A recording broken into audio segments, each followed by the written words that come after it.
Our story begins with the return of Sakurako, the conqueror of the Bal Dungeon, and everyone is excited to see her. They know that the Bal Dungeon, which appeared in Russia 6 years ago, was an S-rank dungeon that no player in the world had been able to clear. This means that clearing it is a historic achievement for humanity, and that achievement rests in Sakurako's hands. Orami Sakurako, the 100 Flower Blooming Guildmaster, an S-rank player ranked 3rd overall with a Grand Sorcerer class, and the Nine-Tailed Fox skill, proudly tells her fans that this outcome was expected. A reporter then asks her if she thinks the Lulu Heart Dungeon, which is considered the most difficult dungeon in history, might soon be cleared. Others speculate that if anyone could do it, it would be Sakurako. She smirks at the mention of the ultimate goal of all players, but tells everyone it has nothing to do with her. She arrogantly announces that she clears dungeons for herself. Then she walks off toward her car as reporters chase after her, trying to question her further, but she ignores them. Meanwhile, in our protagonist Kaki Yukari's house, he is watching Sakurako's video and realizes it's about time for his part-time job. He stands up to change his clothes, wondering if he remembered correctly that his job today was transporting supplies to a dungeon. He then recalls Sakurako's arrogant announcement about clearing dungeons for herself and falls silent for a moment. Later, on a city rooftop, he stands gazing at the dungeon tower in front of him, thinking that even he wishes he could challenge it. The Lulu Heart Dungeon is the first dungeon to have appeared in this world and is the most difficult dungeon globally, with no one ever having cleared it. Every time the news introduces a new player, Yukari dreams that one day he could be one of them, but it never happens. When he was evaluated, the specialists apologized and told him he was skillless and therefore unable to enter dungeons. Still, he remained persistent and tried to challenge dungeons. However, players didn't want to work with someone who was skillless and bullied him, calling him useless. Even his coworker advised him to stop dreaming, insisting that he didn't mean to be harsh, but was simply being a friend, saying he understood Yukari didn't want to accept it. But the truth was that he had no talent. Skillless, a term used for those who cannot receive the benefits of skills and are unable to become players. If a skillless person enters a dungeon, 90% of them die, and the remaining 10% go missing.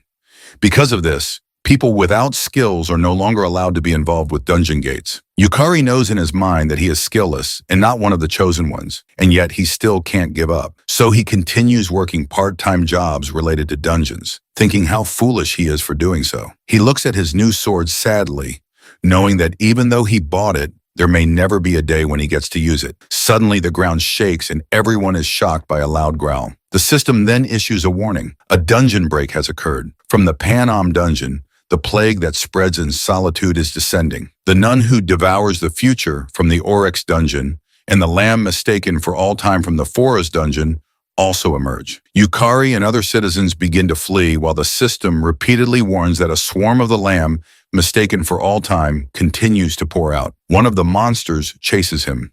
He runs with all his might, wondering why there are monsters in the middle of the city and what on earth is happening. He swings his sword backward to slash at the monster, but is shocked when the sword he just bought breaks in half without even scratching it. He looks back in fear and sees the monster's mouth about to bite him. He thinks he's going to die. Luckily, someone powerful appears just in time and uses the Scarlet Leafly Flash skill to slash the monster into pieces. She lands in front of him and asks if he is hurt. He is stunned when he sees Oramachi Sierra, a member of the 100 Flower Blooming Guild, an S-rank player ranked 8th with a Swordmaster class and the Eye of Truth skill. He stutters a thank you for saving him. She turns around and explains that monsters are overflowing from dungeons all over the world and that the area is especially dangerous, so he must flee at once. Yet, he asks if there's anything he can do to help. She replies with concern on her face that the only thing he can do right now is run away. He wants to object, but he knows better than anyone that he can't do anything. He replies that she's probably right. Sarah then walks forward and shouts for him to run now. He obeys and runs in the opposite direction, leaving Sarah behind to face the swarm of monsters, her eyes closed in despair and guilt. Minutes later, he stopped running to catch his breath and hid behind a nearby car park. Yet he noticed that no matter where he ran, there were monsters. He continued running, knowing the main streets were too exposed and he had to escape into the alleyways. But he was shocked when he saw a lady lying in a pool of blood and asked her worriedly if she was okay. The lady simply asked him back if he was human. He bent down next to her, telling her they needed to get her to a hospital quickly. Knowing that with wounds like hers, there was no way to save her, he hesitated but remembered Sierra, who had saved him. He told himself that he couldn't just run away again, that there had to be something he could do. He was about to grab her and say he would take her somewhere safe, but she slapped his hand away and shouted at him not to touch her. She added that she hadn't fallen so low as to need help from a mere human, but he grabbed her forcefully, shocking her. She shouted, asking if she hadn't already told him not to touch her. He placed her on his back and ran with all his might. While she kept shouting at him to let her go, he simply shouted back for her to hold on because they were running. Meanwhile, the plague dragon that spread in solitude flew above the city, gathered power in its mouth, and released it downward, causing a massive explosion that turned everything to dust. Yukari, who was carrying the lady, was caught in the blast and thrown violently to the ground. He slammed and bounced a few times before stopping himself from rolling. He immediately sat up, trying to comprehend what had just happened.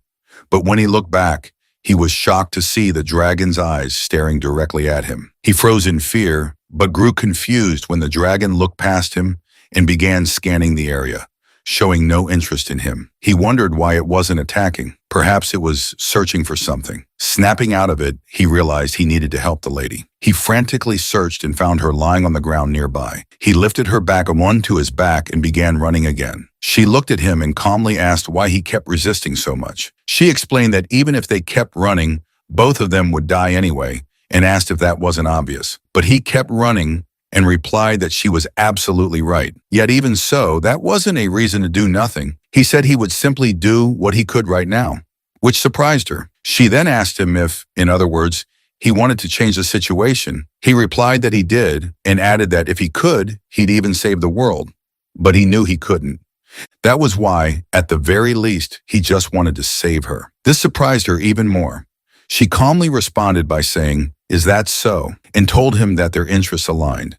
She pushed him away slightly, admitting she hated the idea of relying on a fragile human, but since he was the only vessel available, she had no choice. She offered him the chance to save the world in exchange for his soul. He asked how she could even do that, and she answered that it would be by going back to the past and starting over. She then ordered him to state his name, and he replied that his name was Kanaki Yukari. She cast a magic circle with overwhelming dark power, which shocked him. She introduced herself as Lulu Heart, the soul-devouring demon lord and ruler of the Lulu Heart dungeon. He couldn't believe he was seeing a demon lord. He then saw her take out a bright star and heard her say that the Lulu Heart dungeon was a golden memory that must never be lost. She squeezed the star and told him she was entrusting its fate to him. Suddenly, a strong force dragged him away, and the system displayed a message stating that although his life was empty, he had risked it to save the girl in the world. In recognition of his deed, the round table granted him a skill. However, the system encountered an error. It detected that he lacked talent and causality. The system began reviewing his status, and the round table created a skill suitable for him as a special exception. The system then generated a skill and revealed that he had been granted the skill Lost Man, a skill that loses oneself with an unknown rank. The system expressed respect and bestowed a blessing for his resolve to lose everything. A moment later, he opened his eyes and sat up in shock. He looked at his tablet and saw news about a new Baal dungeon appearing in Russia. He couldn't believe it, knowing that was a story from 6 years ago. He was even more shocked when he saw the date on his phone, wondering why it showed a date from 6 years ago. Suddenly, a lady with a sharp horn spoke, telling him that he had finally woken up. She smiled at him, causing him to drop his phone in horror as he wondered what had happened. Years ago, the Tower of Beginnings suddenly appeared in Shinjuku, and it was called the Lulu Heart Dungeon. As if in response, dungeon towers began emerging one after another across the world, and within them resided supernatural monsters. In contrast, those who awakened to extraordinary powers and skills also began to appear. These individuals were called players. Skills allowed their wielders to perform feats impossible for ordinary humans, defying the very laws of physics. Those chosen by skills ventured into dungeons, marking the beginning of a new era centered around them. In the present, a young Lulu Heart smiles at him, and in panic, he asks her what has happened. She simply replies that he has regressed, which confuses him even more. She then explains that he has regressed roughly 6 years into the past, and it was the result of the demon lord Lulu Heart's grand magic. He asks her if going back in time is even possible, and she proudly replies that nothing is impossible for her. However, she admits that she lost most of her magical power, which is why she ended up in such an adorable form, and informs him that no one else can see her but him. He then realizes that she seems somewhat familiar. Recalling the older Lulu heart, she tells him that she has fulfilled her part of the contract, so now it's his turn to fulfill his. He will be working to stop the dungeon break. He responds that he'd love to help, but he has no idea what to do. She explains that the dungeon break was a calamity caused by demon lords ruling over other dungeons. Their objective was to invade her Lulu Heart dungeon, which held the greatest concentration of magical power in the world. She adds that since they couldn't defeat someone as powerful as her alone, they formed an alliance across all dungeons. This means that if they systematically conquer every dungeon in this world, they can prevent that future from happening. However, he responds that it's really hard for him to say, but he admits he's incredibly weak and has no skills. He adds that he has never even set foot inside a dungeon before. Yet he is shocked when she asks, "What about it?" and tells him it doesn't matter in the slightest. What's important is his resolve. She explains to him that to a demon lord like her, humans are all the same, so he shouldn't worry. She assures him that she will personally train him to become the strongest. She then firmly and confidently swears to him that he will surpass the limits of humanity and protect her beloved Lulu Heart dungeon. A moment later in the Frank dungeon, Lemura, they arrive. He looks around as it's his first time stepping into a dungeon, but instead of excitement, he feels a sense of restlessness. He then asks her about the training she mentioned.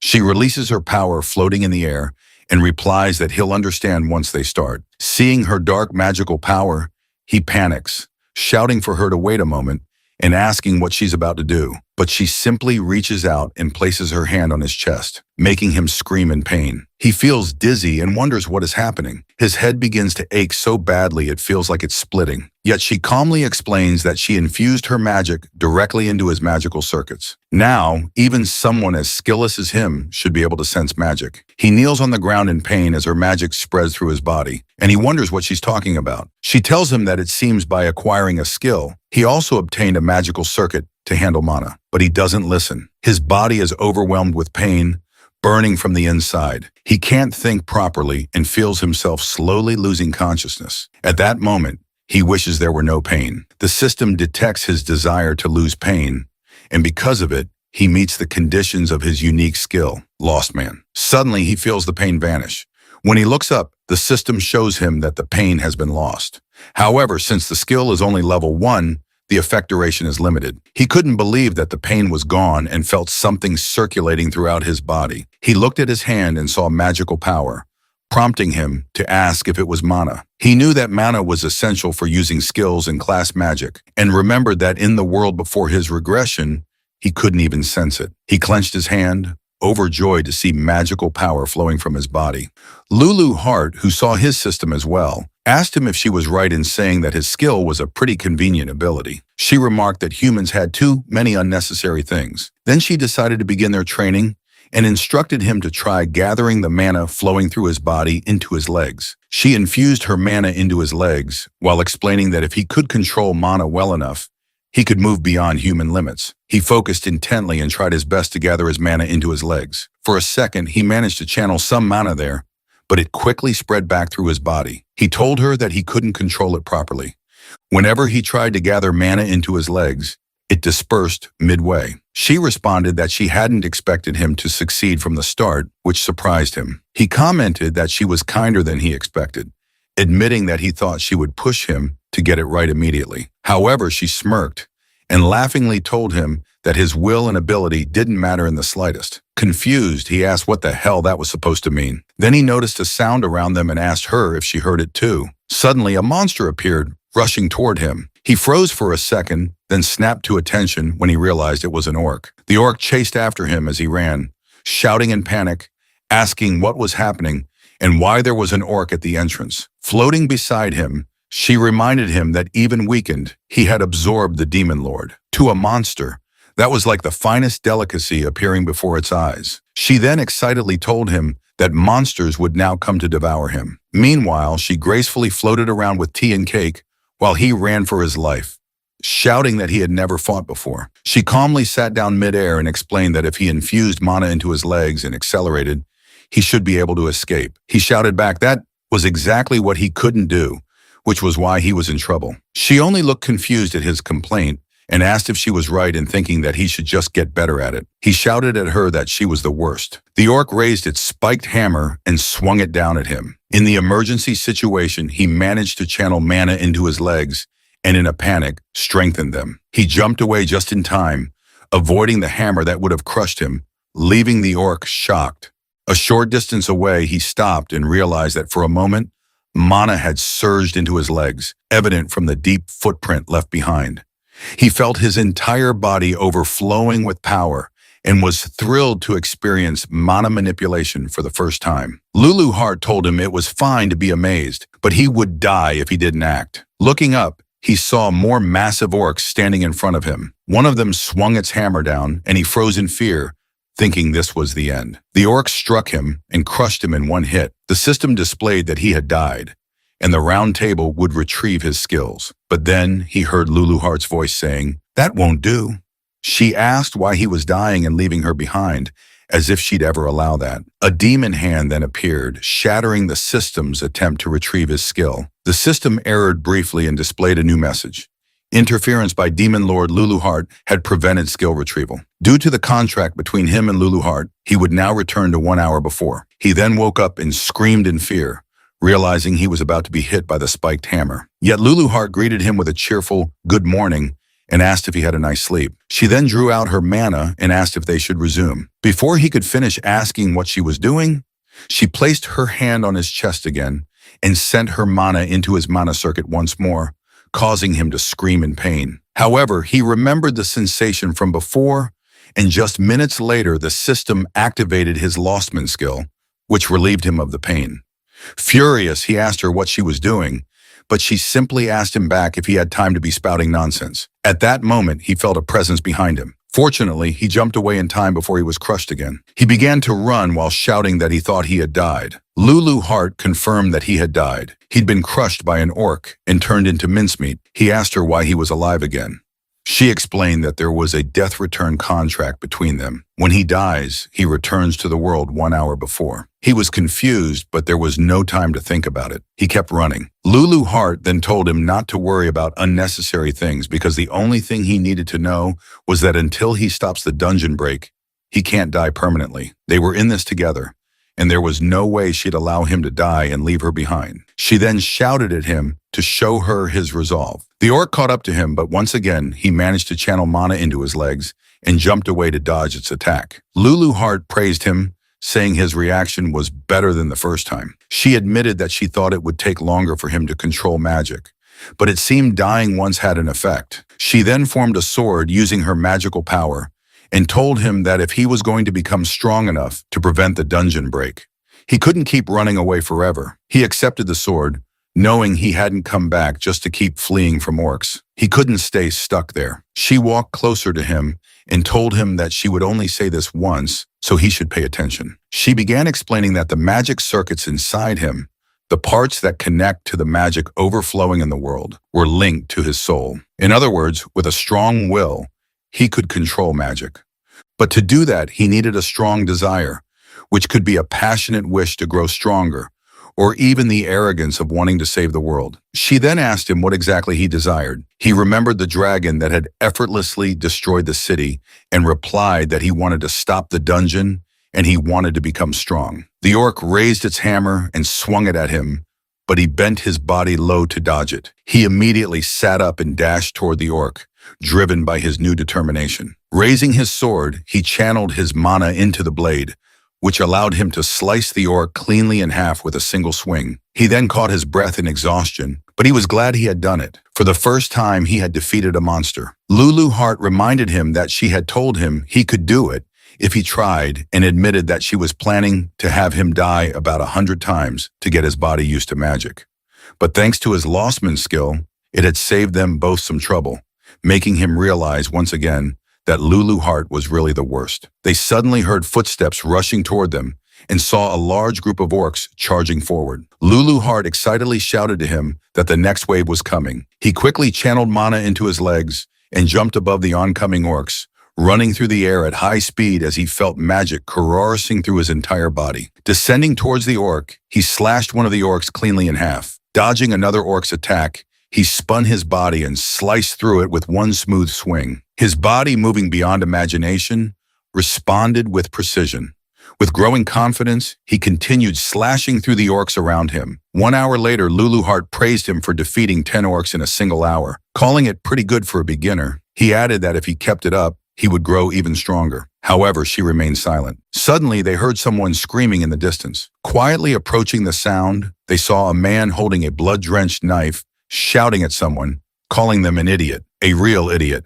The man scolded a young woman for not abandoning the others, saying she might have won if she had. He then teasingly addressed her by name, or Machi Sierra. She was younger with her Eye of Truth skill active, but she didn't have a class yet and was only frank. The man told Sora that she really had good eyes, then raised his knife and shouted that he was right to target her. Sora remained calm even as the knife neared her face. But before the blade struck, Yukari appeared just in time, blocking the attack with his sword and shouting that he wouldn't let him do it. Furiously, Yukari demanded if the man understood what he was doing, but the man stronger than him easily pushed him back and calmly asked who the hell he was. Sarah shouted that the man was a serial killer who targeted beginners, and she cried out in concern, urging Yukari to run away. He looked back and recognized her. Sierra, the S-rank player who had helped him in the world before his regression. The man, Akazuki K, pushed Yukari again and began slashing at him with his knife, tauntingly asking if he really had time to be looking away. Eventually, Yukari's sword was knocked from his hand. Realizing he had used too much magic and couldn't summon any strength, Kei told him he was full of openings, then activated Wave of Terror Level 3, which inflicted fear. The system displayed that Yukari was affected by terror status. He would feel intense fear toward Akazuki Kei, be unable to use skills, and have reduced stats for a certain period of time. Kei struck him with his knife, stabbing him through the abdomen. Yukari screamed in pain as the blade pierced him. Kei pulled the knife out and calmly turned his attention back to Sierra, who was already badly injured. Still conscious, Yukari managed to tell him to stop, but Kei continued forward. He knelt beside Sierra, saying he just wanted to understand what those skills were all about. Yukari could only watch in horror as Sierra screamed. Kei had stabbed her eye. Kei then muttered to Sarah and the other two corpses that he hoped to discover something when he dissected them. He stabbed Sarah's eye again and continued to stab her repeatedly, her screams growing louder with each stab. Yukari, furious and heartbroken, tried to move, but his bleeding intensified. He screamed at Kei to stop and remembered how in the previous timeline, Sierra had saved him, but now he could do nothing to save her. Kei laughed maniacally and grabbed his hair, while he thought to himself that he was too weak, too powerless, that this was why it was happening. Kei began stabbing him over and over until Yukari was killed. But as before, due to the contract, he returned to 1 hour prior. He woke up in the same place where he had just defeated 10 orcs. He turned to Luluart and told her that he had a favor to ask. She smiled, intrigued, and told him to go ahead and say it. He stood up and declared confidently that he wanted her to make him stronger, no matter how many times he had to die, because he wanted to defeat that murderer. She simply responded that she got it and told him that she couldn't care less about that little girl. But if this was what was driving him, then she'd let him go wild and personally whip him into shape. A moment later, Kei told Sarah that even though she had just become a player today, it was impressive how well she was holding out against his killing skills. He added that she was definitely Sakurako's sister, but he commented, today's dungeon was pretty thin on monsters. Kei then dashed toward her, shouting that he would take his sweet time breaking her. Yet Sierra remained calm and waited for him to get closer. But before the knife could reach her, Yukari appeared out of nowhere and blocked the strike. Kei demanded to know who the hell he was and whether he knew Sierra. Sarah collapsed on her knees in pain, shouted at Yukari to get out of there immediately because Kei targeted beginners. But Yukari stood his ground, doing his best to block Kei's attacks. He told Sierra to leave Kei to him. He would handle it from here. Unfortunately for him, he died at Kei's hands again.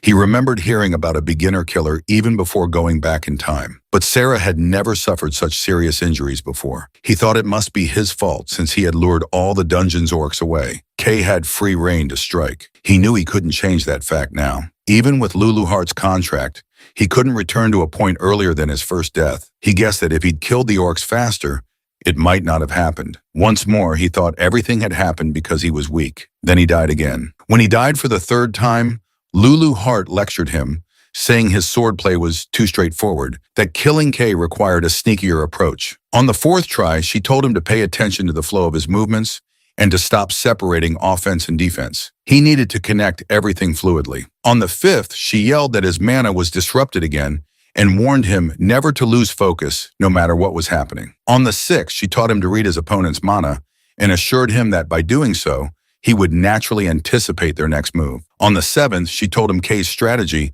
relied heavily on counters, so Yukari needed to bait him into attacking. On the eighth attempt, Sierra, who had been watching, asked why he was going so far for them. On the 10th death, Luluhart asked if he wasn't afraid of dying. He replied that he had nothing left, and if he didn't put everything on the line, he wouldn't be able to save anyone, even if it cost him his life. This amazed and surprised Luluhart at the same time. He knew that if he gave up now, the dungeon break would result in countless deaths. And when weighing the lives of everyone else against his own pain, the choice was obvious. Luluhart silently watched him continue trying to defeat the murderer and die once more. She remembered all the people she had seen in dungeons, how they abandoned their teammates without hesitation and only looked out for themselves. That's why she couldn't understand why Yukari kept sacrificing himself for others. Yukari died again and again at the murderer's hands for hours until Kay was finally impressed by how Yukari read his movements as if it were his first time. He didn't realize Yukari had died so many times that he could now predict Kay's actions instinctively. Kay arrogantly told him that the difference between them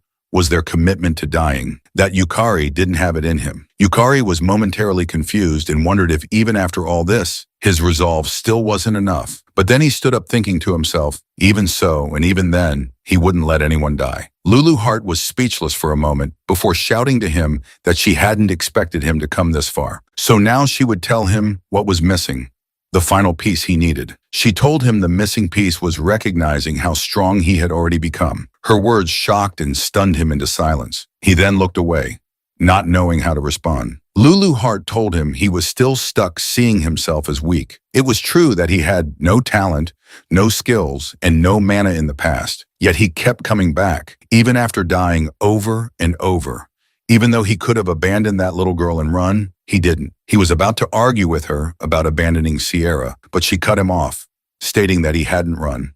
And no matter how many times he lost his life, he had chosen to keep fighting. That was why he had grown strong. She floated closer to him, pointed at him, and told him that even she, the demon lord, acknowledged his strength. She questioned why he was still moping and ordered him to stand up and lift his head. He obeyed. Kay swung the knife in his direction, but he easily dodged it. Luluhart pointed out that he could now read Kay's knife movements. Kay was shocked when he saw Yukari bend down and swing his sword to counterattack, which Kay blocked. Luluhart encouraged Yukari to swing his blade with everything he had, and Yukari managed to push Kay away with his sword, despite Kay using his knife to resist. Luluhart then remarked that Yukari could cut Kay down now, and he saw that he had slashed Kay's hand as well. She pressed him further, demanding to know how long he would continue, pretending he was weak, and shouted for him to accept his strength. Yukari noticed Kay's right foot move back and immediately recognized that a thrust was coming, which he dodged. He predicted Kay's next overhead slash and also foresaw the follow-up kick. He dodged both moves with precision, leaving Kay visibly confused and wondering about the sudden change. Yukari swung his sword at Kay again, but Kay dodged it. However, Kay was shaken. A moment ago, Yukari had been nothing more than a clueless boy who couldn't swing a sword properly, a weakling who had been covering in fear. Now Kay, who was being pushed back, questioned how he was losing to someone who had been so helpless. Yukari landed another slash on Kay's arm. He saw Kay begin to panic and knew this was his opportunity. He raised his sword and activated his Lostman skill, nullifying the fear Kay had planted in him. With mana surging into his sword, he swung it down toward Kay. Kay quickly gathered his magic power into his hand, insulted him for letting his guard down, and released another wave of fear. Yukari understood that Kay's skill relied on amplifying fear when detecting an opening. But since he had already nullified the emotion with his skill, Kay's power no longer worked on him. Fear had been fully removed from his system. The fear amplification failed. Kay was stunned. He couldn't believe his skill had been canceled. Desperate, he swung his knife at Yukari, arrogantly claiming that there was no way he could block an attack at such close range. Yukari activated Lostman again, nullifying pain just before the knife hit. Blood splattered, but he remained standing. Kay shouted that it was his win. Yukari, unfazed, simply smirked. Kay was stunned to see that Yukari had caught the knife with his bare hand. He questioned how Yukari was reading all of his moves and why none of his skills were working. Yukari exhaled and told Kay that at last he had caught up to him. Kay, overwhelmed with fear, asked who on earth he was. Yukari didn't answer and instead slashed at Kay's abdomen, declaring that it was over. Kay fell flat on the ground, lying in his own blood. But even then, he shouted that there was no way he could lose to a weakling like him. Yukari admitted that he had been killed by Kay 187 times, yet the one still standing in the end was him. Afterward, members of the 100 Flowers Blooming Guild, to which Sierra belonged, arrived to provide support and treatment for their injuries. Sarah approached him, sincerely apologizing and swearing that she would make amends, but he simply told her that no one had died, and that was enough. His words surprised her. Sarah and the others then bowed to him and thanked him with all their hearts. A moment later, as he stepped out of the Frank dungeon, Lulu Hart reminded him that it had taken quite some time after returning from his previous death. Even so, she smiled at him and praised him for doing a great job. He remained silent for a moment until his tears began to fall, and he quietly thanked her. She smiled at his reaction and teasingly asked why he was crying over something like that. She then reminded him that their goal was to stop the dungeon break, and in order to do that, they would have to surpass the so-called S-rank players. Lulu Hart raised her finger and declared that if she had to say, he would become a Demon Lord level player. He laughed and asked her what that even meant, but admitted that Demon Lord level didn't sound so bad.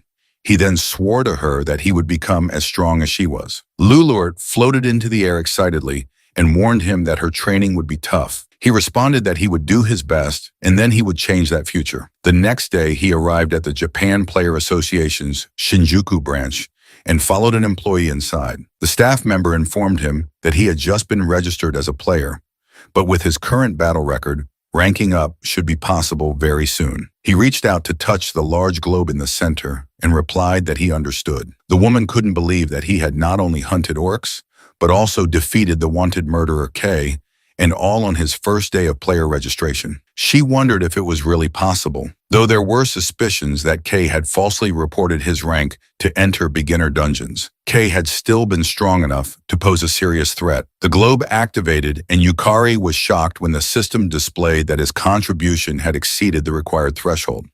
He was awarded the title of E-rank player. The system applied a correction to his status, increasing his overall stats, magic circuits by 2, and mana capacity.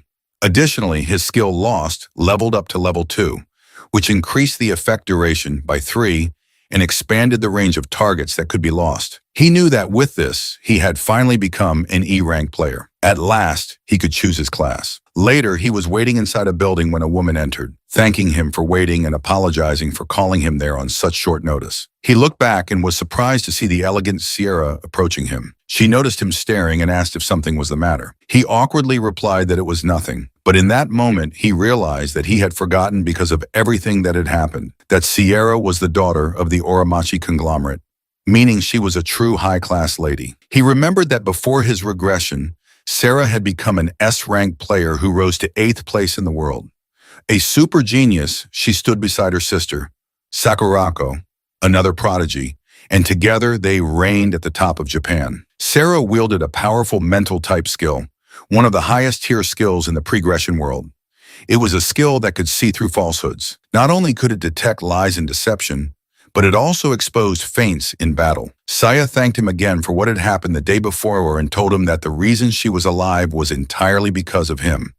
But he clarified that it was because she had protected the other two. Yukari later discovered that Sierra had never attempted a dungeon raid before, and yet she managed to keep fighting Kay while protecting 2 injured people, something he could hardly believe. She then held his hand and told him that hearing those words made her feel a little better, causing him to blush as she stood a little too close. They then entered a small cafe where Sierra informed him that she would explain about classes as they had discussed the day before. She asked if they should proceed with the class selection, admitting that it might be a bit pushy of her. She went on to explain that a job class was something a player could choose upon reaching E rank. It was similar to choosing a profession, and classes were broadly divided into physical-based, magic-based and mental-based categories. She added that a person's class was generally determined by their personality and abilities, and that their skills were reflected accordingly. For physical-based classes, examples included warriors, knights, and thieves. In magic-based classes, there were options like sorcerers and priests. For mental-based classes, there were unique and specialized options such as alchemists,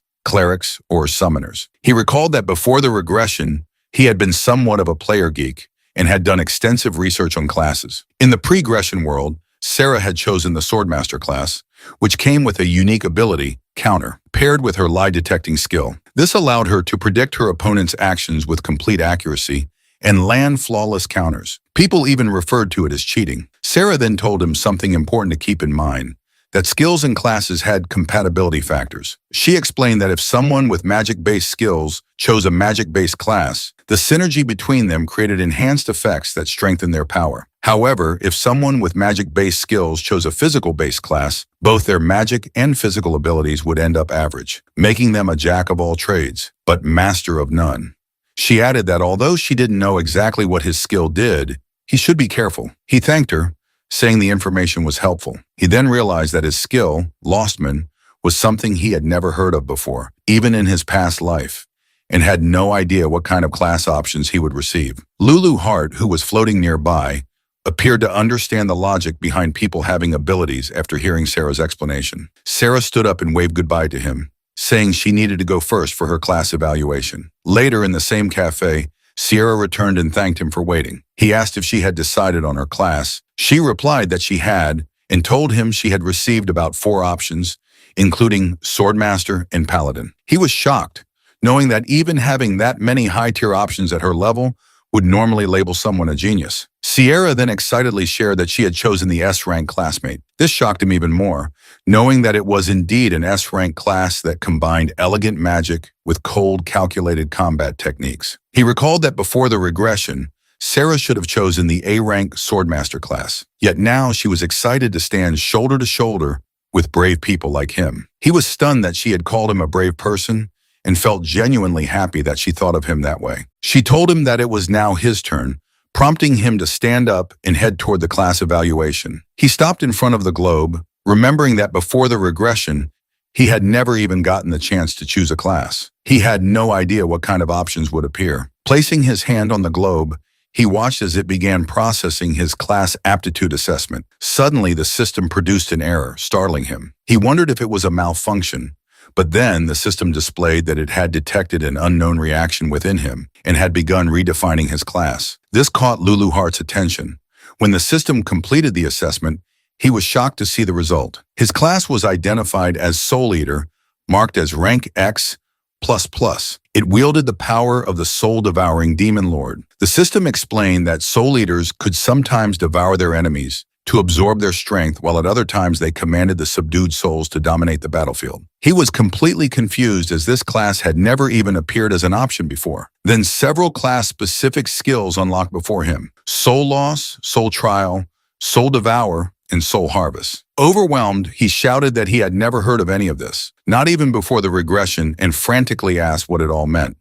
Lulu Hart grabbed his shoulder and shouted back that it was her ability. They examined his new class carefully, and Lulu Hart wondered aloud if the ghosts of the round system had judged her as part of the darkness. The system then proceeded to explain every class skill he had unlocked. A moment later, he returned to the cafe where Lulu Hart was waiting. She asked him if he had chosen a class, and he confirmed that he had, revealing that it was a class called Soul Eater. Lulu Hart responded that she had never heard of such a class before and appeared confused, noting that both of them had ended up with unprecedented, unique classes. Suddenly appearing beside him, Lulu Hart shouted that it was perfect timing. She ordered him to challenge Sierra to a mock battle, instructing him to fight using his power and test out his class. She added that they would talk afterward, which startled him. Minutes later, inside the indoor arena at the Japan Player Association's Shinjuku branch, he stood across from Sarah to begin their mock battle. He was surprised when he saw that she was wearing a maid outfit and asked why. She casually replied that it was because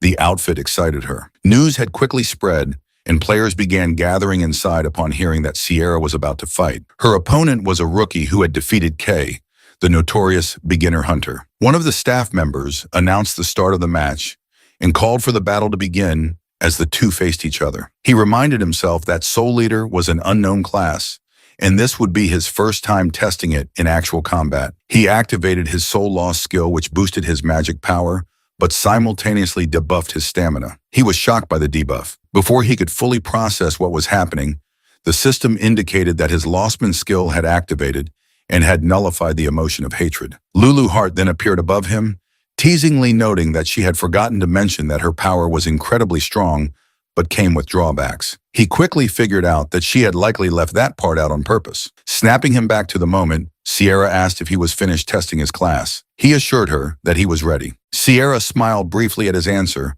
but within a second, her expression grew serious. She warned that she was coming. He focused his gaze as she dashed forward. She was fast. The system displayed that Maid's work tools had been activated, a class skill that manifested exclusive tools used by maids. Various weapons appeared as part of the summoning. She threw several kitchen knives at him, which he managed to deflect. Despite this, Sierra continued closing the distance. She drew the sword at her waist and swung it at him. Fortunately, he blocked it with his own sword.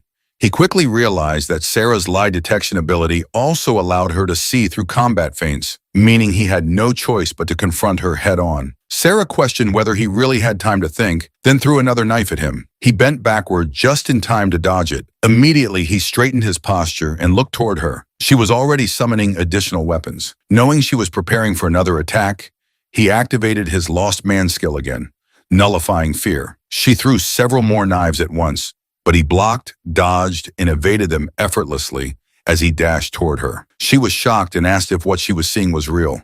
She was even more stunned when he appeared in front of her, with incredible speed, ready to swing his sword. Sierra managed to block the attack, but she felt the overwhelming force behind it. He then forcefully pushed her back, stunning the watching players around the arena. He felt magical power overflowing through his body, thanks to the effects of soul loss, and the sensation excited him. For the first time, he was truly experiencing the full potential of his class skill. On the other hand, Sarah landed on the floor with her foot and thought to herself that his straightforward fighting style was something else. Unlike Kay, it would have been easier if he had used feints. She was then shocked when she saw him charging toward her at high speed. She did her best to block every swing of his sword, noticing that his attacks surged like a tsunami. Despite having about as much player experience as she did, she wondered how he had become so skilled in combat. He jumped and swung his sword downward, knowing he needed to push through. However, he was caught off guard when he saw Sierra smiling. She then activated her maid's cooking technique and released a strong flame around her, which shocked him further. He attempted to extinguish the flames near him by stepping into them and questioned whether the maid class could even use fire magic. Sarah responded proudly that no one handled fire better than a maid and declared that she would cook him too. She then released even stronger flames around him. He sprinted away at speed, dodging the inferno while shouting in disbelief that it didn't make any sense. Sarah hurled even hotter flames at him and dashed forward with her sword, reminding him that a maid's job included cooking, and cooking meant fire. He covered his face to shield his head and swung his sword to counterattack, successfully deflecting her blade. Although he struggled against the searing heat, in that moment, he realized this was Sarah's true power. Power that would one day elevate her to strength. He thought to himself that if Sarah had a proper team, even Kay wouldn't have stood a chance. She summoned another barrage of knives and declared that she wasn't done yet. He remained silent and simply stared at her, impressed by the determination in her eyes. Despite everything, there was no sign she was giving up. She threw the knives at him and he tried his best to deflect them. However, one slipped through his defense and struck him in the arm. Suddenly, Sierra appeared in front of him and declared the battle over. Anticipating her move, he immediately controlled his mana internally and released it outward while swinging his sword upward. He activated his Lostman skill, nullifying the pain just before her kick landed. Because of it, he felt nothing and remained standing firmly, which shocked her. She couldn't believe it. Despite delivering a direct hit, he showed no reaction.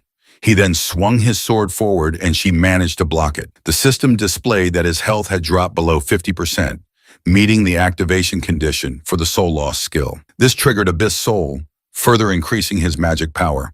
He launched another strike at her, and Sar couldn't believe his magic output was rising even under such conditions. He continued his assault. She blocked once again with her daggers, but they began to crack under the sheer weight of his attacks. He pressed forward, swinging at her relentlessly, and she realized that she wouldn't be able to block them all. He noticed her beginning to struggle and recognized that the end was near. He positioned himself for the final blow and declared that it would be the finishing strike. Imbuing mana in his sword, he swung his sword at her, sending her flying across the arena and ending the match. The announcer declared him the winner. Sarah stood up calmly and acknowledged that she had expected that result from Yukari. She then extended her hand to him, admitting that it was a complete defeat for her. He shook her hand and responded that it was just luck, adding that if they fought again, she would likely win. She asked him seriously if he really meant it, to which he replied yes, telling her that he believed she would become the best player. But then he heard her make an unpleasant sound. Looking at her with confusion, he asked her why. Suddenly, she screamed in frustration, shocking him.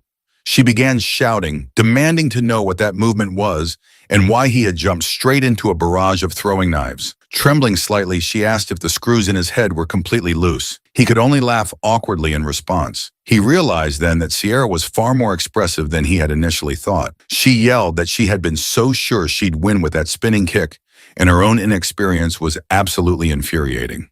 Then she pointed at him, startling him, and swore that she wouldn't lose the next time. He was taken aback for a moment, but then smiled and told her that he would win again next time. The following day, in front of the E-rank dungeon known as Realm Gate, he asked Luluheart to confirm if this was the correct dungeon. She affirmed that it was and explained that it should be the perfect place to test the Soul Eater's abilities. She informed him that she had picked an easy dungeon so he could take it easy, and he agreed. He stepped forward confidently while Luluheart smiled, watching him enter the E-rank dungeon. Moments later, outside the dungeon, the guards were shocked and questioning what was happening. They reported to their captain that there was a sudden magic surge inside the dungeon. It had transformed into a red dungeon. They immediately rushed to call for backup from the 100 Flowers Blooming Guild and alerted the player association. Meanwhile, inside the dungeon, Yukari was already busy cutting monsters in half, when another monster appeared behind him and swung its sword to kill him. He easily dodged the attack and moved away instantly. He then lifted his sword and swung it backward, severing the monster's head in a clean strike. Without stopping, he rushed forward and slashed through the monster in front of him as well. Minutes later, he was kneeling on the ground in exhaustion, asking Luluheart why the enemies were so strong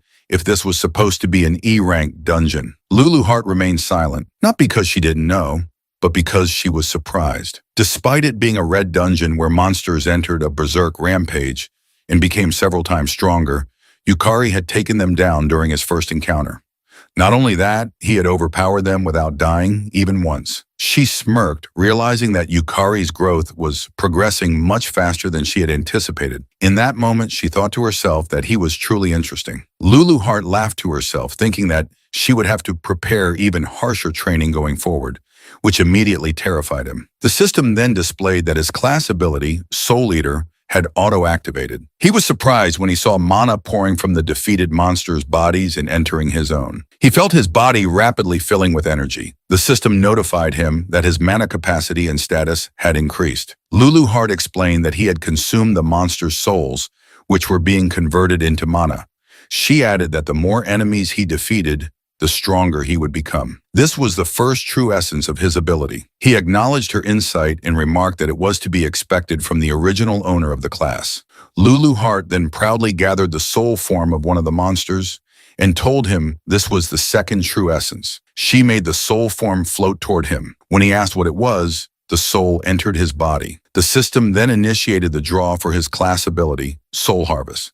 After several seconds of evaluation, he acquired the Armor Knight Soul, a soul clad in sturdy armor with high resistance to physical attacks, which shocked him. Luluheart explained that a soul was the core of a monster, and that if he supplied it with mana, it could be materialized. He attempted to infuse mana into the soul, which successfully activated his soul command ability, allowing him to materialize the Armor Knight's soul. He summoned the knight and stared in amazement, shouting in excitement that it felt like a summoning spell. Luluheart quickly corrected him, warning not to compare it to mere summoning. It only resembled a puppet because his mana was currently insufficient. She stated that soul embodiment was an ability on par with the creation of life itself. Upon hearing this, he realized he had almost forgotten how powerful Luluheart truly was, given her tiny current form. He nodded at her proudly, which made her annoyed, prompting her to ask if he wanted her to crush him.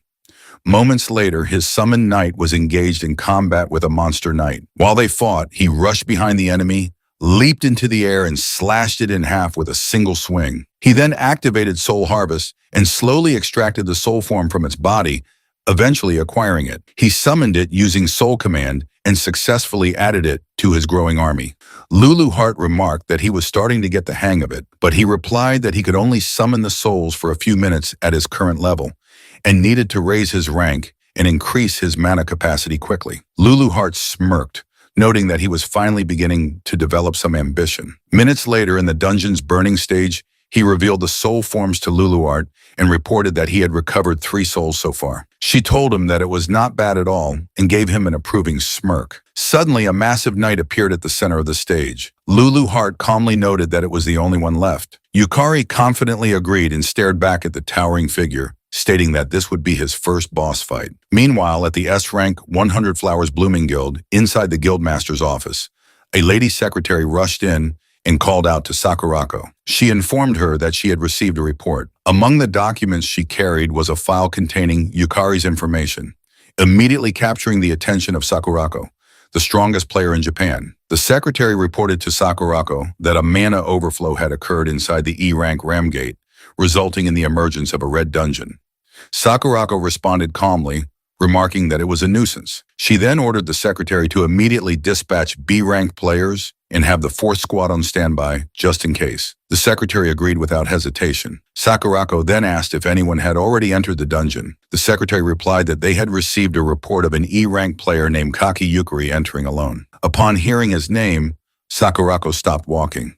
She thought the name sounded familiar, but then dismissed it, stating that in E-rank, nobody wasn't worth worrying about. She ordered her secretary to bring her the usual information.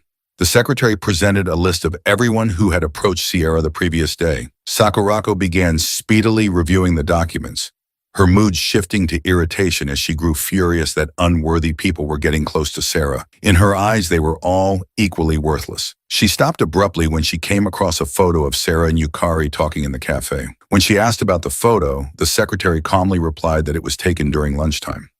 Sakurako pulled the photo from the pile and finally recognized Yukari as the one who had sparred with Sarah. She realized that she had overlooked him at the time, too focused on admiring Sierra's graceful fighting style.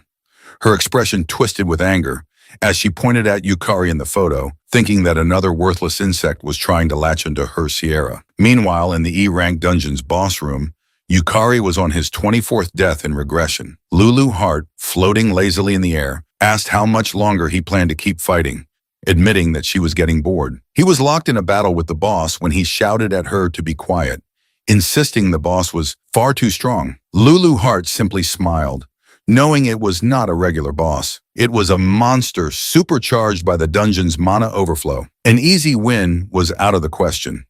Yukari reminded her that she had told him this dungeon was the perfect difficulty, but she teasingly responded by asking whether he didn't want to get stronger. She claimed that facing stronger enemies was exactly how one grew. He yelled that he was an idiot for trusting her, but just then the boss's sword came dangerously close to his head. He narrowly dodged the attack in time. He realized there was a huge rank gap. His attacks barely scratched the enemy, and one slip up could mean instant death. He managed to dodge another swing and deflected the next blow, telling himself that it wasn't as if his attacks were doing nothing at all. Suddenly, the boss dashed at him with incredible speed and launched a powerful fist toward him. Knowing he couldn't dodge, he activated Lost Man to nullify the pain. He blocked the boss's fist with his arm. Thanks to his skill, his health only dropped below 50%. He then activated Soul Loss and Abyss Soul, significantly increasing his mana. With a burst of strength, he pushed the boss's fist away and jumped back. He knew that Soul Loss drastically boosted mana as his health decreased. Though the activation conditions were strict, the resulting power surge was enormous. He stood his ground, telling himself that the real battle began now. Activating Soul Command, he manifested the Armor Knight Soul and ordered it to draw the boss's attention without attacking, focusing solely on defense. The summon followed his command and successfully distracted the boss. Knowing the knight couldn't inflict damage, he relied on its defensive role while moving into position. He reappeared behind the boss and slashed at it, drawing its attention. The boss turned to him. In response, he manifested another Armor Knight Soul and dodged the boss's sword. He ordered his summons to strike whenever the boss focused on him. Following the order, the souls slashed the boss from behind, distracting it again. He wiped the sweat from his brow, confident that he had seen all these patterns through his many regressions. As long as he stayed focused, he wouldn't be hit. He told Lulu Hart that giving orders while fighting had been tricky at first, but he was finally getting used to it. She simply smiled in response, noticing how well he coordinated without overestimating himself. She quietly observed that he truly shined the brightest when pushed to his limits. Elsewhere in the 100 Flowers Blooming Guild, Sakurako told her secretary that everything had worked out perfectly. When asked how, she explained that a red dungeon formed due to mana overflow, dramatically increasing its difficulty, something a beginner could never clear solo. She then tore the photo of Yukari in half, coldly, stating that by now he was probably nothing more than dust. She ripped the image into pieces and hugged Sierra's photo tightly, telling her secretary that she was sure they both agreed. Any worthless insect crawling near Sierra should die. The secretary agreed nervously, quietly backing away in fear. Sakurako then recalled the video of Yukari defeating Sierra and admitted that if by some miracle an E-rank beginner managed to clear a red dungeon, it would shake the entire ranking system to its core. It would be an unprecedented historical event, something not seen since the dawn of dungeon history. Meanwhile, inside the E-rank dungeon, Yukari activated Soul Loss again, boosting his mana and nullifying fear. He gathered mana into his foot and leaped toward the boss from behind.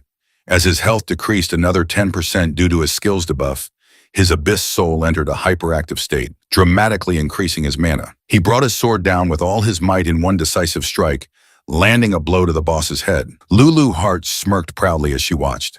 With that, he successfully defeated the dungeon boss, the Knight of Flames, Homer, and claimed the Ring of Flames dropped upon its death. He also acquired Homer's soul. Hours later, in Sakurako's private room at the 100 Flowers Blooming Guild, she was stunned to hear that Yukari had cleared a red dungeon. Her secretary reported that it appeared Yukari had done it solo, which shocked her even more. Knowing that red dungeons featured drastically higher monster strength and overall difficulty, she found it unthinkable that a total novice could manage such a feat after just a few days as a player. The secretary added that Yukari was also the one who had taken down the wanted criminal. Sakurako recalled watching Yukari's mock battle with Sarah. His skills were clearly amateurish, yet he showed no fear of death, and his eyes were filled with madness. She smirked, thinking things were getting interesting.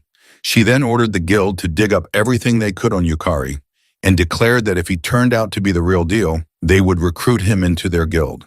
She also announced that Shikamura Kazuki would hand over command of his C-rank squad to Yukari. This announcement shocked the secretary and another woman present, who both turned their attention to Kazuki. Kazuki couldn't believe what he was hearing and asked her to confirm if she had really said his squad. She coldly warned him not to make her repeat herself, stating she hated repeating things. Her tone startled and irritated Kazuki at the same time. She leaned closer to him and told him that if he was dissatisfied, he should prove that he was more capable than Yukari. She then turned and walked away, stating that she would entrust the full investigation of Yukari to him. Kazuki, furiously holding back his frustration, responded that he understood. Sakurako smirked and glanced back at him, thinking Kazuki was an easy man to manipulate. He couldn't even hide his killing intent, but she also thought that if Kazuki managed to kill Yukari, then that would be the extent of Yukari's potential. Regardless, she was looking forward to some interesting results. 1 week later, players gathered outside the Vine Gate, a D-rank dungeon. Sarah addressed the group, informing them that they would be tackling the dungeon that day, and that 3 members from the 100 Flowers Blooming Guild would be joining the raid. Shikamura Kazuki, a C-rank player with a gladiator class and a strength multiplier skill, introduced himself as the appointed leader of the party. He extended his hand to Yukari, who shook it, and introduced himself in return. Suzumura Ayaka, a C-rank player with a Sage class, a mana cost reduction skill, and a member of the 100 Flowers Blooming Guild, nodded in greeting. Kato, a D-rank player with a sorcerer class and a combo bonus skill, also nodded. He was affiliated with the Hayaka Ryorin Guild. Sarah proudly told everyone that Yukari had cleared the recent red dungeon entirely on his own. Yukari modestly responded that it was just luck. Sarah, however, told him that it was just like him to be modest and that he should be proud of his accomplishments. Senzaki Yumio, a C-rank player with an assassin class and the class genius skill from the Sakura Guild, interrupted to ask if he was the rumored rookie. Ishibashi Yuka, a D-rank player with an enchanter class and a wide area effect skill, nodded silently in greeting to the group. Yamamoto Taiyo, a D-rank player with a warrior class and a hardening skill, laughed and said that solo clearing a red dungeon was awesome. He admitted he was jealous, having been stuck at Dank for ages. Sarah responded that it was nonsense and praised Taiyo's top-tier tanking ability. The party continued their cheerful introductions, unaware that Kazuki was silently glaring at Yukari from the side. Later, the entire group was inside the vine gate of the D-rank dungeon, where they encountered a swarm of undead. As the battle unfolded, Sho shouted that there were far too many monsters, but Kazuki barked at them to stay in formation. In frustration, Umio yelled that this wasn't the time for textbook tactics. Meanwhile, Yuka was attacking with all her might at the side, thinking it would be a walk in the park, teaming up with the famous 100 Flowers Blooming Guild. She couldn't understand why they were struggling so much. One of the undead released a breath of decay, and Taiyo, positioned at the front, tried to maintain the formation, but the spreading poison was weakening their front line. He failed to notice an undead sneaking up behind him. Taiyo was shocked when he saw the undead's sword about to strike. Realizing it was too late to block the attack, he feared they were about to be wiped out. Fortunately, Yukari appeared just in time, slashing down the undead before it could land the fatal blow. He quickly helped Taiyo back to his feet and asked if he was all right. Taiyo, still stunned, stuttered that Yukari had saved him. But Yukari rushed off again, telling him he would draw the monsters from behind and for Taiyo to cover the front while he did so. Kazuki saw them acting independently and furiously reminded everyone that he had ordered them not to disobey his commands. Yukari ignored him, knowing that it wasn't the time for rigid hierarchy. He activated his lost man skill to nullify pain and called out to Lulu Hart, referring to her as Lulu for short, who was floating nearby, snacking on popcorn while watching the battle unfold. He asked her to pour her mana into him and draw the monster's attention. She agreed immediately, raised her hand, and infused him with mana, which successfully attracted the undead. Mid-cast, she realized what he had called her and shouted, demanding to know what was with the Lulu nickname. He ignored her and dashed toward the horde of undead, now rushing in his direction. He tilted his foot and leapt above the enemies. Lulu Hart shouted in frustration, offended that he would give her, of all people, a nickname. Again, he ignored her. Activating Soul Loss, he boosted his mana and nullified the emotion of hatred. He swung his sword backwards, then forward in a wide arc, striking multiple undead in front of him. Suddenly, an undead appeared from behind and released a breath of decay. He cursed under his breath, knowing that although the undead were slow, their poison was incredibly troublesome. The system then notified him that his desire to nullify the poison had been confirmed, triggering Lostman, which purged the poison from his body. Shocked, he felt the sickness vanish completely and theorized that status effects applied to him were recognized by the system as part of himself. With renewed energy, he spun his sword with greater force, realizing he could push even harder now. Compared to the monsters in the red dungeon, the undead were slow and lacked strong willpower. He continued swinging, cutting down the swarm almost entirely on his own. Umeko watched in disbelief and asked what was up with him, wondering if he was really just an E-rank. Taiyo watched with a smile, thinking to himself that this was the skill of someone who had cleared a red dungeon solo. Elsewhere, on the battlefield, Yukari infused a large amount of mana into his blade and swung it with full strength toward the last remaining undead. Cleanly severing its head, he declared that the fight was over. Everyone stood stunned at what they had just witnessed. He simply asked if everyone was okay. Umeo replied that okay was an understatement given that he had essentially defeated everything himself. He responded that it was only possible because everyone had his back. He then cheerfully approached Yumo, unaware that Kazuki was watching from the side, fuming. Kazuki silently raged, thinking Yukari was making him look like a fool. He remembered Sakurako's words, her command to prove he was more capable than Yukari. Clenching his fists, Kazuki swore to himself that he would show everyone he was the better player. Kazuki then approached Yukari in anger, reminding him that he had told them not to act on their own. Yukari calmly replied that if they had stayed in that formation, the rear guard would have collapsed. Kazuki shouted back that it had already been accounted for. He then glared at Yukari, wondering how he dared to go against orders, thinking that he was acting all high and mighty. Umio then shouted at Kazuki not to mess with her, saying the rear guard were the ones suffering the consequences. Kazuki snapped back, telling her not to blame him, and claiming that just because she was a famous model didn't mean she could act superior. This angered Umecho even more, and she shouted that her being a model had nothing to do with the current situation. Kazuki, now furious, reminded everyone that he had been appointed leader by Sakurako and demanded to know what was with their attitude. Umeo grew even more frustrated, but the other players remained silent. Kazuki biting his lips out of frustration while looking at Yukari. Yukari then suggested they should all calm down as they were still inside a dungeon and the situation remained dangerous. Sarah agreed and said they should begin by reassessing their formation. Kazuki calmed down upon hearing Sarah's words and agreed, which only irritated Umeo further. Lulu Hart, observing the exchange, remarked that humans were as awful as ever. But what was even worse was that Yukari had given her a nickname. Yukari looked at her and explained that shorter names were easier to call out during battle. He was confused to see her floating upside down in front of him, but she simply sighed and told him to do as he pleased on the condition that he properly collected the souls of the monsters in the dungeon. He nodded and confidently promised to leave it to him. A moment later, they walked deeper into the dungeon and came across two different doors. Kazuki glanced at Yukari, noticing that he kept acting like the leader, even though it was he who had been entrusted with command by Sakurako. Kazuki thought to himself that at the very least, he had to be the one to defeat the boss.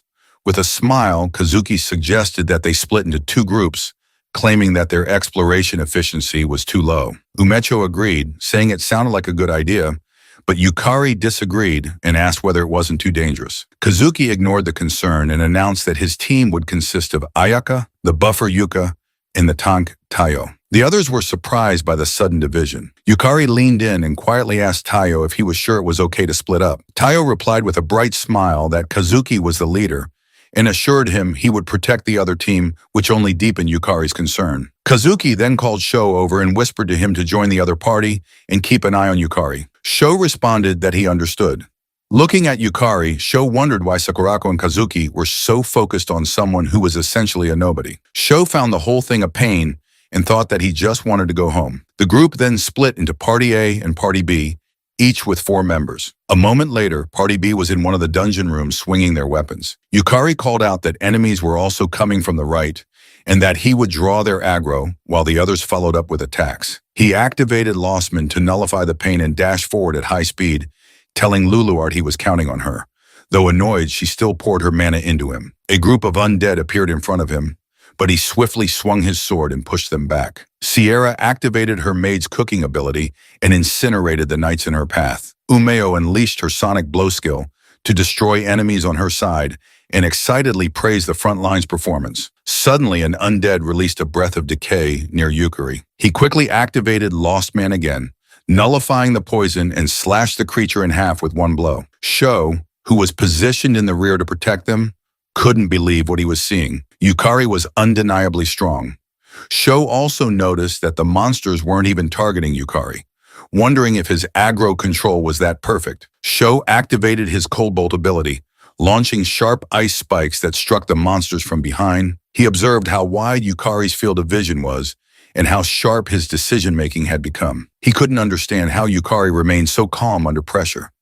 While Sho supported from behind, Yukari landed the finishing blow on the last undead in his path and acquired the Skull Guardian's soul. He was relieved that a soul had finally dropped and noted that it came from the resurrected remains of a knight from ancient times. Its pupilless eyes still glimmered faintly with light. Umeko shouted excitedly that everything had gone so much smoother and praised his spot-on commands. She winked at him and teasingly said he was pretty good. Sho agreed, noting how smooth the entire battle had been. Sarah added that it was a well-coordinated team effort. Yukari felt a bit awkward and replied that it was all thanks to them, not wanting to admit that he had been fighting so eagerly just to gather monster souls. Sarah then suggested they take a break, mentioning that they had been fighting for over 2 hours. He agreed, but was quickly confused when Kazuki and Ayaka suddenly entered the room, both severely injured. Sarah asked them why they were alone, and Yukari questioned what they were doing in a place like that. Kazuki replied that they had returned to retrieve something they had forgotten,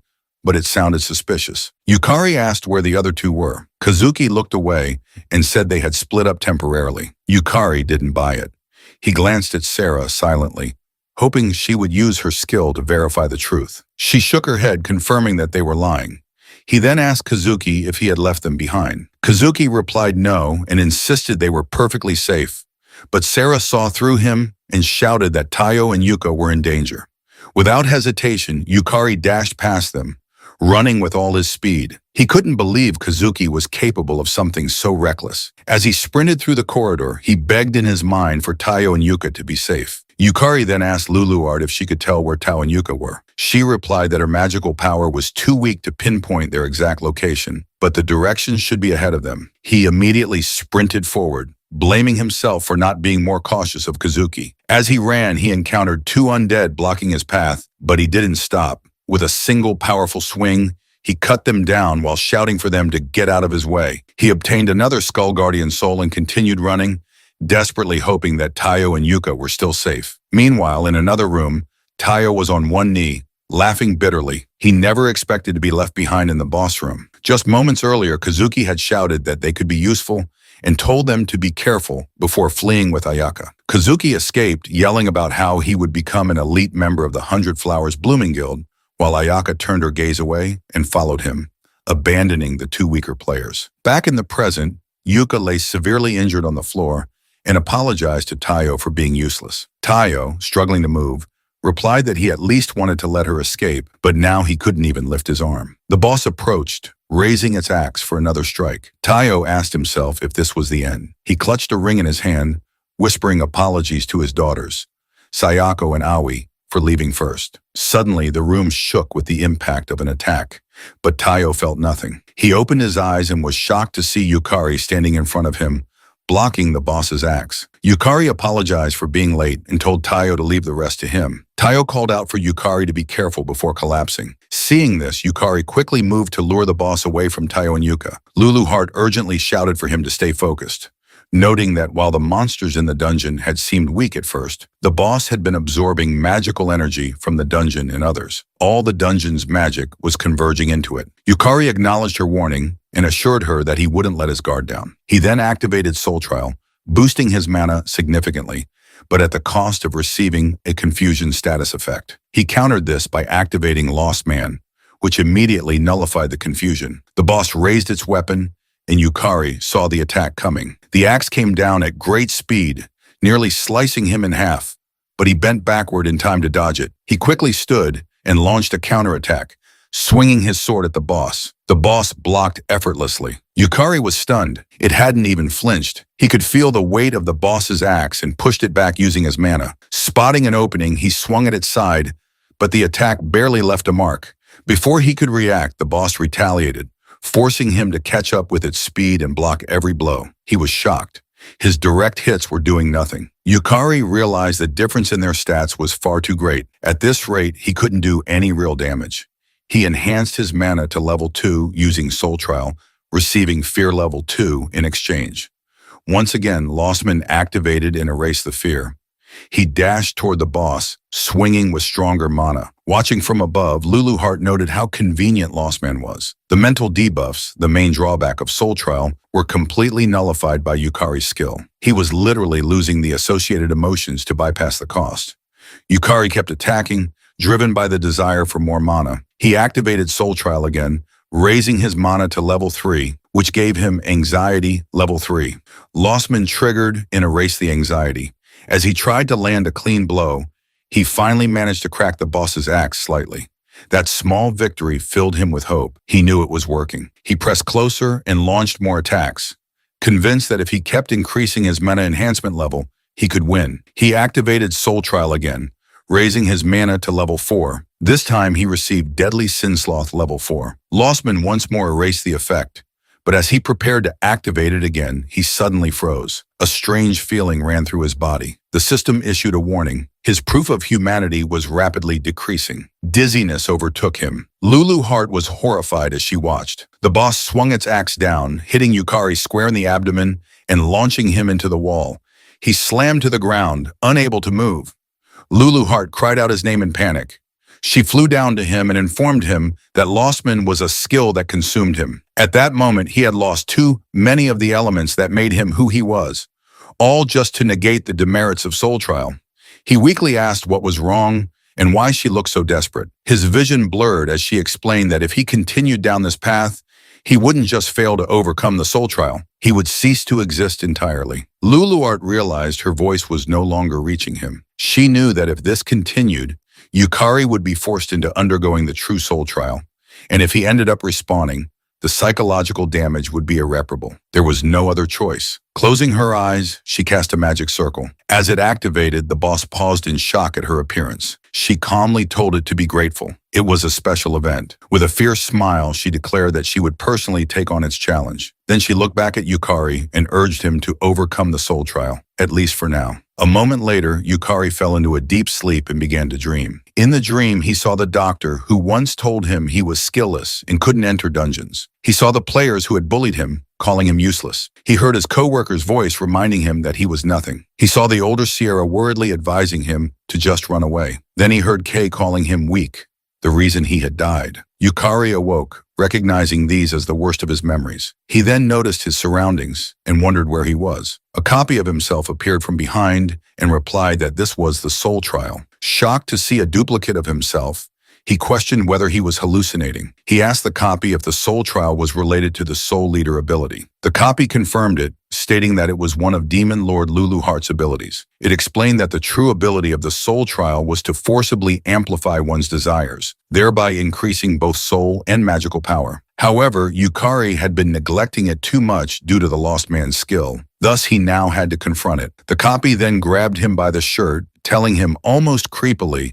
that he had to face the emotions he had lost and confront his own value. It accused him of being empty, shouting that he had nothing, that he would keep losing everything, and that he knew it deep down. It insisted that Yukari hadn't changed, couldn't change, and would never change. Meanwhile, back in the boss room, the monster swung its weapon and attempted to smash Luluhart to pieces. She narrowly avoided the strike by leaping away, but the force still slammed her against the wall. Struggling to her feet, she admitted to herself that she had anticipated this, but couldn't believe she didn't stand a chance, even against such a minor monster in her weakened state. It was beyond frustrating. She forced herself upright and glanced toward Yukari's soulless body. She couldn't afford to show weakness. This was all she could do for him now. As the boss raised its axe again, she slid under the swing and teasingly called out that she was the target. She was confident that Yukari would prove the value of his soul and overcome the soul trial. Back inside the true soul trial, Yukari asked his copy if proving one's value was really what it all came down to. Laughing as he spoke, he surprised his copy. He then admitted that maybe his life had been wrong all along, and maybe he would continue to lose everything. But even so, it was because of that life that he had met Luluhart, that frustrating result. The moment he could only run with her, the times he tried his best not to die just to save her, they were all a part of it. He gathered mana in his hand and declared that he may have nothing within him, and his life may be flawed, but his choices were not wrong. He thrust his hand into his copy, swearing that he would stop the dungeon break and save the world. His copy screamed in pain as Yukari poured mana into it, reactivating the lost man's skill. The copy dissolved into water and vanished. His proof of existence had dropped below a critical threshold, meaning he had regained his human presence. The soul trial space around him began to crack. The older version of Luluart appeared and remarked that he was riding a one-way ticket and called him Lostman. Yukari replied that he would accompany her. They were partners in fate. He reached out and took her hand.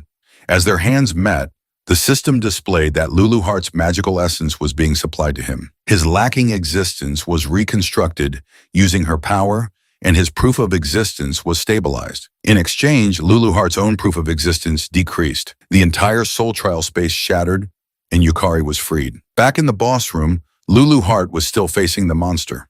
When it swung its axe at her again, someone blocked the blow. She smiled, saying she had kept him waiting long enough. Yukari had returned, pushing himself to block the boss's attack. He apologized for the delay and told her to leave the rest to him. She called him Lostman and asked if he had made his decision. As he slashed his sword at the boss, he replied that there was only one answer. She was confused by his response, but smiled and said she was curious. For now, though, they needed to deal with the boss. The monster, enraged, charged at them again, swinging its axe. Yukari dodged effortlessly, recognizing the repeated attack pattern. He furiously slashed at its side, asking if it really thought he would just keep taking those hits. The boss was stunned when his armor cracked. Yukari calmly informed Luluhart that his soul trial magic power had increased to level 5.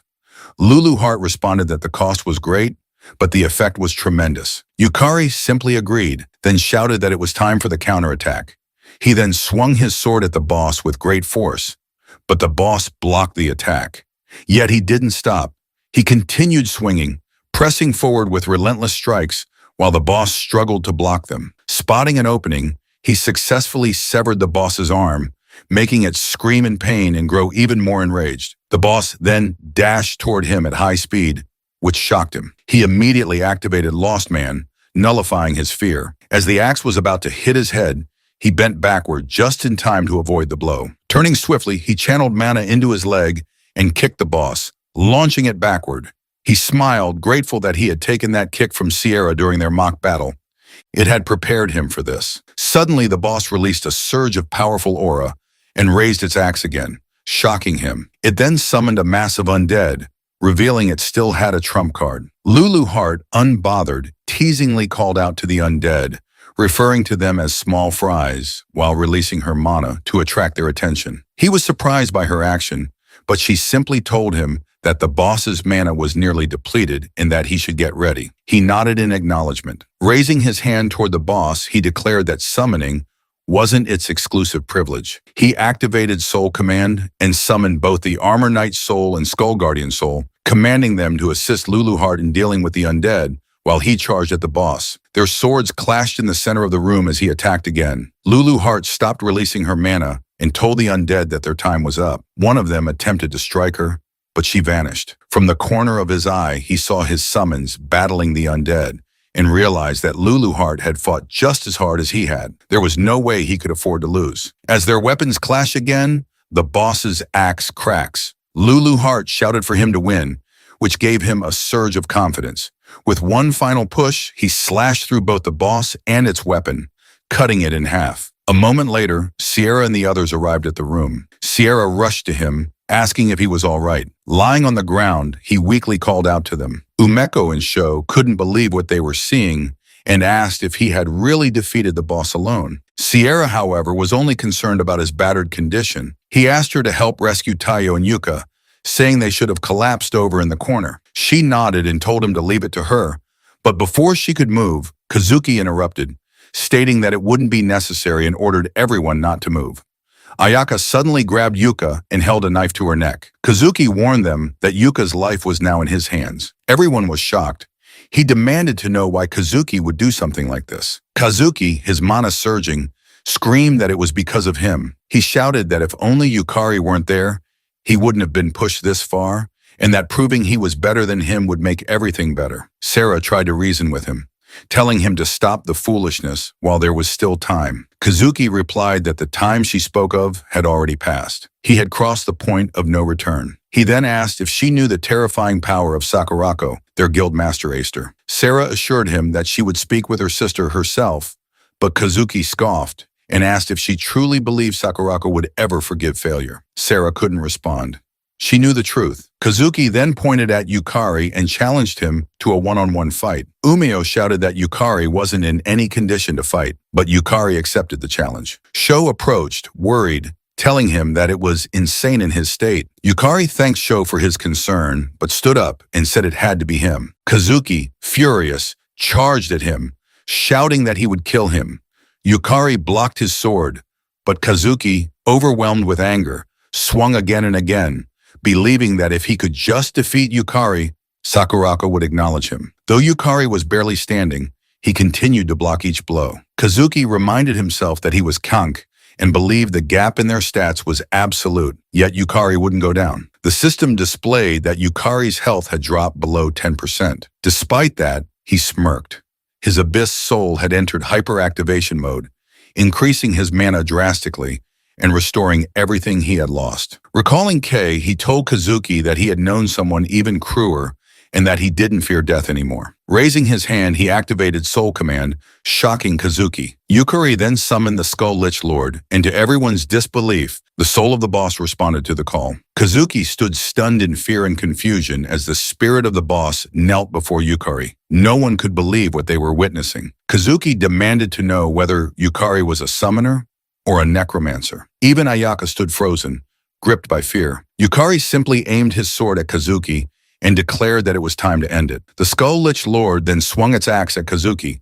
Though Kazuki managed to block the attack, the force caused his sword to slip from his hands, and all he could do was curse loudly. He turned, seeing the Skull-Lich Lord looming behind him with immense power. Yukari commanded the Skull-Lich Lord to move closer, and Kazuki froze in fear and horror. The undead entity raised its axe and brought it down toward Kazuki, who lay helpless. Just seconds later, Kazuki was sprawled on the ground. Sho excitedly rushed over, asking what had just happened and confirming if that summon was really the boss of the dungeon. Umeo joined him, still unable to believe that someone with such combat strength was also capable of summoning a boss-class entity. Yukari replied that he wasn't a summoner, but he could do something similar. Sho then helped him to his feet. Taiyo, regaining consciousness, expressed his gratitude for being saved. Yuka added that Yukari was their savior, but he humbly replied that it was because they both had endured the boss's fierce attacks. As the group began walking out of the boss's chamber, Sira followed behind silently. She reflected on how, once again, Yukari had taken on an overwhelming burden. She wished he would take better care of himself. Yet knowing she lacked the strength to stand beside him, she felt she had no right to say anything. Watching him talk casually with Sho, she felt a strong determination rise within her. She must become stronger. Meanwhile, Luluheart watched Ayaka, who was now helping the collapsed Kazuki, and smirked knowingly. The next day, at the Japan Player Association's Shinjuku branch, an employee informed Yukari that all procedures for his promotion to Dank were now complete. He thanked her for her assistance, but the lady noted that he didn't seem very happy about it, which surprised and confused him. She went on to explain that reaching Dank was considered the first real hurdle for a player. It required both solo and team dungeon clears, and it entitled players to government subsidies and tuition exemptions. She remarked that he should be more excited. Yukari responded by asking if she believed a D-ranked player could clear an S-ranked dungeon. Puzzled by the question, she replied honestly that it would be impossible. He simply stated that that was the reason. He had to become stronger than even S-rank players. Luluheart, proudly floating beside him, nodded in agreement. The lady, understanding his ambition, acknowledged that for him, Dank was just a passing point. She wasn't sure whether he was joking or being serious, but then smiled, saying that if anyone could do it, maybe it really was him. She told him she looked forward to the day he stood at the top of the world. A moment later, as Yukari stepped outside the association building, someone called out to him. A man approached asking if he was Kaki Yukari.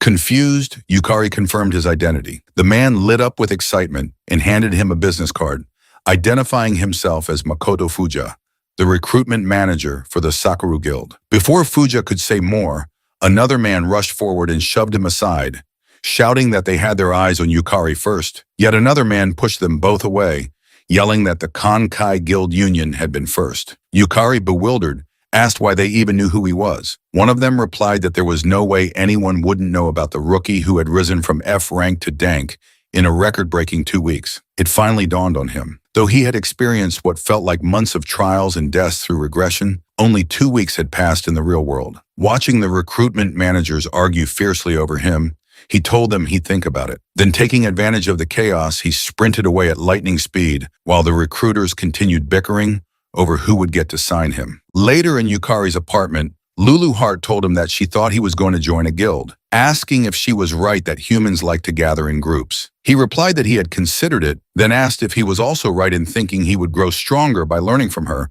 rather than joining a guild. She confidently agreed and cheerfully told him that he finally understood. She then informed him that they would soon challenge the Luluheart dungeon. Yukari immediately dropped his dumbbells and stared at her in fear. She looked back at him in confusion. He shouted at her, asking if she wasn't skipping way too many steps and if she had any idea how many S-ranked players had failed to clear that dungeon before. Luluheart calmly reminded him that the Luluheart dungeon was her home and assured him she had a special secret plan. She told him to leave it to her. Despite her confidence, Yukari couldn't shake the bad feeling growing in his chest. Meanwhile, in the 100 Flowers Blooming Guild, Sakurako sat silently while Kazuki knelt before her, desperately explaining that he had been set up by Yukari's despicable trap. Sakurako, however, informed him that the other players had all reported that he had made an insane decision. Kazuki swore in panic and insisted it was a false report, but then Sakurako reached out, grabbed him by the hair, and furiously asked if he was saying that Sierra was lying. Terrified, Kazuki shouted that it was true, claiming it was unfortunate, but Sarah was not in her right mind. Her anger intensified. Without another word, she activated her two-tail ability, Hakuman Konmu Kyobi, a skill derived from her nine-tailed fox power that summoned the essence of the white-faced, golden-furred fox. A flurry of butterflies emerged from her mana. Fox ears appeared atop her head, and two glowing tails extended from behind her. Sakurako looked down at Kazuki and told him she had already intended to punish him, even if he had managed to kill Yukari. But insulting her Sierra just to protect himself had sealed his fate. Anyone who insulted Sarah would die. Kazuki trembled, admitting in fear that he was wrong, and trying again to shift the blame onto Yukari, but Sakurako ignored his. She cast 1,000 colors and 10,000 blossoms, dual barrier, encasing Kazuki in a magical prison. As he screamed and begged for mercy, she remained silent. She then activated her convergence ability, directing it at the dual barrier, which shattered into pieces along with Kazuki, who was still crying and pleading for his life. When Kazuki disappeared like dust, Sakurako picked up a photo of Yukari, stared at it, and burned it to ash. With a cold expression, she thought to herself that it was time to see whether Yukari was the real deal. She had decided to confirm it personally. The next night, Yukari and Lulu Heart stood outside the entrance to the dungeon. She proudly remarked that her dungeon looked as amazing as always and asked if she was right. He agreed, telling her that it truly was in a class of its own. Staring up at it, he reminded himself that the Lulu Heart dungeon was the toughest in the world. Entering without permission from the player association was strictly prohibited, so he assumed getting inside would be a challenge. To his disbelief, just minutes later, he found the guard fast asleep. He whispered to Lulu Heart that they could probably just walk right in. She agreed, commenting that not many people dared challenge her dungeon anyway. The two of them walked through the dungeon gate without effort and soon stood at the portal entrance inside. Yukari whispered again, asking if they should go in. Lulu Heart nodded and they both entered, unaware that someone was watching them from a distance. Inside, Yukari was stunned to find himself facing a vast castle. It was the very dungeon players across the world had challenged without a single successful clear. He asked if it was just a corridor, and Lulu Heart replied that this was called the Infinite Corridor. She explained that the first floor of the Lulu Heart dungeon was a massive castle the size of an entire country. Without following the correct path, a person would wander endlessly, never reaching the boss room. She added that typically players would start in the forest outside the castle, but she had arranged a special shortcut for him. Yukari was relieved to hear that, admitting he was terrible at mazes. Lulu Heart proudly pulled out a stack of documents and told him that was exactly why she had prepared this for him. Surprised, he asked what they were. She replied that it was a handmade map of the labyrinth with the correct path already marked. He realized that was what she had been drawing the whole time. Amazed, he told her he couldn't believe she remembered such a detailed route. She responded with a smirk, saying that when one has lived somewhere for thousands of years, they just know. Yukari was surprised to hear that she had lived for thousands of years and began to wonder what she had been doing before the dungeon appeared. Lulu Heart pointed to a nearby wall and directed him to turn right at the dead end. They followed her instructions, another right, then straight ahead. As they walked, Yukari asked if there weren't any monsters in this dungeon.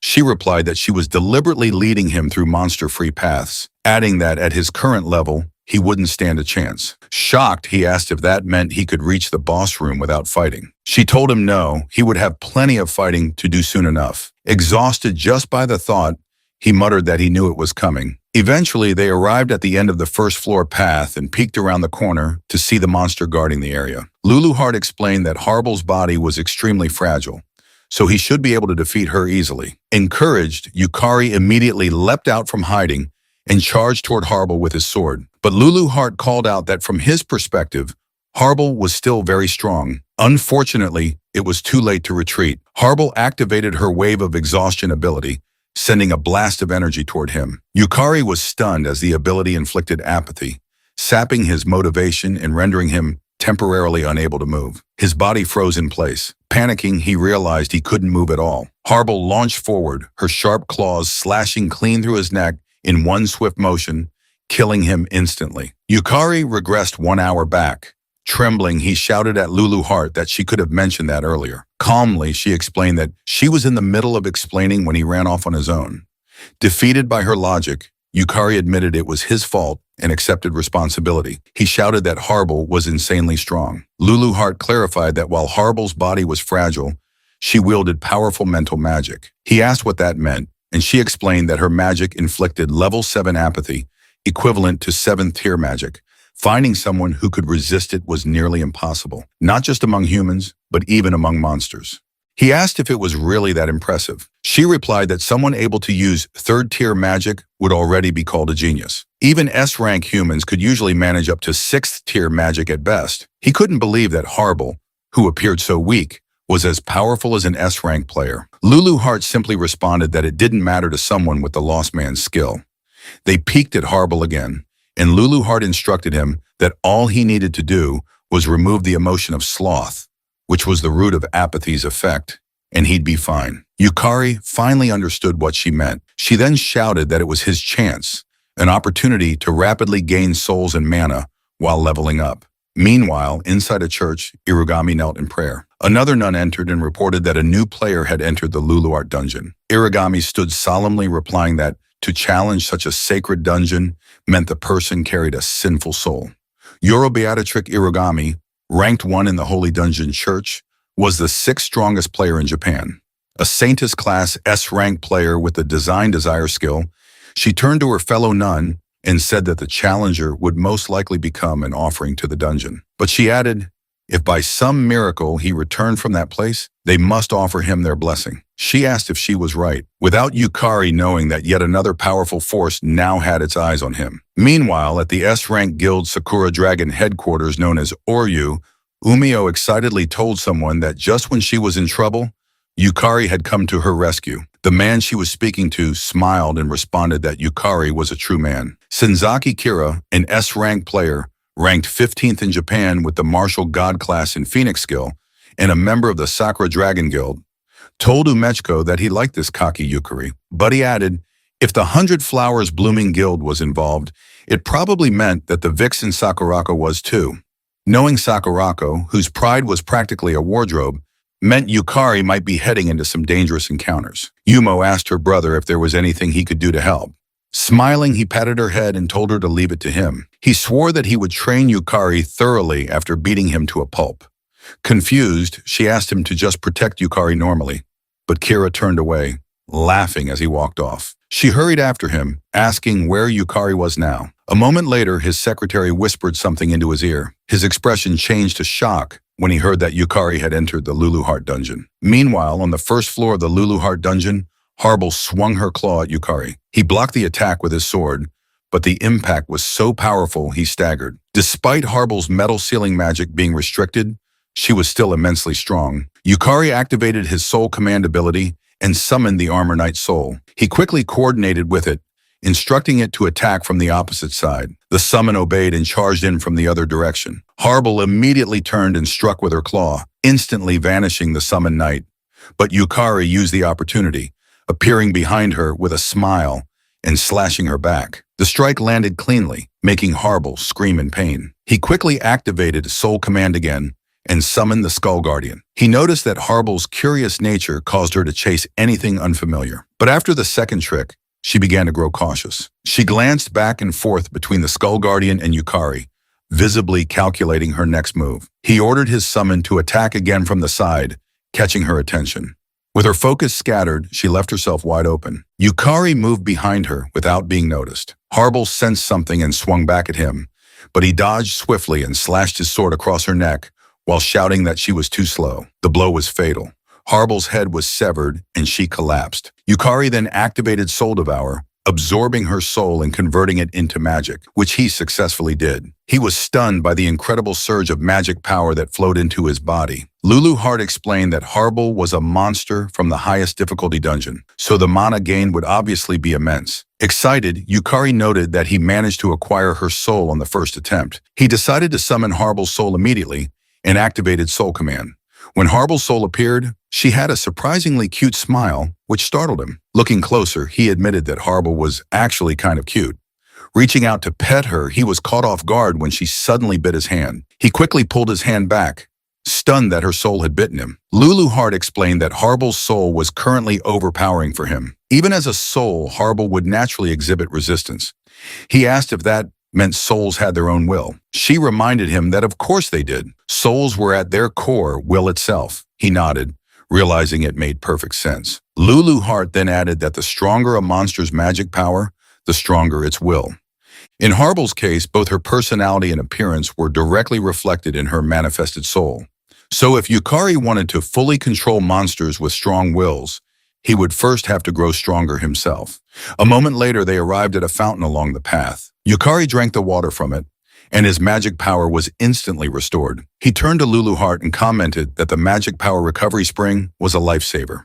With his current mana reserves, using Harble's abilities would drain him completely. She agreed. Lulu Hart then informed him that the spring was placed there by the first floor boss, who loved fair fights. Yet for some reason, humans never used it. Yukari glanced at the side of the spring and noted that with such a suspicious sign saying it was a magic power recovery spring, most people would assume it was a trap. Still, he was glad for its existence.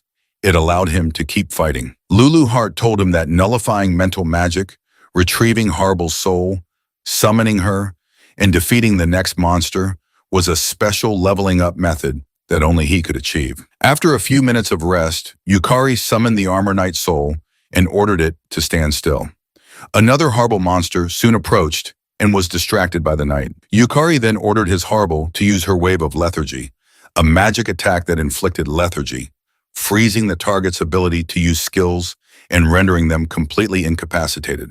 His Harble cast the spell successfully, hitting the enemy Harble and leaving it immobile. Yukari dashed in alongside his own Harble and slashed the frozen enemy as Harble struck with her claw at the same time, instantly killing it. He harvested the soul immediately and thrilled high-fived the Armor Knight soul, cheering that he now had 2 Harble souls.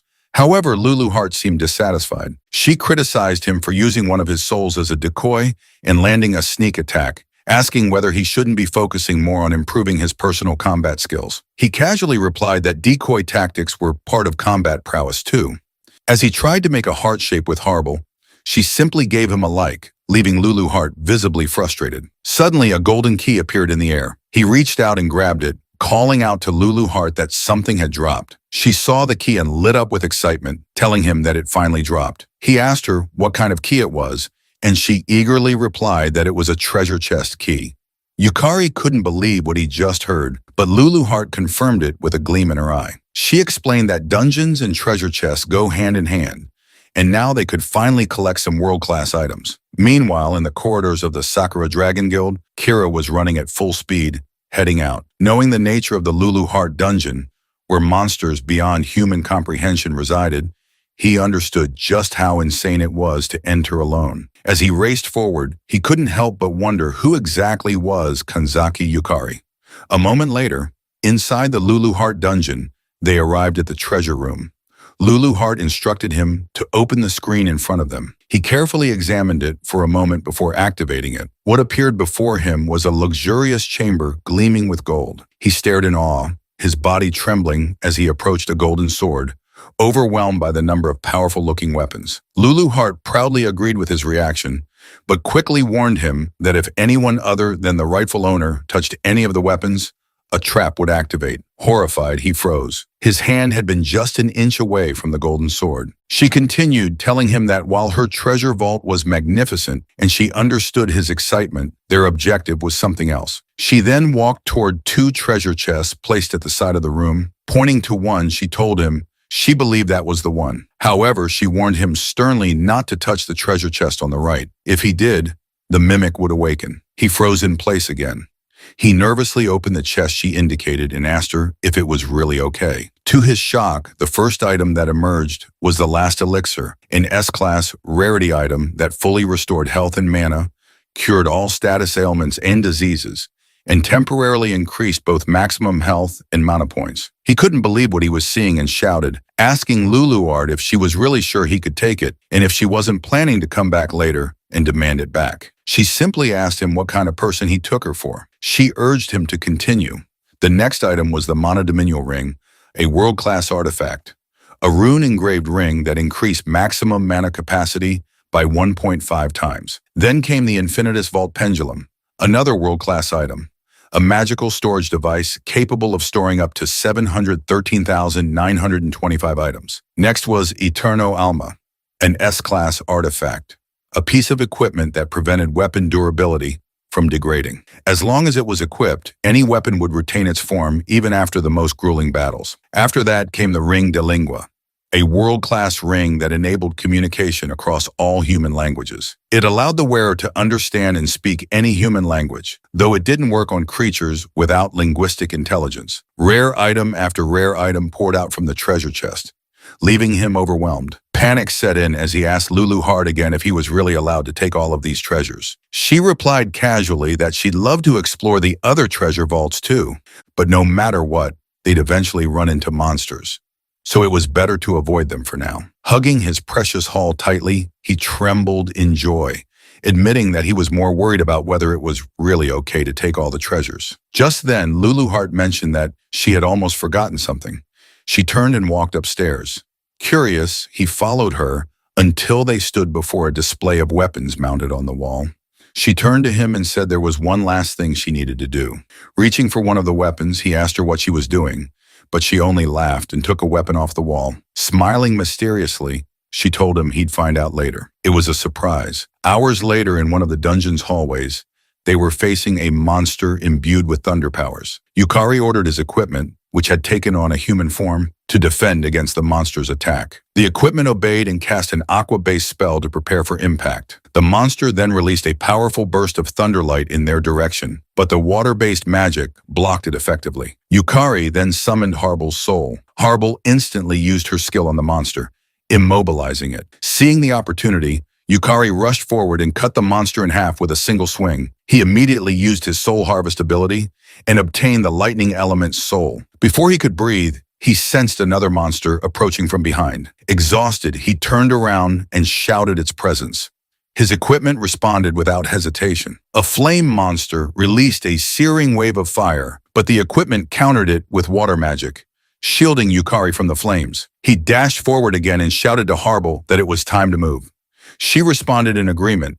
The flame monster was caught off guard as they rushed it from both sides. Before it could react, Yukari and Harbel slashed it into 4 pieces. He then used Soul Harvest again and acquired the Flame Element's soul, an elemental entity of crimson fire that possessed overwhelming offensive power, capable of burning anything to ashes, and could also create a wall of fire as a defensive measure. Finally, Yukari collapsed to the floor in exhaustion. Relieved that they had won, Lulu Heart praised their teamwork, but he told her that he had lost count of how many times he had died. He pointed to the equipment beside him and said that without it, there was no way they would have survived. It was the last elixir, an S-class rarity item shaped like a pendulum and engraved with ancient runes. It allowed physical attacks to affect intangible beings and granted special attack bonuses against element-type enemies. Lulu Heart asked if it wasn't incredibly convenient and explained that normally physical attacks would have no effect on elemental-type monsters. Yukari asked if magic of the same attribute would be nullified,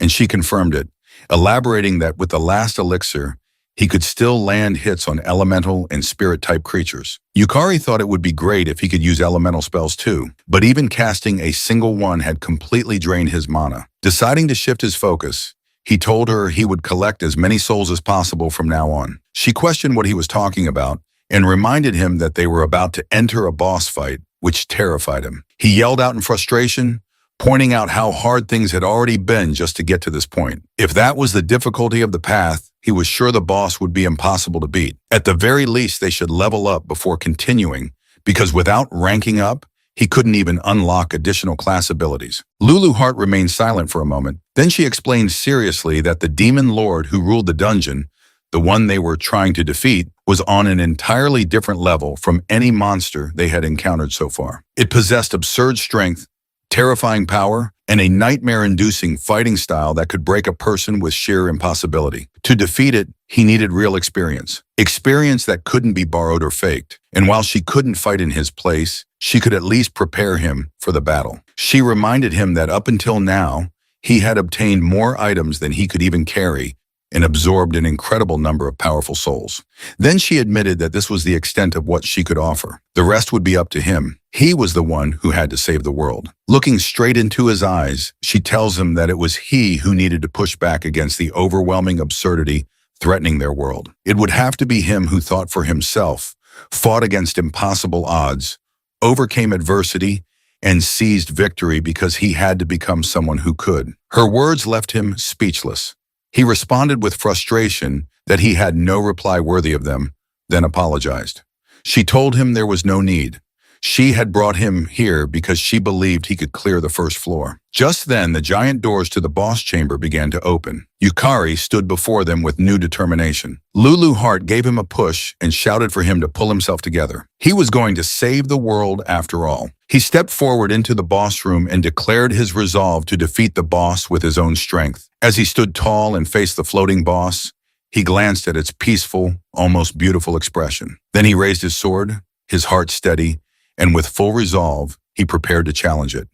No matter how many times he might die, he would save the world. The boss slowly descended from above, introducing herself as Serendiana, the one entrusted by the demon lord Lulu Heart to guard the first floor. She explained that any invader who dared disturb the peace of the demon lord would atone for their crime with their life. Calling upon the all-pervading source of light to pierce through the darkness in a single flash and become a radiant blade, she gathered the intense light into her staff and hurled a luminous ray in his direction. The beam of light shot toward him at incredible speed, shocking him, and before he could even react, the attack struck him and killed him instantly. Moments later, he regressed 1 hour prior and reappeared in front of the boss room. Unable to believe he had died in an instant, he wondered if the light Serendiana had thrown was a form of magical light. Lulu Heart, appearing behind him, teased him and asked if he already needed her help, but he replied that he was fine. He realized that although the beam's speed was incredible, its trajectory had been a straight line, making it possible to predict. He concluded that if he kept his eyes on her staff's direction, he might be able to dodge it, activating his soul abilities to boost his magic power. He stepped toward the boss room, deciding to initiate the soul trial first. Once inside, Serendiana once again began gathering light into her staff and aimed it at him. He focused his gaze on her staff, and when she released the luminous ray, he immediately jumped to the side, narrowly avoiding the blast. It was a close call, but he was relieved that he had managed to dodge it. Serendiana appeared surprised that he had evaded the attack on his first attempt and acknowledged that he had truly earned his way there. She then added that perhaps it was time she got a little serious, which caught him off guard. Calling upon the void-born flame, she summoned fire to scorch the earth without light and bring forth judgment that incinerated all creation. The crimson flame gathered in her staff as she activated her dance inferno skill, forming a massive magic circle. She then launched Empress Explosion in his direction. He saw the fire surging toward him and realized there was no way to dodge it. Serendiana appeared surprised that he hadn't attempted to escape, but he vowed to himself that he would burn the experience into his memory. The explosion engulfed him, and his body was blown to pieces. Once again, he died and regressed. Now understanding that fire magic was typically a wide-area attack, he took note that its activation time was roughly 3 seconds. Swearing to himself that he would make it next time, he stepped back into the fight with renewed determination. After dodging the luminous ray again, Serendiana prepared to strike with Empress Explosiona.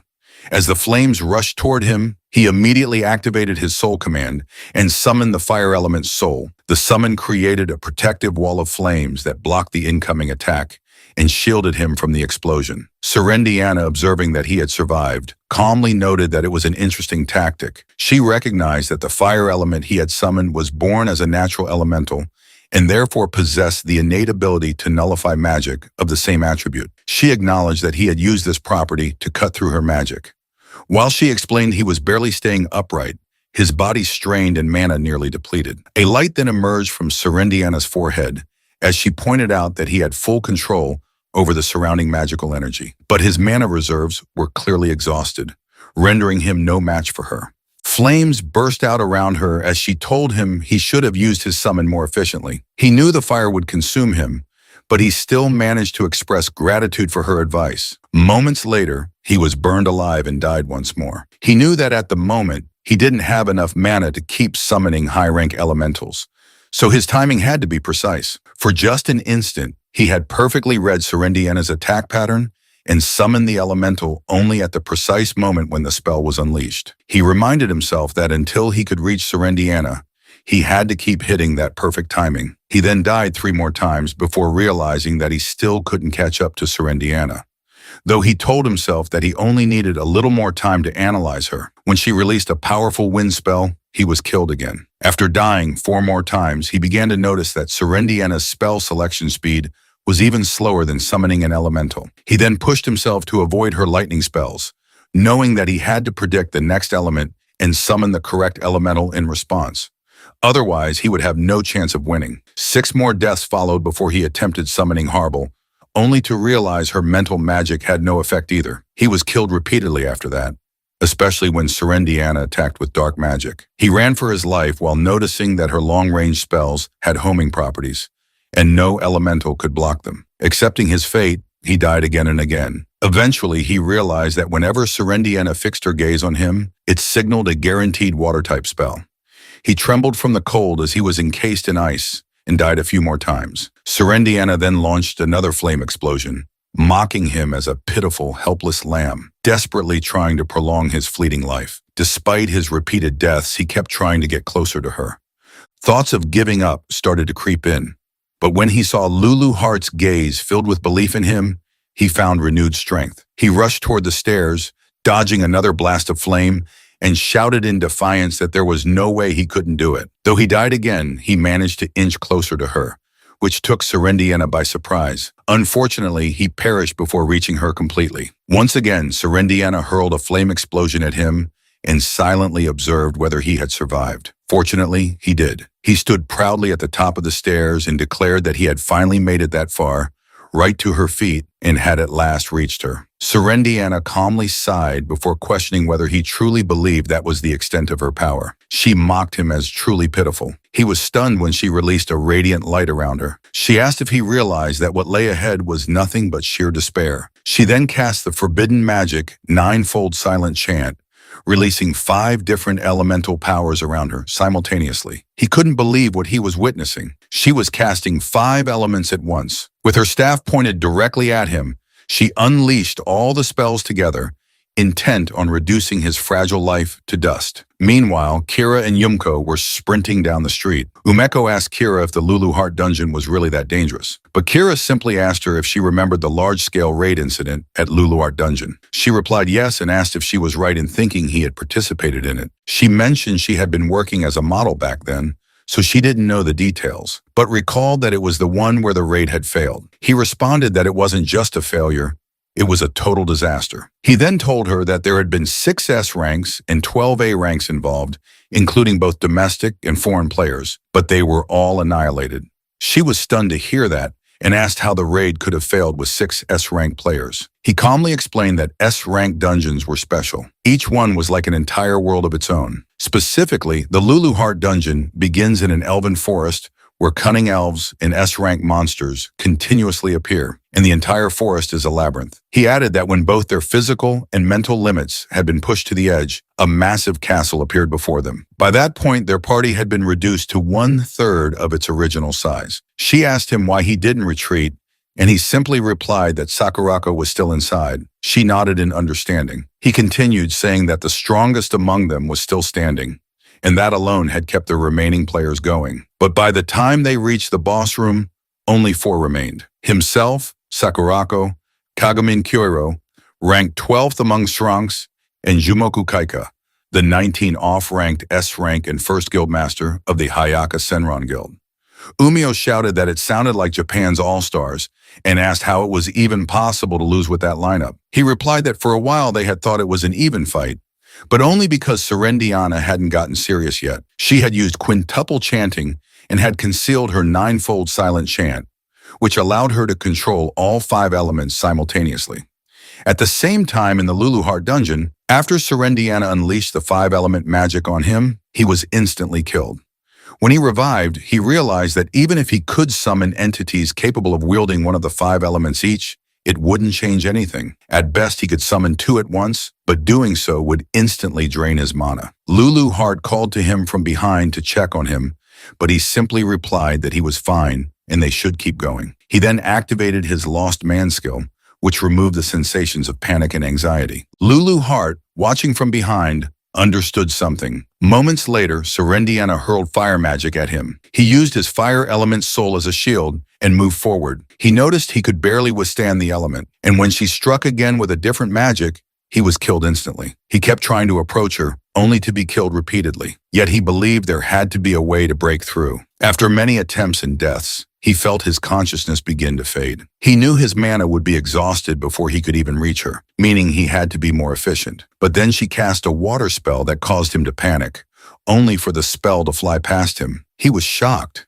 He hadn't expected her to miss. Unfortunately, when he looked ahead, another water spell hit him. He realized too late that it had been a double attack and died. He grew frustrated, unable to break through her 5-element magic. After being killed multiple times, doubt consumed him. He asked himself what he was supposed to do, how he was supposed to win. All he saw was the death panel again and again. Kneeling, he couldn't see a path forward. Clenching his teeth in frustration, he thought that even though Lulu Heart believed in him, he still couldn't win. In a desperate moment, he chose to use the method Lulu Heart had warned him not to. He activated Lost Man again, this time removing not only panic and anxiety, but also fear and paranoia all at once. As expected, without any unnecessary emotion, his thoughts became sharper. He told himself there had to be a reason Lulu Heart brought him there. She always acted for his sake. He pushed himself to think. There had to be something he was missing. Why had Lulu Heart made him face such an overwhelming opponent? And why now? Wouldn't it have made more sense to grow stronger first, to train, to gather items or collect souls? He told himself it couldn't be that simple. There had to be more. He admitted that he was weak. And in that moment, an idea snapped into place. All the fighting he had done flashed before his eyes, and he realized something. Lulu Heart made him fight because he was weak. He thanked her silently for it. Lulu Heart, winking, just asked what he was talking about. He opened the boss room for what felt like the 100th time and stepped inside, telling Lulu Heart that he finally understood. He now knew the way to defeat Serendiana. Lulu Heart told him to show her the answer he had found through his struggles and suffering. A few minutes later, Serendiana remarked that it was certainly an interesting strategy, as it relied on something every element possessed from the moment of their birth, the ability to neutralize magic of the same attribute. As flames circled around him, he managed to avoid the fire spell she hurled thanks to his fire element soul. She admitted she hadn't expected him to use it to endure her magic, but he simply smirked and asked if she would now take him more seriously. This surprised her. Then he suggested she use a spell with 5 attributes at once, shocking her even more. She asked how he knew about it, but when he didn't respond, she said she had no need to entertain such cheap provocations. Still, she added, it was the duty of the strong. He saw her begin to chant and was proven right when a massive magic circle appeared behind her. She told him she would bury him in a single strike, just as he had requested. He stood there for several seconds, then vanished. This startled Serendiana. She wondered whether it was perception obstruction or concealment magic. But she knew her mana detection couldn't be deceived by such simple tricks. She looked around, confident she should be able to detect his presence, no matter how weak his mana was. Calming herself, she reminded herself that no living thing in that world lacked mana. All she had to do was annihilate everything in the area. She unleashed her 5-element magic in a wide area attack. Minutes later, as the magic began to dissolve into the air, she still hadn't sensed him and grew angry at her inability to locate him. Suddenly, she heard the sound of footsteps sprinting and cast magic around her instinctively, still wondering how he had disappeared. What she didn't realize was that he was directly above her, perfectly positioned. He had figured out that Serendiana perceived the world entirely through mana. When he used Lost Man, which eliminated his mana signature, she could no longer perceive him. He raised his sword, knowing that once Lost Man expired, his mana would return. As the system displayed that the skill had ended and his mana was restored, he leapt down and activated his ultimate ability. Soul Absorption, Full Power, Soul Burst. Serendiana turned in shock, unable to believe the magnitude of the mana now emanating from him. She wondered where he could have gotten such overwhelming power. A few hours earlier, he had told Lulu Heart that, as expected of the most difficult dungeon, the number of souls he had obtained was incredible. He explained that soul absorption, which increased his stats and mana upon delivering the final blow, had been extremely useful. But Lulu Heart reminded him that that was only the beginning. He looked at her in confusion. She then explained that if the soul leader class truly descended from her, the true power of soul absorption lay in the storage. Soul absorption allowed Yukari to store the souls of defeated enemies, functioning like a reservoir. Just like a dam, it could release the stored energy all at once. His final attack was powered by every soul he had ever absorbed and every life lost in regression. It was a strike containing everything he had. He knew it was an enormous risk, as it would use up all his collected souls. But he shouted at Serendiana, demanding to know how many times she thought he had died. He had observed her spells.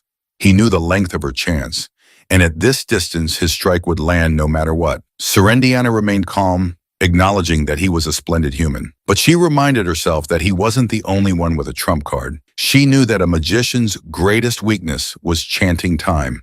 Did he really think she hadn't overcome that? She extended her hand into the air and opened her treasure vault, searching for a wand she had stocked, one that allowed casting without chant time. But she was stunned to find it missing. Panic set in. Had her vault been breached? Looking up, she knew she wouldn't make it in time. Yukari gave everything into his final attack, shouting that it would end there as he swung his sword down upon her. She raised a barrier in desperation, but she already knew it wouldn't hold. As expected, the barrier shattered within a second, and his final blow landed, triggering a powerful explosion. At the same time, the system broadcast a global announcement to all players. The first floor of the Rank 1 Lulu Heart Dungeon has been cleared. Sakurako was infuriated. The system then showed the identity of the player who cleared it and stated that this player had been rewarded with control authority over the first floor, as well as authorization to enter the second floor. The system congratulated all players and wished for the health and blessings of everyone in the world. Meanwhile, inside the Lulu Heart Dungeon, Yukari and Lulu Heart celebrated in joy. The first floor of the Lulu Heart Dungeon lit up, and a statue of Serendiana appeared at the center of the altar as the living Serendiana vanished. Yukari screamed in disbelief that he had actually won, but soon after he felt dizzy and fell to his knees. Laughing, he told Lulu Heart that he was completely out of it. It had cost him far more soul energy and mana than he could handle. The system then displayed a message confirming the dungeon's conqueror, showing Yukari at rank 1 on the contribution ranking. That's when he realized the system had assumed the dungeon would be tackled by a team. The system then awarded him the Rinton, a world-class great item known as the Ring of Rotating Magic. It explained that the Rinton nullifies all magic, but after use, it enters a 24-hour cooldown. Immediately after, his Soul Devour skill activated, consuming the soul of Serendai Diana Rinswheel, also known as Serendiana, and converting it into mana. He was shocked when he felt a flood of souls pouring into him, but it made sense given the enormous scale of mana involved. Even though it was overwhelming, he understood what it meant. Once Serendiana's soul was fully devoured, the system began processing his contribution level. However, it encountered an error, informing him that his contribution would be stored until he reached S rank, as contribution ranking updates were not possible for non-rank players. Surprisingly, he was relieved. Even if someone asked how he cleared it, he couldn't exactly admit he had borrowed the Demon Lord's power. Luluart then praised him for a job well done, telling him that she hadn't expected him to actually defeat the floor boss of her dungeon. She also informed him that he was the first to do so. He was surprised that she was honestly praising him and thanked her, adding that it was only possible because of her. She asked if she was right in thinking he brought her along because of his low mana. He didn't answer directly and instead told her that he had always wondered why she had sent him to the Lulu Heart Dungeon, despite him only being dank. But during his fight with Serendiana, he realized something. Every time he was near death, her accuracy dropped. That's when he figured out it was because when his mana ran out, Serendiana couldn't perceive his presence. He explained that at first he had thought Serendiana was just a beautiful woman with sleepy eyes. But the truth was, she really couldn't see. If he had been stronger with more mana, he might never have realized that Serendiana observed the world through mana. He would have fought her head and over again, never understanding why he kept failing. He guessed that the real reason he was sent into that dungeon was because of his low mana, a trait that ironically turned out to be his greatest advantage. Luluart didn't bother responding with pleasantries. Then Yukari asked if he was right that she had also recovered Serendiana's staff back then. He thought to himself that while he had managed to defeat both Harble and Serendiana somehow, he hadn't truly conquered the dungeon. And he hadn't stopped the ninefold silent chant either. He told himself that he had to get stronger. And when Lulu Heart saw his expression, she sighed and told him he was probably overthinking again. She then reassured him that he was the one who defeated Serendiana. But he asked if he was right in thinking that discovering Serendiana's weakness was thanks to the lost man's skill. She simply asked him why he was trying to separate it from himself, reminding him that the lost man's skill was his because he chose it. She went on to explain that Serendiana's hidden ability was called Elder Vision, which allowed her to perfectly perceive her enemy's mana and predict their actions. The higher her opponent's mana, the stronger she became, bordering on clairvoyance. However, because of that overwhelming perception, Serendiana had neglected to develop any other detection methods. Yukari had played his cards well, exploiting both her weakness and her arrogance. In the end, it was nothing more, nothing less. He looked at her, surprised by the explanation, and thanked her warmly for it. He then asked why his soul harvest ability hadn't activated when he delivered the final blow. She pointed ahead and told him that Serendiana's soul was sealed within the statue. When he looked, he told her there was nothing there. She explained that Serendiana's mana output was so massive, even among floor guardians, that he likely couldn't sense it in his current state. But if he kept improving, soul summoning would eventually become possible. Still, he responded that he couldn't even imagine summoning Serendiana. It had been far too intense. Lulu Heart then suggested that they come back another day. Even though he had absorbed Serendiana's mana and grown stronger, it had only increased his mana capacity, not replenished it. If he didn't take a break, he would remain completely drained. She then informed him about uncharted areas to explore, soul recovery tasks, and treasure collection opportunities, adding that there was still a lot left to do just on the first floor. He agreed with her and said he was already exhausted. They should just go home and take it easy. A moment later, they exited the Lulu Heart dungeon and Lulu Heart disappeared, saying she would update the supplemental map. Yukari stepped out of the dungeon, feeling like his joints were breaking apart. All he wanted was to go home and sleep, but suddenly a knife was pressed against his back. A woman's voice warned him that it was dangerous to walk alone on a moonlit night like this. She then activated her skill, Design Desire, and told her pet that it was time for its meal. Yukari turned his head slightly as he felt a powerful presence behind him and saw a monstrous eye. Before he could react, the monster attacked, sending him to the ground, coughing blood. Dark magic energy wrapped around him, trapping him in place. As pain overwhelmed him, he wondered what had just happened and activated Lost Man to dull the sensation. Then approached him and remarked that the first floor of the Lulu Heart dungeon had been cleared today, and the only person nearby was him, so she'd like to ask a few questions. Seeing the knife in her hand and the massive monster beside her, he stammered out a question, asking who she was. With a warm smile, she introduced herself and told him to call her sister, Yoro. He struggled to stand and managed to move a little. She was impressed he could still move at all. Then she ordered her pet to attack again. However, it doesn't affect him. She was shocked to see that her Design Desire had been erased and wondered how a D rank with no mana had done it. What she didn't know was that the Rinton, the boss drop from Serendiana, was still in Yukari's pocket. It had activated, nullifying the magic and saving his life. But Yukari knew it couldn't be used again for another 24 hours. And being restrained meant he couldn't access any other items. Panic set in. He had no mana, no strength left, and no idea what to do. Irigami then confirmed her suspicion. He was dangerous and said she would now use a little of her true strength. Activating Design Desire again, she ordered her pet to tear off his limbs. The monster lunged with its claws while Irigami coldly said they would make him permanently disabled. But just before the claws reached him, someone appeared, shielding him in time. Sakura greeted Irigami, calling her trash while holding the monster's claw tightly. Sakura then turned to her and asked he was doing to Yukari. He couldn't believe his eyes. Sakura was standing before him. He wondered why Japan's top player had appeared there of all places. Sakura turned to Irigami, calling her a witch, and said she had heard someone had cleared the Lulu Heart dungeon, so she came to take a look. She hadn't expected to run into her there. Irigami responded with a warm smile, saying it was cruel for Sakura to call her a witch, and that she should instead call her sister Yoro with a bit more affection. Sakura glared at her. She knew exactly who Irigami was, the holder of the Holy Attribute's strongest saintess class, a so-called witch who in truth governed the mysterious Holy Dungeon Church. Sakura accused her of always being good at hiding her tail, making it so no one would ever guess she was in Japan. But today must be her lucky day, she said, because she finally had the chance to erase her. Irigami, however, smiled sweetly and told Sakura not to bear her hostility so openly. She claimed that she merely revered the dungeons, the monsters, and the one who ruled them all, the Demon King. Irigami added with excitement that it was simply an act of faith. That angered Sakura even more. She told Irigami she didn't care what she believed in, but messing with her guild had been a mistake. Just feigned confusion and replied that she had no idea what Sakura might be referring to.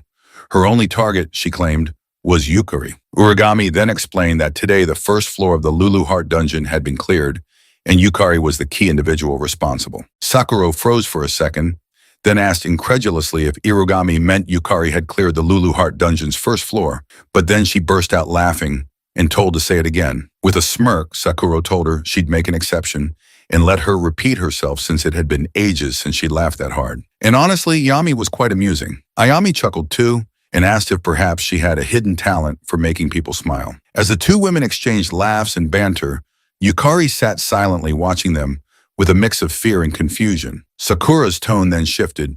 She smiled coldly and acknowledged that Yukari had defeated Kei and even subdued Kazuki, who was more than 2 ranks above him. But she also knew that the Lulu Heart dungeon wasn't something one could just conquer so easily. Turning back to Irugami, Sakura stated that as expected, entertaining a witch's delusions was a waste of time. She declared that she would kill Irugami right there and then. Sakura activated her 5-tail skill and launched her Foxfire Half-Blood ability at Irugami. Calmly, Irugami activated her Albion Veil to defend herself. When the Foxfire struck, it triggered a massive explosion of energy around them, but not a single scratch appeared on Irugami. Irugami turned to Sakura and said she expected her to have that much firepower, even without using her full strength. Then she asked if it was really the time to be holding back. Monster launched its claws at Sakura, but Sakura only smirked. She released a magical shield to block the attack, and coldly told Irugami not to get cocky if that was all the power she had. Irugami then ordered her pet to activate corrosion. Its claws spread corrosion, allowing it to pierce through Sakura's barrier and shatter it completely. However, this only excited Sakura further. She unleashed her Black Flame Butterfly Half-Blood ability in retaliation. As the floating butterflies landed on the monster's claw, they ignited into powerful black flames, burning the creature to death. Meanwhile, Lulu Heart appeared beside Yukari, telling him that those women possessed an extraordinary amount of magic power. Since he was out of mana and stamina and unable to move, she advised him to simply watch for now, because what he was witnessing was the wall he would one day have to overcome. He nodded in response, understanding fully. It was a battle between S-class entities, and he planned to burn every detail into his memory. Urugami then released her sacred spears, holy lances of light summoned from the sacred castle. Their divine energy was particularly effective against evildoers and mortal beings. She aimed them all at Sakura and launched them simultaneously, saying that people were too obsessed with preserving what they deemed normal. Sakura activated her double barrier ability, blocking the spears trying to pierce her. But Iyami wasn't done. She cast an even stronger magic circle and spoke again, proclaiming that Earth had been chosen as the land of God and that humans should gratefully accept skills, classes, and dungeons as miracles.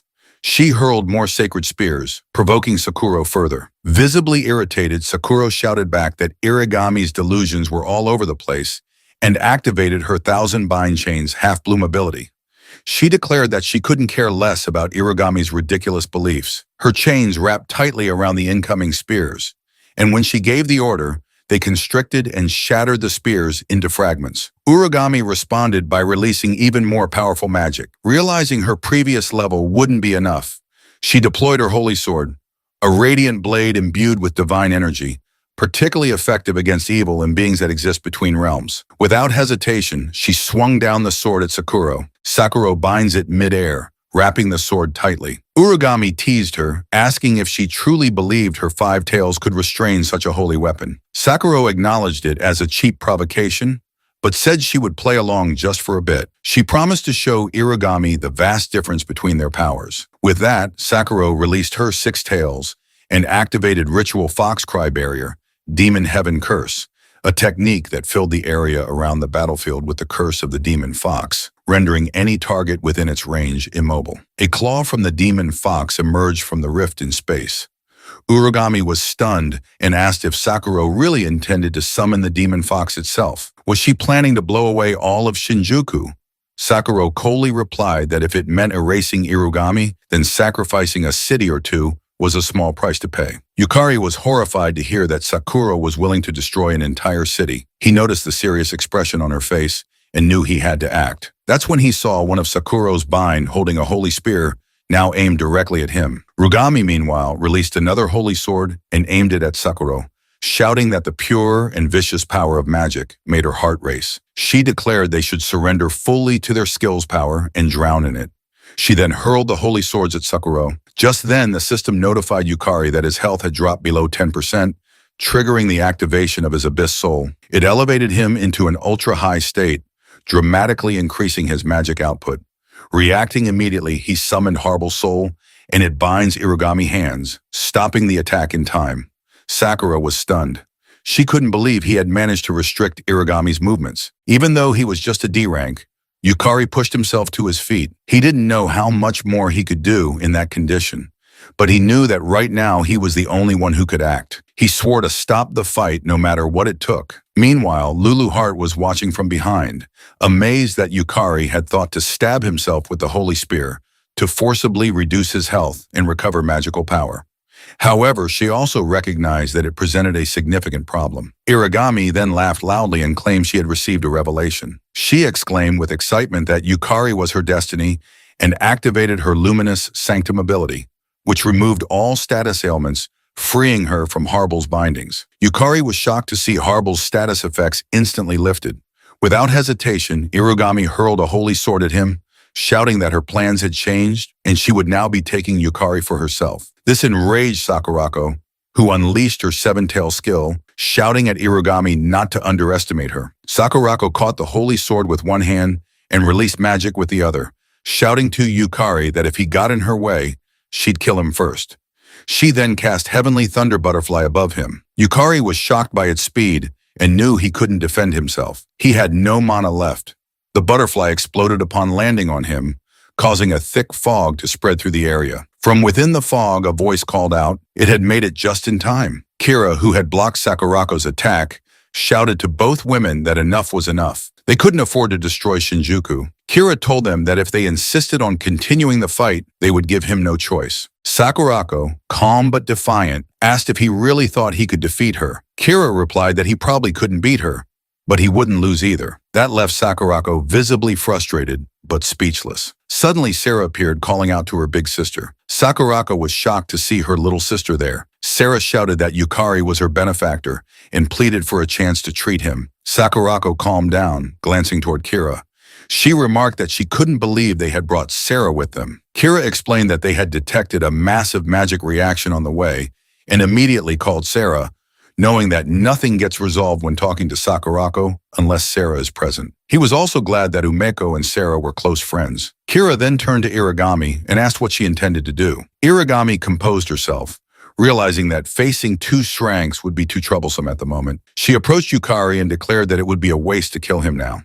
She then activated her Illuminous Ray Shift, enveloping herself in light. Just before disappearing, she looked at Yukari and told him again that he was her destiny and that they would meet again. When the situation calmed down, Sakurako approached Yukari and said there was something she needed to confirm. She asked if he was the one who had cleared the Lulu Heart dungeon. Yukari looked at Lulu Heart and asked her opinion, whether he should tell them about the regression, thinking they might become allies. But Lulu Heart replied that she couldn't recommend it as dungeon breaks weren't always caused by the Demon King alone. Yukari was confused and asked what she meant. Lulu Heart explained that originally monsters couldn't leave dungeons. To do so required a great sacrifice or special means. Yet, a dungeon break of this scale had occurred. That could only mean that someone on humanity's side was cooperating with the dungeon break. This left Yukari even more confused. Lulu Heart advised him to be cautious and to avoid standing out for a while. Sakurako was about to ask again when Yukari cut her off. He told her no, that he was just a D rank who had overestimated his own ability. He clearly stated that he was not the one who cleared the Luluart dungeon. This shocked Sierra, who could see through lies. Yukari knew he had lied in front of Sierra, but he couldn't think of any better reason to hide the truth, even if the situation seemed suspicious. Sakurako turned to Sarah and asked if Yukari was telling the truth. Sarah paused for a moment, then eventually nodded. She said Yukari was telling the truth. It wasn't him who cleared the dungeon. Sakurako nodded and accepted the answer, saying that for Sierra's sake, she would let it go. Umeo then introduced Kira as her older brother. Kira said that somehow they had made it through the chaos and offered to let Yukari stay at their place for the night. Yukari thanked them, admitting it would be a big help. Sakurako turned to Sarah and asked if they should go home together. Sarah agreed, but inside she knew the truth. Yukari was the one who had cleared the first floor of the Lulu Heart dungeon. Sarah felt a pain of sadness, realizing he was always one step ahead of her. But more than that, she was confused about why he had chosen to hide the truth. Was there some secret he couldn't yet share? Sarah convinced herself that Yukari wasn't the kind of person to lie without reason. It must mean she wasn't yet someone he could confide in. Resolving herself, she silently vowed to train harder, to become someone Yukari could trust and lean on. That was all there was to it. Meanwhile, in the Holy Dungeon Association, a sister approached Irigami and asked if she was unharmed and what they should do about Yukari. She told that with her order, they could eliminate him immediately. However, replied that it wouldn't be necessary. She had sensed it. Harble, the entity Yukari summoned, carried the unmistakable magical signature of the Lulu Heart dungeon. That was enough to confirm it. Irigami smiled and told the sister that Yukari was their light, their hope for dungeons to overtake the world. She then whispered her thanks to her lord, utterly confident that Yukari was the one destined to be her partner. 3 days after clearing the first floor of the Lulu Heart dungeon, at the Japan Dungeon Association, Tokyo branch, a female staff member was looking at her tablet and noticed that the news about the first floor of the Lulu Heart dungeon being cleared was everywhere. She couldn't believe a player had actually managed to clear that dungeon. She also noted that a popular online theory claimed Sakurako was the one who cleared it, but she didn't think it was Sakurako. Just then, Yukari approached and politely excused himself, asking if he could request a rank-up procedure. The woman immediately apologized, saying she hadn't noticed him while distracted. He replied it was no problem and informed her that he'd like to confirm his promotion to Kank. The lady was surprised and reminded him that it had only been a week since his D-rank promotion. She explained that to be promoted to C rank, one typically needed to clear over 100 dungeons. Yukari understood her reaction. It was common knowledge that while the rank-up mechanism wasn't fully understood, it was believed that defeating monsters and clearing dungeons accumulated contribution points. He glanced at the massive, global-like stone in the room, knowing that touching it would automatically determine whether a player was eligible to rank up. The player association managed the system. He assured the lady that it was all right. He had cleared the necessary dungeons. In truth, he had exceeded the standard contribution requirement. Upon clearing the first floor of the Lulu Heart dungeon, he had been granted the title of C-rank player. His mana circuits had increased to 8. His stats and mana quality had risen, and he had unlocked a new class ability, Soul Resonance. He knew that now as a C-rank, his mana circuits had doubled, and he could summon souls more reliably, no longer just for an instant. Yet Lulu Heart reminded him that this alone wasn't enough. She explained that mana circuits converted the world's overflowing mana into skills and class abilities, but the absorption rate depended greatly on the strength of the user's soul desire. Even with increased circuits without a strong soul, the enhancement was incomplete. She added that the reason he grew stronger under pressure was precisely because of that, making him realize why she had pushed him so hard. Yukari replied that he'd thought pushing him to his limits was just her hobby, but when she stayed silent, he curiously asked why she had suddenly gone quiet. A moment later, the lady allowed him to touch the stone. It confirmed his eligibility and granted him the official title of Kank player. She was shocked. It had actually happened. She had previously assumed that defeating Kayakazuki was some kind of fluke, but to rank up from D to C in just 1 week, that was a speed rivaling even Sakurako. She wondered what kind of dungeon he must have cleared. She briefly considered the Lulu Heart dungeon, but quickly shook her head, telling herself that was impossible. Shortly afterward, Umecho congratulated him and he thanked her. She excitedly remarked that she couldn't believe he had already caught up to her in rank. She added that her brother seemed impressed by his performance the previous night, then asked if he'd consider joining the Sakura Dragon Guild. Umecho said she believed they would offer him a good position. After all, Kira was the guild master acer.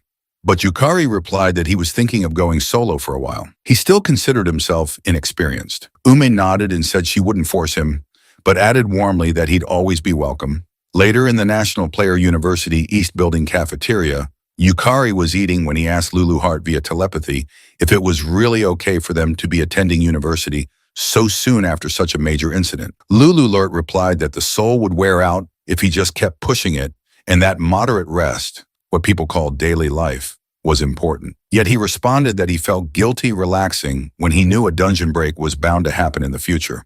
She firmly told him that guilt, impatience, and anxiety were also important emotions. Realizing there was no use trying to argue when she was like this, he gave up. Still, having skipped university classes ever since returning to the past, he felt awkward. He knew that today was technically his first day of university, and back in that period, he had hardly made any friends. Suddenly, a voice asked if it was all right to sit with him. When he looked up, he saw the pretty Sierra who smiled at him. He told her she could sit wherever she liked. She took the seat next to him, which made him feel awkward. He wondered why she had chosen to sit beside him. He guessed that Sierra was still worried about the lie he told before and quietly thanked her for covering for him. He glanced at Lulu Heart, wondering if he should properly explain the Lulu Heart dungeon situation to Sierra without realizing that Sarah had already activated her Eye of Truth skill. She saw a green aura around him, the color of guilt. Smiling, she told him that she didn't know his circumstances, but she wouldn't doubt him, and if he ever had something he wanted to talk about, he could rely on her. He was touched by her words. Then she mentioned that she had heard he transferred to the player education department after being promoted to C rank. He confirmed that was right and explained that it was apparently quite rare for a first-year university student to reach C rank since players could only become active after turning 18. Aside from special cases like Sierra, most aim to rank up from FTO over the course of a year. Sierra, hearing that, thought to herself that she had finally caught up to him a little. But in reality, she had been left behind again. She figured she was probably nowhere near him. Her thoughts were interrupted when Yukari told her that he'd heard she had also ranked up to Dank and congratulated her. He was confident that she wouldn't just reach D rank, but would climb all the way to S rank. He assured her that she would surpass him in no time. Sarah silently confirmed that he wasn't lying. She wondered why Yukari believed so strongly in her and what kind of expectations he had for her because she had been curious for a while. Thanks to his words, her confidence was boosted once again. She swore to herself that she would live up to those expectations. She then asked if he had decided on his class and told him that she was in class 1. One next to him, Lulu Heart was yawning with exhaustion. He replied that he believed he was assigned to class 113. Sierra was visibly startled. He noticed her reaction and asked if there was a problem. She replied that it was nothing, but her expression clearly said otherwise. With no other option, she explained that Class 13 was formed based on ability, regardless of year, which meant it had a few, just a tiny bit unique individuals. He was confused by her words, but told her there was a dungeon clearing class orientation later with greetings from classmates. He said he was looking forward to it. Later, in front of the C-rank dungeon, Gusion, he was kneeling on the grass with a sign that read, "Today's baggage carrier." A female player was shouting at him, demanding to know what was going on and why a first-year small fry was mixed in. That woman was Iba Kamori, a C-rank player with the Berserker class and unknown skills. Suji Naruse, another C-rank player with the Knight class, casually replied to Kari saying, "How should I know?" and guessed that Yukari was probably just there to carry bags. Nearby, Utoto Kagariawa, a C-rank elementalist with unknown skills, yawned silently. Komori then turned back to Yukari and shouted at him not to dare get in front of her. She warned him that she'd kill him if he got in her way. He awkwardly laughed and responded that he would do his best to learn from his seniors. Looking at his 3 powerful classmates, he realized that this dungeon raid was going to be extremely troublesome. Naruse then announced that their job today was to carry the gear and collect materials, clearly stating not to join the fight and to save experience points. Yukari happily agreed. However, Lulu Heart wasn't having it. She questioned why she had to work with them and urged him to go to the dungeon by himself. He knew that to enter a C rank or higher dungeon, he needed to go with a party. Also, if he wanted to raise his player rank, he didn't have a choice. Before the reset, he had been desperate to be involved with dungeons and used to work part-time collecting materials near them. Right now, he couldn't publicly say he had cleared the Lulu Heart dungeon. And without any known achievements, he was in a strange position. No wonder his seniors were wary of him. Lulu Heart then asked if he remembered the conditions. Yukari listed the items not to bring, no swords or any gear other than the permitted ones, and no soul summoning. Lulu Heart praised him for remembering and told him he would be fighting the monster with his bare hands today, reminding him to focus his magic into his fists. Since he had been practicing martial arts over the past few days, He decided to demonstrate what he had picked up inside the Seiyang dungeon. Guju and Kumori wondered why not a single monster was around. Yoto then asked whether, if they cleared the dungeon, they would get the credit. Kumori agreed and explained that the university only wanted high-ranking players with real achievements. Suddenly, Yoto spotted something in the distance, a two-golem monster.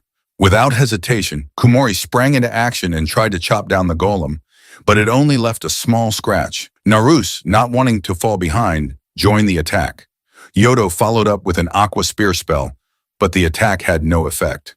Seeing an opening, Naruse attempted to slash the golem. Meanwhile, Yukari observed the battle. He noted there were two frontline fighters and one backline magic user, but their teamwork was a mess, like solo players thrown together. Their individual skills were high, so their teamwork just barely held. He was tempted to fight two and collect the golem's soul, but he had been told to carry gear, and stealing experience would be considered bad manners. Back on the battlefield, Kumori delivered a heavy blow to the golem. Immediately, Yoda followed up with electric magic. Kumori then leaped into the air and finished the job with her rampage crush, destroying the golem into pieces. Without wasting time, she ran toward the next golem.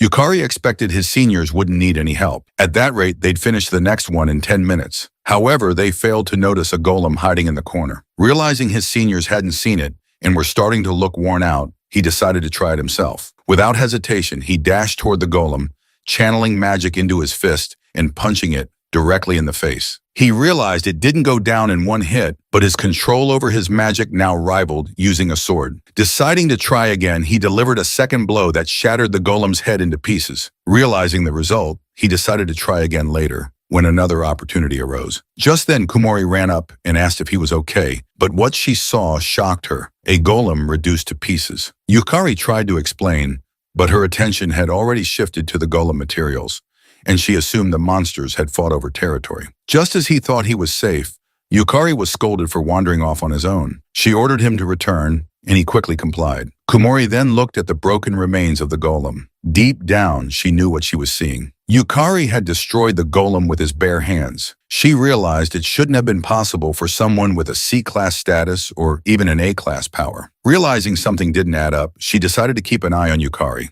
As they ventured deeper into the dungeon, they encountered another golem. Naruse blocked the attack using his iron barrier skill. He then signaled to Yuto, who quickly trapped the golem's foot using Ice Fort. Kumori leapt in for the kill, slashing the golem in half with Beast Fang Flash. Just when it seemed over, another golem charged from the side, but Naruse intervened using Justice Taunt. The skill provoked the target, forcing it to attack him and increasing his defense upon activation. Uto followed up with an Ice Spear attack while telling the others to coordinate. Both quickly agreed. Kumori then activated her Blood Mist combo, a skill that drains health and increases attack speed while performing a rapid combo. Naruse used Brave Strike, a powerful downward slash with a chance to knock back the enemy. Kumori finished the job with another Beast Fang Flash, destroying the golem. Seeing this, Yukari praised their firepower. Kumori explained that they had exploited the golem's weak point, increasing their critical hit rate. Curious, Yukari asked what she meant. She explained that her Berserker class multiplied damage several times. In simple terms, the critical rate increased each time certain conditions were met, such as attacking vital points or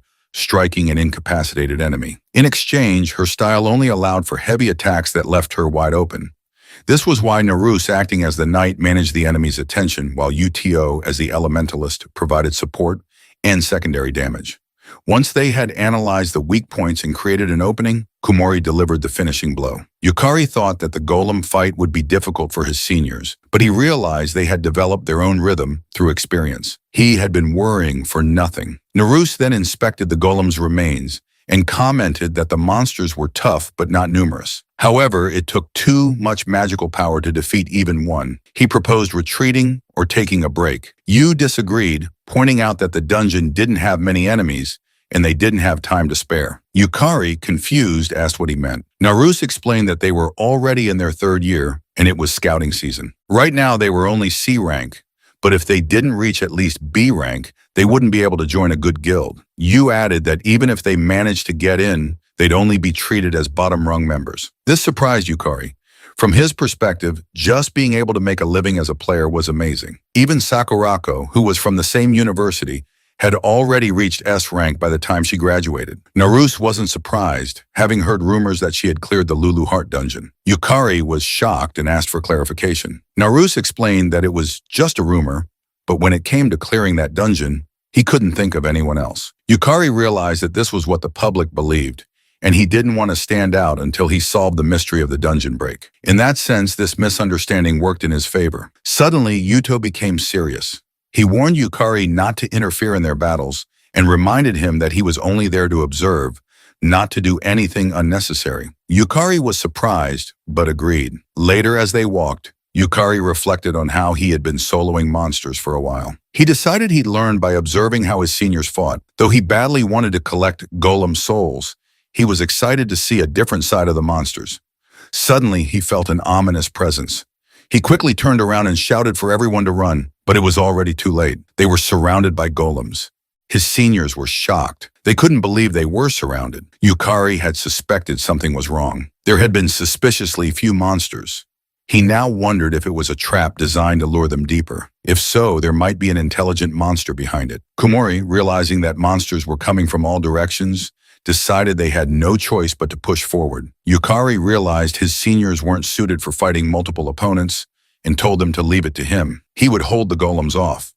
This confused Naruse, who shouted that they couldn't possibly win against that many and that they were retreating. Suddenly, a golem launched an attack between them. As Naruse struggled to stand up, Yuto ran past him, declaring that they were leaving Yukari behind. Naruse was stunned and asked if they were really abandoning him. Uto cold his eyes, stated that Yukari was just a newcomer who had barely made C rank, and if he could buy them some time, that was enough. As Yukari dodged the monster's attack, he urged the others to go. He told them he was good at running away. Kumori asked if he could really handle it. Yukari assured her to leave it to him. Kumori saw it as a good opportunity to gauge his ability. She ran off, telling him she'd leave it in his hands. Naruse, with no other choice, turned and followed her. As Yukari assessed the situation, he counted around 30 golems.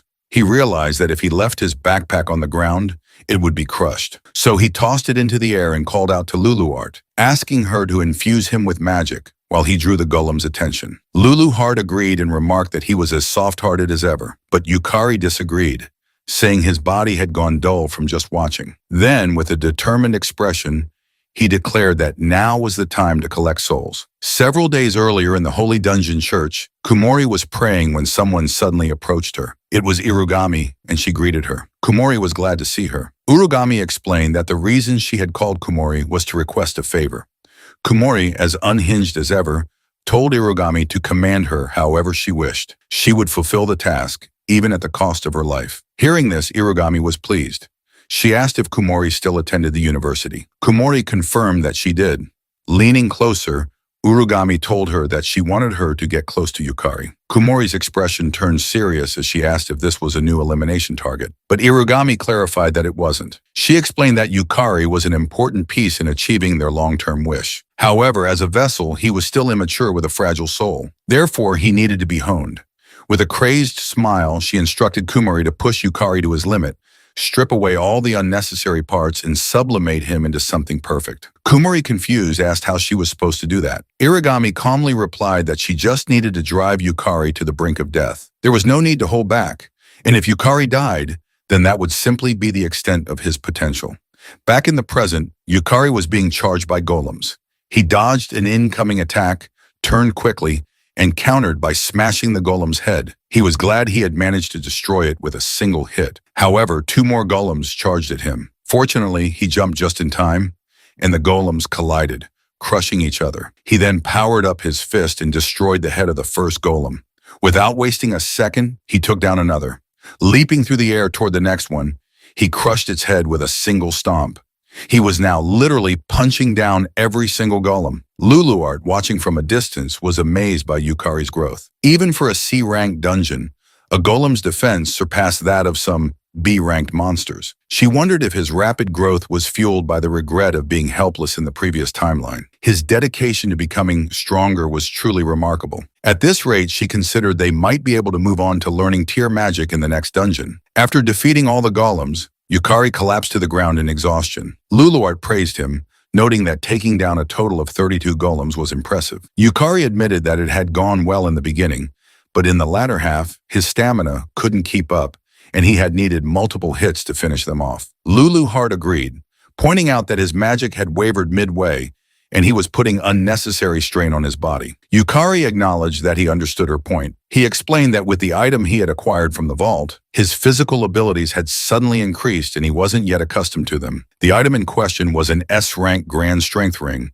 which increased the wearer's physical strength and power. The second item was the S-rank Harden Ring, which increased defense and reduced physical damage. The third was the S-rank Windblaze Bangle, which increased speed and quick evasion, as well as enhancing consecutive attacks. Yukari still vividly remembered the battle between Irugami and Sakurako. He was painfully aware that he was far below their current level. Determined, he resolved that he needed to catch up. Otherwise, stopping the dungeon break would remain a pipe dream. He stood up and decided to rejoin his seniors.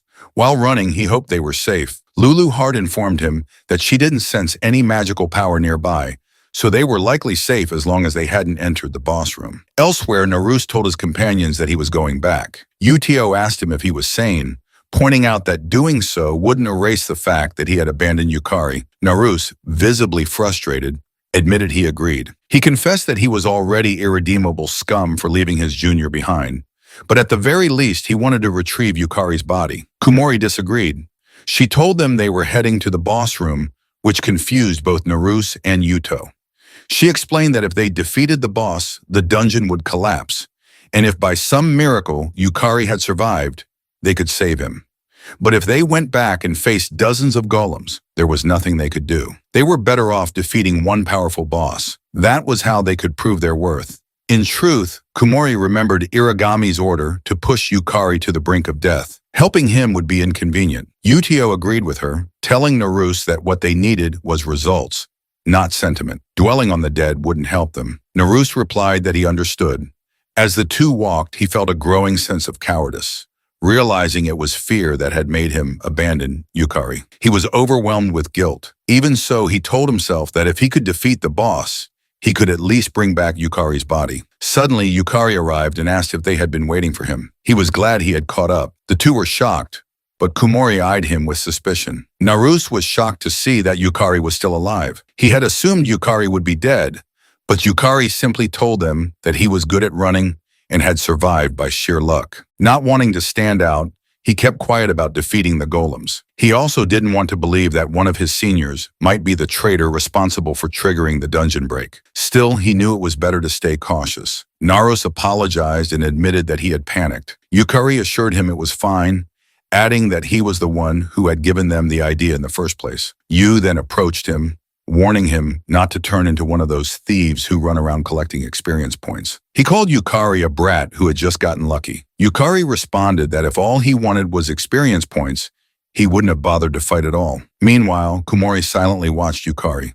She wondered whether he had really escaped from the golem herd and if he belonged to a stealth class, but she dismissed the thought. No assassin or thief should have that much power. She considered what to do next, reminding herself that she had to fulfill Irigami's order no matter what. Still, she didn't want to involve her teammates, so she concluded she had no choice but to isolate Yukari in the boss room. She was confident Naruse would follow her lead and decided to leave Utio outside.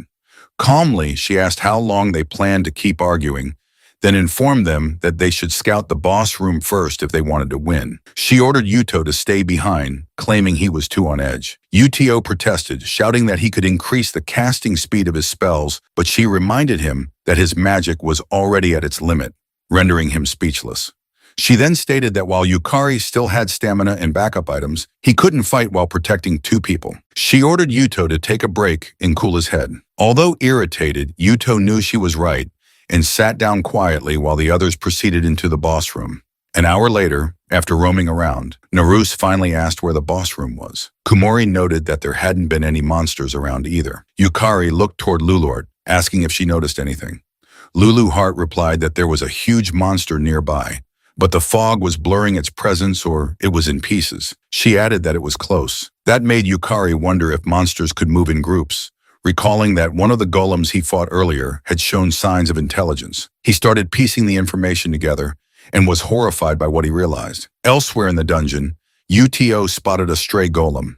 Its body was damaged, alone, and on the verge of collapse. He wondered if Yukari had done it, but dismissed the idea. There was no way a first year like Yukari could have managed that. He approached the golem, thinking himself lucky. Confident he could take on a dying golem, Uto gripped his key tag tightly. He was determined to gain some experience points.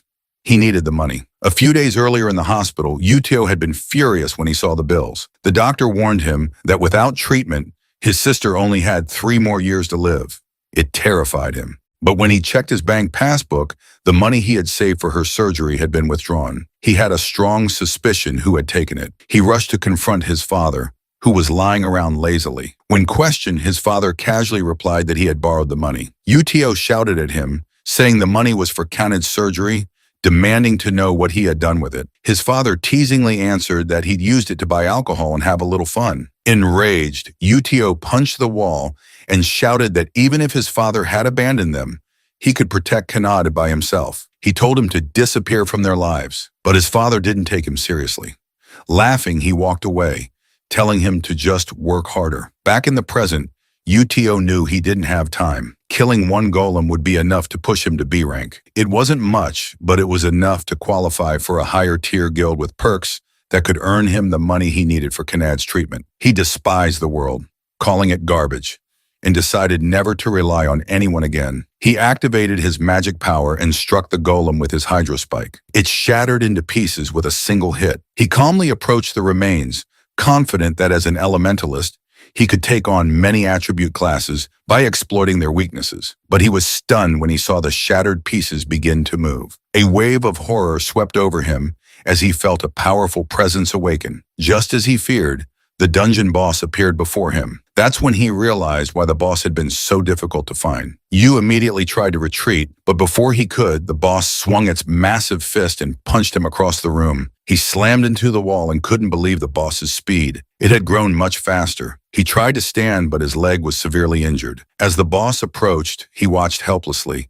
thinking bitterly that nothing ever went right in this world, that everyone and everything was trash. The boss raised his fist to finish him. Powerless, Uto lifted the key tag his sister had given him, trying to call out to Kaned as his vision faded. Fortunately, Yukari arrived in time and caught the golem's fist with one hand. He tells that he understood. He wanted to rank up and gain experience, but Yukari asked him just once to let him help. Yukari then realized that each of the golems he had fought earlier was a fragment of the boss golem. He snapped back to attention when Uto shouted at him to be careful, making him notice the boss's other fist coming toward him. He immediately stopped it with his other hand and pushed it away from Uto. Shifting his weight onto his back legs and lowering his hips, he struck the golem with full force, shattering one of its arms and pushing it back. It was tougher to defeat than the golems they had encountered on the way, but for Yukari, it wasn't impossible. However, he was surprised when the boss regenerated its destroyed arm. Lulu Heart informed him that since the boss golem was formed by combining golems, regeneration was not unusual, but that didn't make it invincible. He then activated his soul trial ability to increase his mana and applied debuffs to himself. Raising his fist, he punched the boss, then immediately activated Lost Man to remove the debuffs and punched again. The force of the strike pushed the boss backward, and before it could respond, Yukari unleashed a rapid barrage of strikes. Uto was stunned by his movements and wondered if Yukari was truly the same conch as them. The others arrived shortly after, and Naruse admitted that he thought that they had caught up. But if they joined the fight now, they'd only get in the way. They stood back and watched Yukari dominate the boss. Kumori couldn't believe what she was witnessing. She observed that the efficiency of Yukari's mono circuits was on a completely different level than theirs.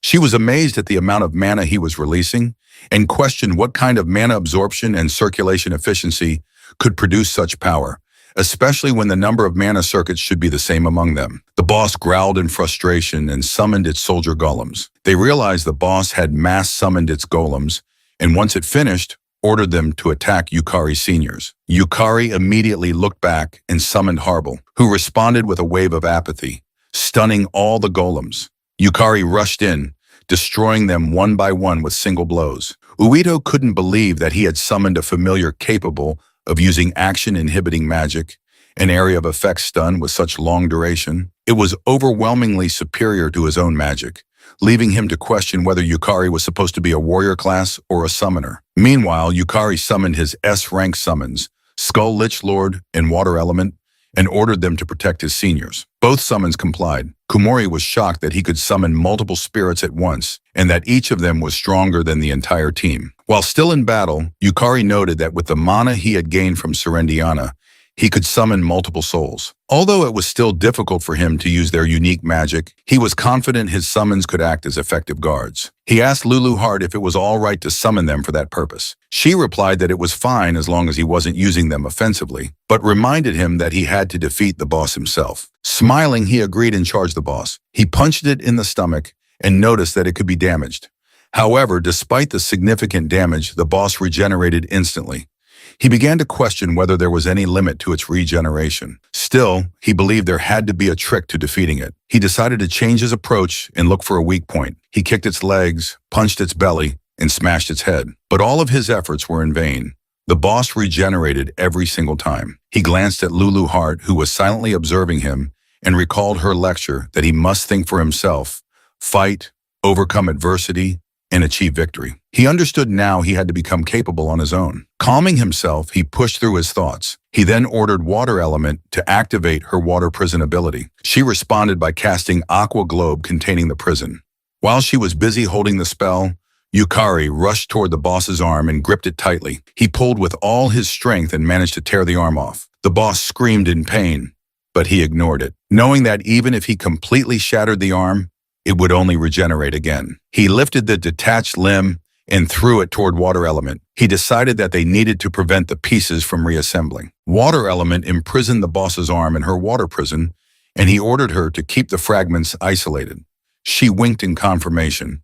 Turning back to the boss, he told it that it could no longer regenerate. Activating Soul Trial, he warned the golem that he was about to destroy it. Yukari then punched the boss's left arm to sever it and threw it into the water prison. He struck its torso and continued attacking relentlessly, placing each severed piece into the water prison as he went. Lulu Heart was surprised that Yukari would use the water prison solely to prevent regeneration. She noted that he wasn't attacking mindlessly, but was instead searching for a more efficient approach. She was impressed and amazed at the rate of mana absorption, the efficiency of his mana circuits, and the strength of Yukari's soul were all coming together perfectly. This led her to consider that it might be time to send Yukari back into the Lulu Heart dungeon, as the situation there was likely growing more serious by now. With no more regenerating stone fragments, the boss had shrunk considerably. Yukari was glad that using the water prison had succeeded. He dashed toward the boss at top speed, knowing he only needed to finish it off with a single high-powered strike. Inhaling deeply to calm himself, he decided to limit his soul usage to 20%. He then raised his fist, fueled with his soul, and used his soul burst ability to punch the boss. The boss was launched backward, and its core was destroyed, killing it instantly. Yukari had defeated the dungeon boss, Red Golem, and it dropped the golem pendulum. Though no soul core was dropped, he was satisfied. He had succeeded in controlling the high-cost soul burst skill, which consumes one's soul to trigger a magical explosion and slows mana recovery. He recalled that during his battle with Serendiana, he had used up his entire soul and could no longer continue fighting. But now he had managed to regulate the consumption, allowing him to remain combat ready. Naruse approached him from behind, praising him as something else, and figuring out that he was the one who had taken down the horde of golems a few hours earlier. Yukari admitted that it was him and asked if they could keep it a secret, as he didn't like standing out. Naruse thought he was humble and said it was a waste. His strength would be in high demand. Utio then acknowledged that he had underestimated Yukari. He confessed that he had prioritized his personal matters, which ended up burdening Yukari. Utio then bowed and sincerely apologized, startling Yukari. Utio noticed Yukari's injured hand and suspected that he had pushed himself too far. Yukari looked at his hand in confusion and realized he hadn't noticed the injury because of the lost man's skill, which nullified pain. He stared at it, knowing it was now useless, but he didn't care. He simply reminded himself to be careful when using Soul Burst, as losing use of an arm every time would become a serious problem. He smiled and assured Utio that as long as he could protect everyone, losing an arm was a small price to pay. Yu was stunned by what he heard, but before he could respond, Yukari pulled something out of his pocket and handed the key tag back to him, telling Yo that he had his own reason for becoming stronger. Uito responded that he understood and hoped they both could achieve their goals. On the other hand, Kumori began to understand why Irogami had her eyes on Yukari. But from the perspective of someone affiliated with the Holy Dungeon Church, it was not necessarily a good thing. Still, Kumori decided to set the thought aside. She knew that an interesting junior had just joined them, and she couldn't help but be intrigued. Meanwhile, in the church used her saint dominance, a skill that allowed her to control the vision of subordinate sisters and observe Yukari from a distance. She confirmed that Yukari's mana had already reached the level of an A-rank mage. He was forcefully enhancing his physical strength by channeling his abundant mana, leading her to wonder just how much experience he had accumulated to reach such a level.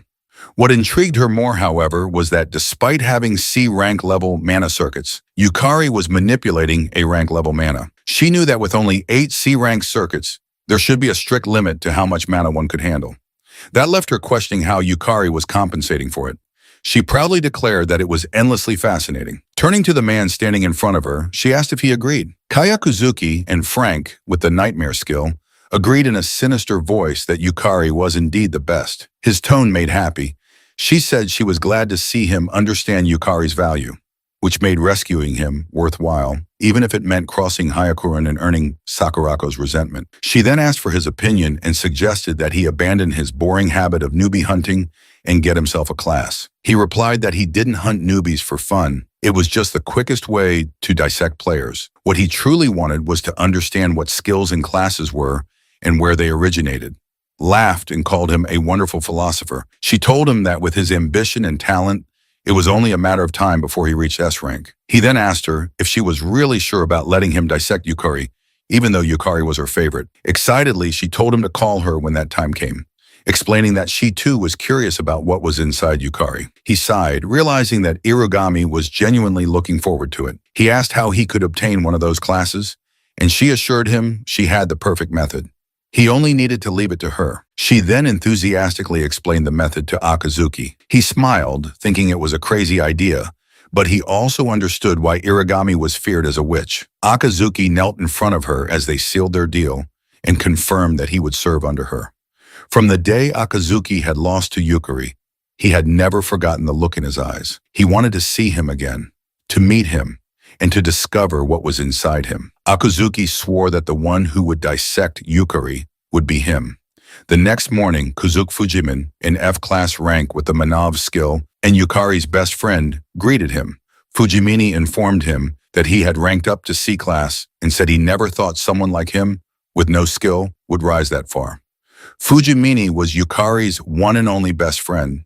He did possess a skill, but he had never chosen to live as a player because he believed he was just an average guy who couldn't risk his life going on adventures. Because of that belief in the world before regression, Fujimin had tried to stop Yukari from becoming a player and constantly reminded him that he had neither the talent nor a skill. Yukari recalled how Fujim had hardened his heart and discouraged him from chasing his dreams. He was lost in those memories when Fujimin called out and softly slapped his back, telling him not to zone out. Fujimin then proudly declared that Yukari was a celebrity now, a prodigy, the first since Sakurako to reach C-class in under a year. But Yukari irritably told him to cut the flattery and get to the point. Fujimin asked what favor Yukari wanted, and Yukari replied that he wanted him to team up with him. Fujimin asked if it was just to fill a party slot, which Yukari confirmed, explaining that to challenge a C-class or higher dungeon, they needed more than one person. He convinced Fujimin by saying he didn't need to enter the dungeon and could just wait at the entrance. Fujimini agreed,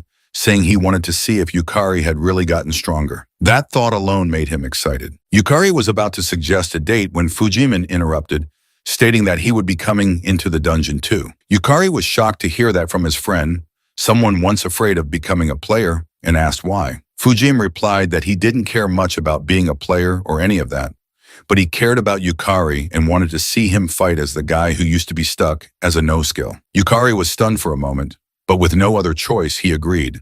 He then called Lulu Hart to ask her for permission to go all out this time so that Fujimin wouldn't get hurt and could feel safe. She agreed and informed him that she would act separately from him this time because she had a few matters to take care of. He was confused. It was rare for her to act on her own, but decided not to question it and just asked her to return soon. As Lulu Hart left while he chatted with his best friend, she knew it was time to let Yukari start practicing independence. She had always wanted to watch over Yukari until the end of that world. but unfortunately, it was something she could not do. The next day, in the C-class dungeon, Umecho and Sierra were together. Saya rushed toward the goblins in front of her and slashed them using her maid's culinary techniques. She easily defeated a few of them, but more goblins kept appearing. In no time, 6 goblins were approaching. She activated her maid's work tools, which materialized exclusive maid equipment and summoned various items. She took out 5 shining long swords. Kicking 3 of the swords at the goblins in front, she threw one from her hand into the goblin in the middle, successfully piercing its head. She then dashed at the 2 remaining goblins and slashed them down together, defeating all 6 without breaking a sweat. Umeo, watching from behind, was amazed by Sierra's precision and seriously impressed. Still, she knew she had to work hard too. Gathering strong energy in her blade, she shouted to Sierra that everything was set. Yume's skill, Elegant Intercept, allowed her to switch positions with a designated party member, boosting her speed for a limited time. Sarah immediately dashed out of the way, and when the path was clear, Umecho swung her blade down. The unleashed power shattered the goblins and cleared the way. Moments later, as they were collecting the drops, Umecho praised Sarah for moving like she was threading a needle and asked how she did it. Sarah replied that her class was Maid, which had an ability called flawless movement, allowing her to perfectly replicate any movement she imagined. Asked if that meant she could never make a mistake and teased her, calling it cheating. Sarah responded that Umio's skill was even more incredible. Umio then proudly asked if she met her genius class and explained that as long as she met the requirements, she could learn any class, something that really helped with her short attention span. Sierra complimented her again, saying that her skill was insane. Umeko, lacking any sense of humility, confidently agreed. She went on to say that there were limitations. For instance, she had tried out Assassin during the last expedition, but it didn't suit her. Then she tested the Race Saber class, which felt better, but the charge time for attacks was too long, so she decided not to use it again. Sarah realized that Umecho adapted her class depending on the dungeon, and her talent was the ability to instantly master any class. Without a doubt, she thought was a genius with the potential to reach rank someday. Umeko then asked what Sarah thought Yukari's class might be. Sierra admitted she had been wondering the same thing, but had no idea. Was surprised, even Sierra didn't know.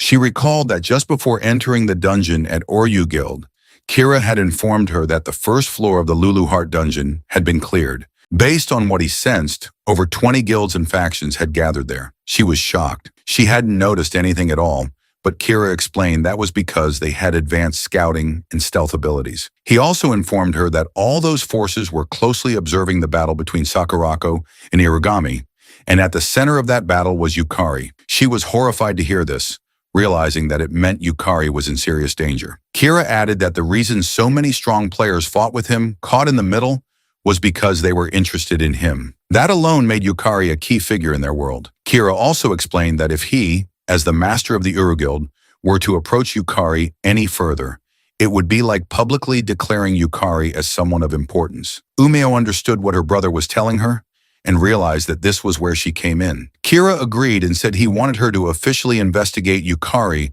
on behalf of the Oryu Guild. Kira firmly ordered her to figure out who Yukari really was, what kind of skill and class he possessed, and most importantly, the hidden secret that lay between Yukari and the Lulu Heart dungeon. At the same time in the C-class dungeon, he warned Fujim never to leave Harbel's side and told Harbel that he was counting on her to watch over Fujimin, to which Harbel agreed. Fujimin commented that Harbel was cute and assumed Yukari's class was a summoner. Yukari explained that he could do something similar and assured him that Harbel was incredibly strong, which meant staying close to her would keep him safer. Fujim extended his hand to greet Harbel respectfully, and before Harbel could move, Yukari warned her not to bite Fujimin. A moment later, Umecho and Sierra were hiding nearby when they felt a strong presence even from a distance and noticed that Harbel's magical power was outrageous. Sarah also realized that Harbel was not at a C-rank level. It was far above, and she guessed it could be a rank or even S-rank potential. Umeko asked if Harbel was communicating, noting that they had a summoner in their guild too, but summoned monsters usually acted like puppets. Sarah agreed with Umeko, stating that was how summons should typically behave. At first, when Umeko asked Sarah to help investigate Yukari, she felt uneasy about it, but now that she was witnessing Yukari's strength firsthand, she understood Umecho and figured that from that day on, Yukari would become a target for many factions. Umeo admitted that when her brother told her Yukari might have cleared the first level of the Lulu Heart dungeon, she thought it had to be a joke.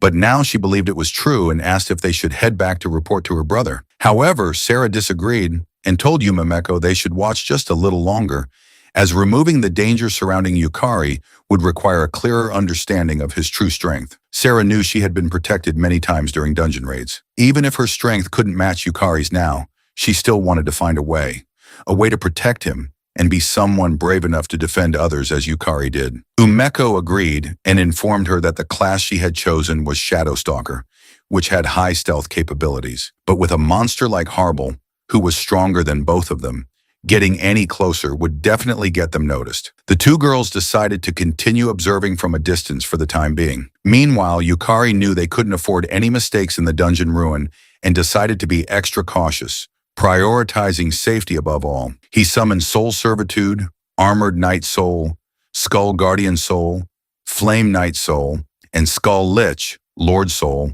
all at once and ordered them to explore the dungeon. He instructed them that if there were monsters, they should defeat them all. The summons agreed. Yukari was confident that his summons were stronger than ever due to his increased magical power. Before dismissing them, he added that if there were too many enemies, they should retreat immediately. Their goal was safe, consistent progress, and the summons acknowledged that as well. Fujim, stunned by the terrifying appearance of the soul summons, told Yukari they looked horrifying. Yukari reassured him that the summons were loyal and actually pretty good guys, making Fujimin realize how much Yukari trusted them. It showed that Yukari had clearly been through many dungeons. A moment later, the summons began exploring. As they roamed the dungeon, they encountered a group of lizard monsters. The lizard men immediately attacked, but the summons blocked the attacks. Behind them, the Flame Knight appeared and charged at the lizard man. When it resisted, the Flame Knight ignited its blade with fire, startling the enemies. Before they could retreat, the Flame Knight beheaded them. One lizard man tried to escape, but was shocked to find the Skull Lich Lord blocking its path. The Lich Lord raised its axe and sliced the lizard man in half in a single swing, then decapitated the other escaping monsters. Meanwhile, the two girls watched from their hiding spot, noticing that Yukari's summons fought on their own. Umeko asked Sierra to confirm that the Skull Lich Lord had once been a C-rank dungeon boss, which Sarah affirmed. However, she also noted that it was now even stronger than before. She wondered if Yukari's class could strengthen monsters, and was surprised to see that the summons appeared to have their own will. Hours later, Yukari informed Fujimin that they had mostly cleared the surrounding area and could now proceed. Fujimin was confused, reminding him that he had just been standing around the whole time. Yukari explained that the summons had handled all the fighting. Fujimin was amazed to hear that and asked if Yukari didn't even have to fight directly. Yukari simply said that he still needed to confirm the kills and collect materials. As they walked, Fujimin asked how much crank monster materials were worth. Yukari replied that it depended on the type of monster and the condition of the materials. For every 10 monsters, the total value could reach several million yen if the materials were of high quality. Fujimin was shocked. Frustrated, Fujimin said that frank materials barely sold for over 10,000 yen. Yukari explained that although frank materials had more utility, materials from C-rank in higher dungeons could be used to craft powerful weapons and armor, or even generate rare items. Naturally, the rarer the materials, the more attention they attracted from collectors. He also informed Fujimin that while the current dungeon didn't seem to contain any, if they found magic stones, the value would skyrocket. That made Fujimin feel disheartened, realizing that his daily wage of 8,000 yen felt rather pitiful by comparison. He asked Yukari if he planned to keep farming C-rank dungeons to make money. Yukari responded that he didn't plan to stop at C-rank dungeons, which confused Fujimin even more. He asked if Yukari wasn't already strong enough. Yukari replied that he wasn't. He still considered himself weak and needed to become much stronger. Fujimin was surprised but accepted it. Then Yukari was suddenly startled when one of his summoned monsters was defeated. Fujimin worriedly asked if it was a stronger monster. Yukari immediately ran and guessed it was the dungeon boss's doing. He ordered Harble to retreat. A few minutes later, they reached the dungeon boss room and saw one boss with 10 underlings. Yukari thought he might be overreacting, but he couldn't afford even the slightest mistake, not with Fujimin at risk. He reminded himself that it was better to be safe than sorry. He activated Soul Servitude again, manifesting Harble, Water Elemental, Thunder Elemental, and fire elemental souls. Fujimin couldn't believe he was summoning even more. The two girls, watching from afar, realized that these were different summons from before. Both were stunned, understanding now what Kira meant when he spoke of Yukari's power. Meanwhile, Yukari focused entirely on defeating the enemies, precisely and safely, giving everything he had as he stared into the eyes of the dungeon boss. He then ordered his summons to support him as he headed for the boss in the middle and told Harble to take care of Fujimini. Both girls were shocked to see that he would take on so many enemies head-on and were worried, knowing it was suicidal, but they didn't stop him. He dashed toward the enemies, determined to finish it as fast as he could. One of the lizard men tried to swing its blade at him to stop his charge, but before it could land a hit, the fire element burned it to death. Yukari ran past it, shocking the other lizard men. He then swung his sword forward, chopping off the head of another lizard man who was in his way. The boss, seeing its soldiers scared, growled in anger. With no other choice, the remaining lizard men rushed in to stop him. But unfortunately for them, the water and lightning elements stepped forward and electrocuted and drowned them to death. Thanks to them, in just a few minutes, Yukari reached the boss. He leapt at full speed, appearing behind it with his sword lifted high, and swung it down on the boss, slashing it continuously within seconds. Fujimin was amazed as he watched. When Yukari was done, he looked around to check the area for safety. He calmed down when Fujimin shouted proudly that it was over in an instant, and praised him for being so strong. Fujimin then approached him, asking if he was right in thinking Yukari beat the boss, and said they should head back. Yukari simply agreed, but something didn't sit right with him. He found it strange, knowing that a monster at the level of that lizard man boss shouldn't have been able to defeat the Skull Lich Lord. He recalled the Skull Lich Lord telling him his magic was stronger now, confirming that he was indeed more powerful than before. Yet something still felt off. He wondered if there was something else going on. On the other hand, the girls were amazed that Yukari had finished the C-class dungeon so fast. Sarah couldn't believe Yukari had cleared the Lulu Heart dungeon like that. What amazed her even more was that not only did Yukari defeat boss-level monsters, but those monsters didn't even stand a chance. Whispered that Yukari was strong when they had done a dungeon together, but back then he wasn't this ridiculously powerful. They both guessed that Yukari might be using power from the Lulu Art dungeon monsters. As they watched from afar, they were left trying to piece it together. Yukari's overwhelming strength made them feel something close to fear. Later out on the street, Yukari and Fujimin were walking peacefully after selling the drop items and monster corpses. Yukari then saw Lulu Heart floating in front of him. He quietly asked her if her business was done, and she replied that it had ended earlier than expected and that she had handled the rest. She then asked him if she was right in assuming he noticed them, to which he replied yes, and shouted to the girls that they could come out. The girls awkwardly walked out of a nearby alley. He told them he had sensed them inside the dungeon, and Sarah immediately explained that they didn't do anything to feel guilty about. He calmly assured her that he believed them and that they were probably just worried about him and Fujimine, earning a look of disbelief from Lulu Heart. Umeko, feeling guilty, quickly agreed and nervously shouted that C-class dungeons are dangerous. He then asked if they had sensed anything disturbing back in the dungeon, which shocked Lulu Heart. Umea responded that she hadn't noticed anything, and Sierra said the same. Suddenly, the sky above them opened and a huge demon eye appeared. A powerful magic circle materialized in the air. Yukari panicked upon feeling the massive surge of magical energy. Knowing that something incredibly dangerous was coming, his instinct to protect everyone activated immediately. Dark power began to spread around them, and before it could manifest fully, Lulu Heart rushed him to use his Lost Lust ability. Confused, he asked what was happening, but Lulu Heart just shouted that she would explain later. He agreed and immediately activated Lost Man to erase the lust. Multiple magic circles then appeared in the sky, unleashing a powerful force that destroyed everything in the area.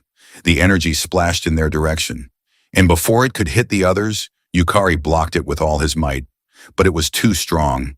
He was slammed into a nearby building, leaving his friends deeply worried about him. Lulu Heart proudly told him that even in an unexpected situation, he stayed calm, and she praised him for how much he had grown. He confirmed that with that level of magic, even one mistake would have killed him. He then asked Lulu Heart if she knew what was going on because he wanted to understand the situation. She informed him that a demon king had come to meet them, and hearing that made him feel a chill of fear. She explained that before his regression, the world had gone straight to hell, and the real cause behind all the dungeon breaks was the one who ruled the S-class dungeon, the pinnacle of Septim Milani, corrupted by lust. She added that the disease that spread through solitude was the demon king of lust, and she had come for him. The demon lord of lust then introduced herself as Kararan, the ruler of the dragonkin. Her race was a dragon succubus hybrid, and she was affiliated with September Magnus.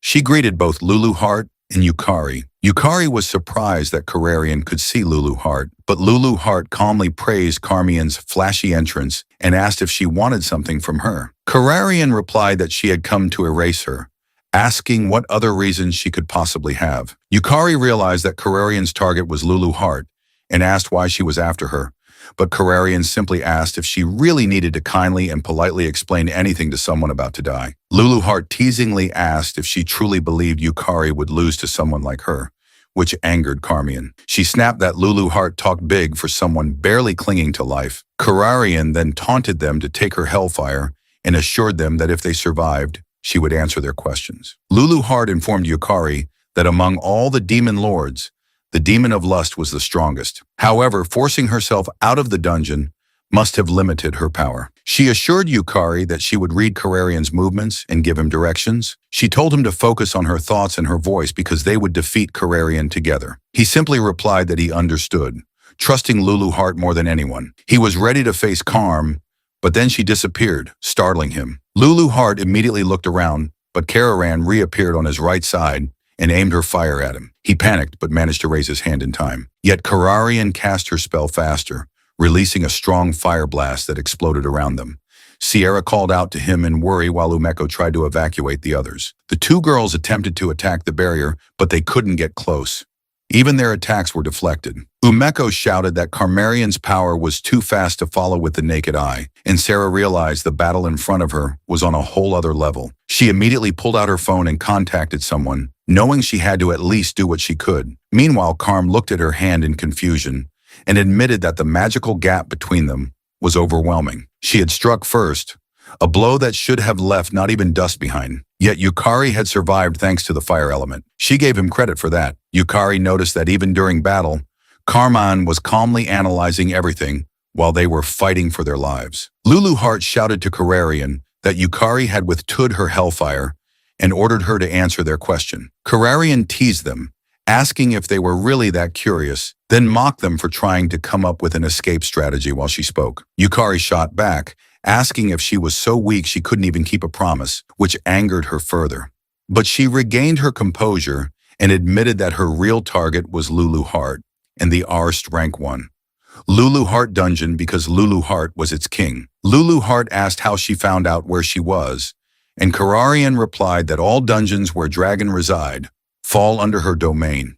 That was why she had cast out antennae across every dungeon she controlled. Thanks to that response, Yukari figured out that Karm was the one who had defeated the Skull Lich Lord in the dungeon. The magic of the souls they had recruited in the Luluart dungeon had attracted her. Karmarian smiled and taunted them, expressing disappointment that the demon lord who ruled the Luluart dungeon had such weak magic, just a hollow shell of power. Lulu Heart, irritated by Kararian's boasts, decided to try rattling her. She landed on Kararian's side and calmly asked if they weren't in the same boat. Leaning in closer, she teased that with the current level of her magic, there was no way she'd be causing a dungeon break anytime soon. Carmian was stunned and furiously asked how she knew. Lulu Heart responded teasingly that she could see through the kind of thoughts a weakling like her would have, and called her pathetic for teaming up with others because she couldn't reach Lulu Heart's level alone. Kararian couldn't believe what she was hearing and began to suspect that the other demon lords had betrayed her. Thanks to her reaction, Lulu Heart managed to read that Carrion didn't fully trust her allies. However, her taunts had pushed Carmian too far. Carm decided to just kill them immediately. Lulu Heart was caught off guard when she saw Carmarian appear behind Yukari and quickly ordered him to get down. Carm attempted to slice his head off, but he managed to duck in time. She tried again to slash him in half, but once more he narrowly avoided it. Lulu Heart shouted for him to jump, and he rushed to obey, avoiding being crushed. Kararian activated a fire magic circle in the air and rained fireballs on him. He managed to summon the fire element to shield himself from the flames. Lulu Heart warned him that Kararan was charging in, and when he looked up, he saw her closing in fast. She swung her scythe down at him, and he managed to block it with his sword, but she was far stronger than him, and he couldn't hold out long. He forcefully pushed her scythe away, which sent him stumbling backward. Before he could recover, Lulu Heart shouted for him to get up and dash forward, which he did immediately. But Kararian appeared right in front of him again and mocked him for being too slow. However, Lulu Heart confidently told Kararan that they had already won. Strong threads had wrapped around Karmarian's scythe and her body. Karm realized that this had been Lulu Heart's plan all along. She had initially thought Lulu Heart was just oddly chatty until she saw Sakurako calmly sitting on a rock holding the threads that had trapped her. Ignoring Kararan, Sakurako asked Yukari how many times she was going to have to save him.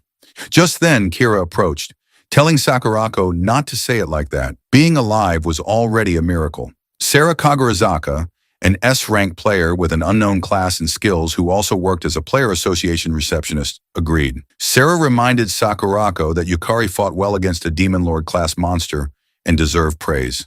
Hirataro Odachi, an S-rank player ranked 18th with the Swordmaster class and Blade skill, also agreed, saying that he had heard rumors.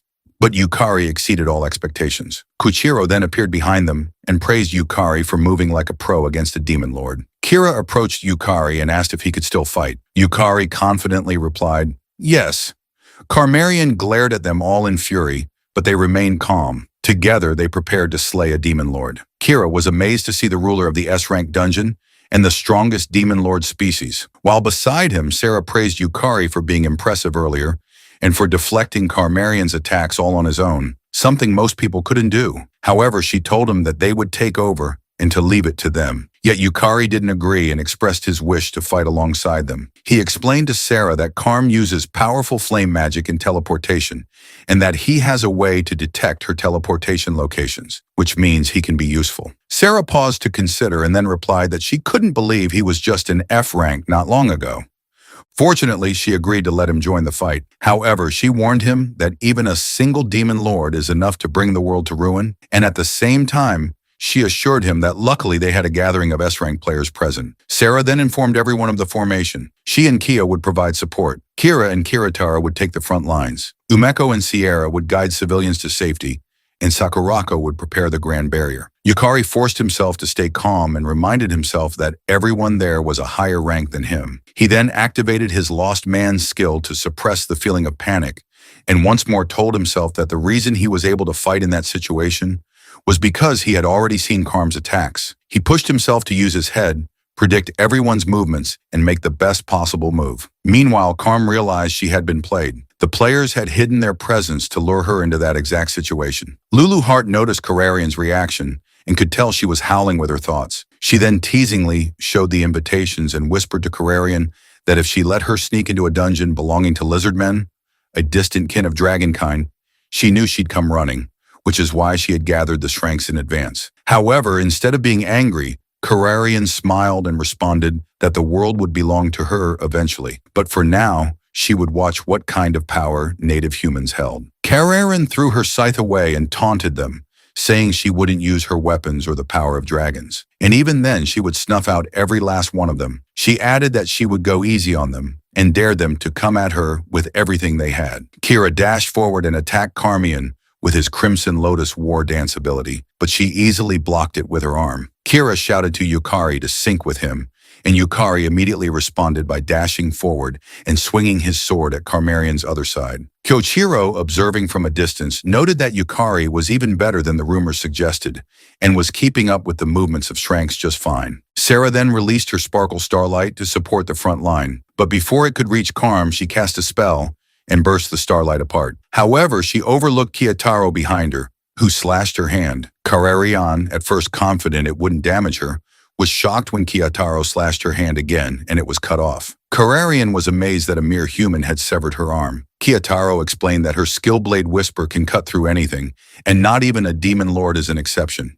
Karmarian released magic at her severed arm and calmly stated that she had learned something new. Her arm regenerated, and within a second a magic circle appeared beneath Kitaro, while Karmian taunted that she had come too close. Yukari shouted to Kiritaro to jump, and she immediately acknowledged it, leaping into the air before a powerful flame capable of incinerating someone in seconds erupted from the magic circle. Thanks to Yukari's fire element summon, Kitaro took no damage. She praised Yukari for his good battle instincts and swung her sword down to slash Carmarian's head. But Carmarian, now enraged, easily dodged it. Kira attempted to strike Carm's open side, yet she still managed to block it with her arm. The three of them tried to attack her simultaneously, but she disappeared. Lulu Hart warned Yukari that Kararan was above them, and he immediately relayed the message to everyone. Kyoichiro was amazed that Yukari could actually read the Demon Lord's movements and used his curse technique, Frozen Sky, to block Karm's fire blast from above. Lulu Hart warned him again. Karm was coming after the fuzzy guy. Yukari immediately shouted to Kira, but he was too late. Kararian pierced her hand into Kira. Yukari shouted Kira's name in worry, but Kyoro calmly assured him that Kira wouldn't die from something like that. Kira then activated a powerful ability and managed to grab the Demon Lord. Kararian realized that Kira was a regenerating phoenix, and before she could break free from his grip, Kitaro and Yukari dashed toward her. As Kitaro closed in, Kararian hastily activated a magic circle to protect herself, overlooking Yukari. He rushed forward, aware that his physical ability was more than 2 levels below the S-rankers, which meant Kararian would naturally prioritize Kiritaro's attack. In that moment, an opening would appear for him.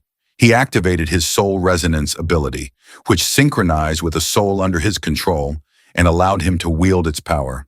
By syncing with an S-rank monster, his stats would skyrocket, enabling him to use that powerful magic directly. Karm felt a strong danger approaching from her other side and turned in a rush. But what she saw shocked her. Yukari's magic power surging directly toward her. Unfortunately for him, she still managed to block his attack using her scythe, which startled him even more. He was sure he had boosted to S-rank status through his soul resonance.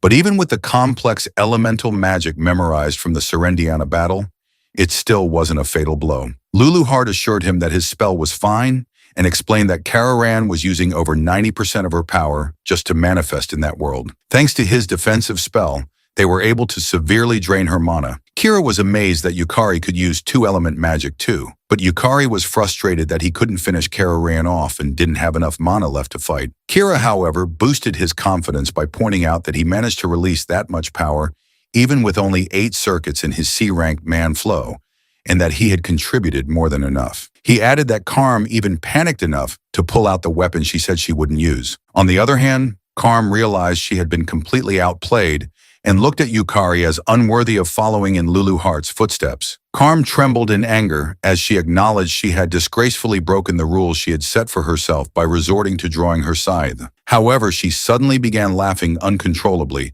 prompting Kira to ask the others if they had driven her mad from the pressure. Karm decided to reflect on her actions and floated into the air, opening a massive magic circle above her. She calmly warned them that she was going to get serious, startling everyone. Kira rushed to cover Yukari, and everyone gathered themselves to fight. Carmarian then calmly released Karma Catastrophe, and a tremendous force of power burst out from the magic circle, heading straight in their direction and destroying everything around them in just a second. When the power subsided and the destruction was laid bare, Yukari was lucky to still be alive.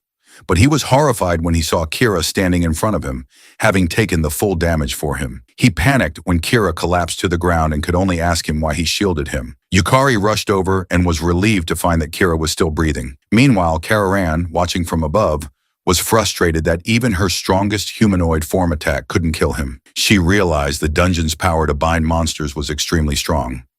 Calmly landing on the ground, she decided to take her time killing Yukari. Suddenly, 4 bright lights appeared above her. When she looked up, she was startled to see 4 foxwhale barriers rushing down toward her. As they landed, they unleashed the power of the spirit sky barrier. Kararian looked around in panic, but nearby, Sakurako calmly told Sarah that it was finally her turn. Sarah stepped forward, her crisis gauge ability finally full, which meant she could now go all out. Yukari was relieved to see the 2 girls were safe. Sarah apologized to him for putting such a burden on him, and sincerely regretted letting things reach such a disastrous point. She then explained that her class couldn't unleash its true power unless she was cornered, and she requested him to keep everything he saw confidential. Sarah then activated her class, and he was surprised to see her release such a bright and overwhelming power. As she began to transform, she explained that she hadn't wanted to transform at 30, one of the reasons she had retired from being a player. But given the situation, she had no choice but to go all out. She transformed into a cute magical girl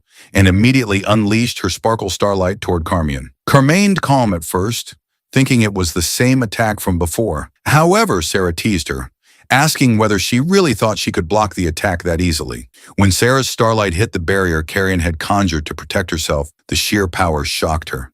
She couldn't believe a human could wield that much magic. Then Sakurako activated her Foxfire, 8/10 bloom ability. From her barriers, powerful flames erupted and surged toward Carrion from all directions. She panicked, realizing there was no way to block all of the incoming attacks. The strikes hit her successfully, destroying her magic circle. Sarah commented to Sakurako that while the grand barriers were effective, they paid a heavy price. Sakurako explained that what the others did was only natural, and added that compared to countless S-rankers, she alone was stronger. Sakurako then ordered Yukari to stand up and not let Kira's sacrifice go to waste. She asked if he intended to accept defeat so disgracefully. He replied that he could still fight and forced his shaking legs to stand. He assured them that he would read all of Carrarion's moves precisely, and even if he died, he would not lose. Sarah released shooting stardust and a strong, brilliant power surged toward Carrarion. She managed to block it once more, but Sakurako followed up by adding his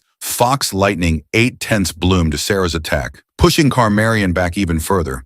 Within seconds, she could no longer withstand it, and her shield shattered into pieces. She realized that Sakurako's barriers not only weakened her physical form, but also amplified Sakurako's magic. Magic was being released from every Tori, making everything within the barrier a target. The sheer amount of magical power didn't feel human. Carrion had thought Sakurako was just a weakling, watching from the sidelines, but now she realized it had all been a ploy to buy time for summoning the Tori. Suddenly, Yukari appeared behind her, startling her. Though she still managed to block his slash with her scythe, she was surprised by how much Yukari's speed had increased. Even though she was supposed to be the stronger one, she noticed Yukari was following Lulu Heart's instructions precisely, which meant she still hadn't finished off Lulu Heart. Sarah praised Yukari for the well-timed flank and released shooting stardust again. Carrarion, knowing that taking it head-on would be fatal, immediately leapt away to avoid it. At the same time, Yukari and Lulu Heart both shouted that she was above them, surprising Lulu Heart, who noticed that Yukari was now reacting almost exactly as she predicted. Even in such a high battle, he was clearly growing stronger. Sakurako activated Foxfire. 8/10 bloom and a powerful tornado of flames reached toward Carrarion, but she vanished again. Yukari shouted a warning. Carmion had reappeared below Sierra.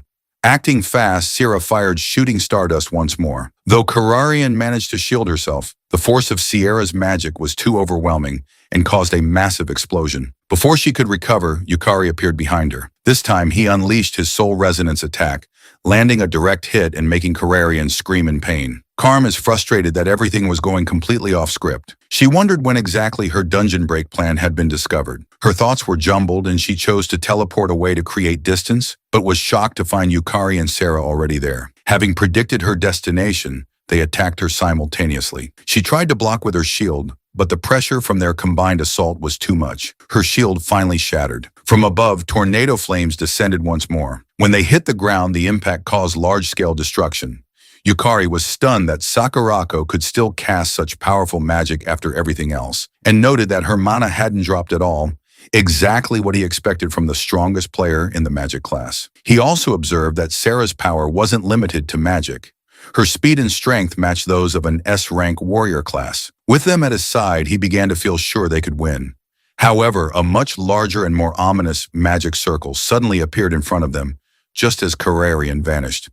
Yukari panicked at the sight and stuttered, asking what was happening. Lulu Heart quietly answered, saying she had thought Carrion would retreat before it got to this point, but never imagined she would go that far. A powerful blast of energy erupted from the magic circle. Sarah rushed in front of Yukari to shield him.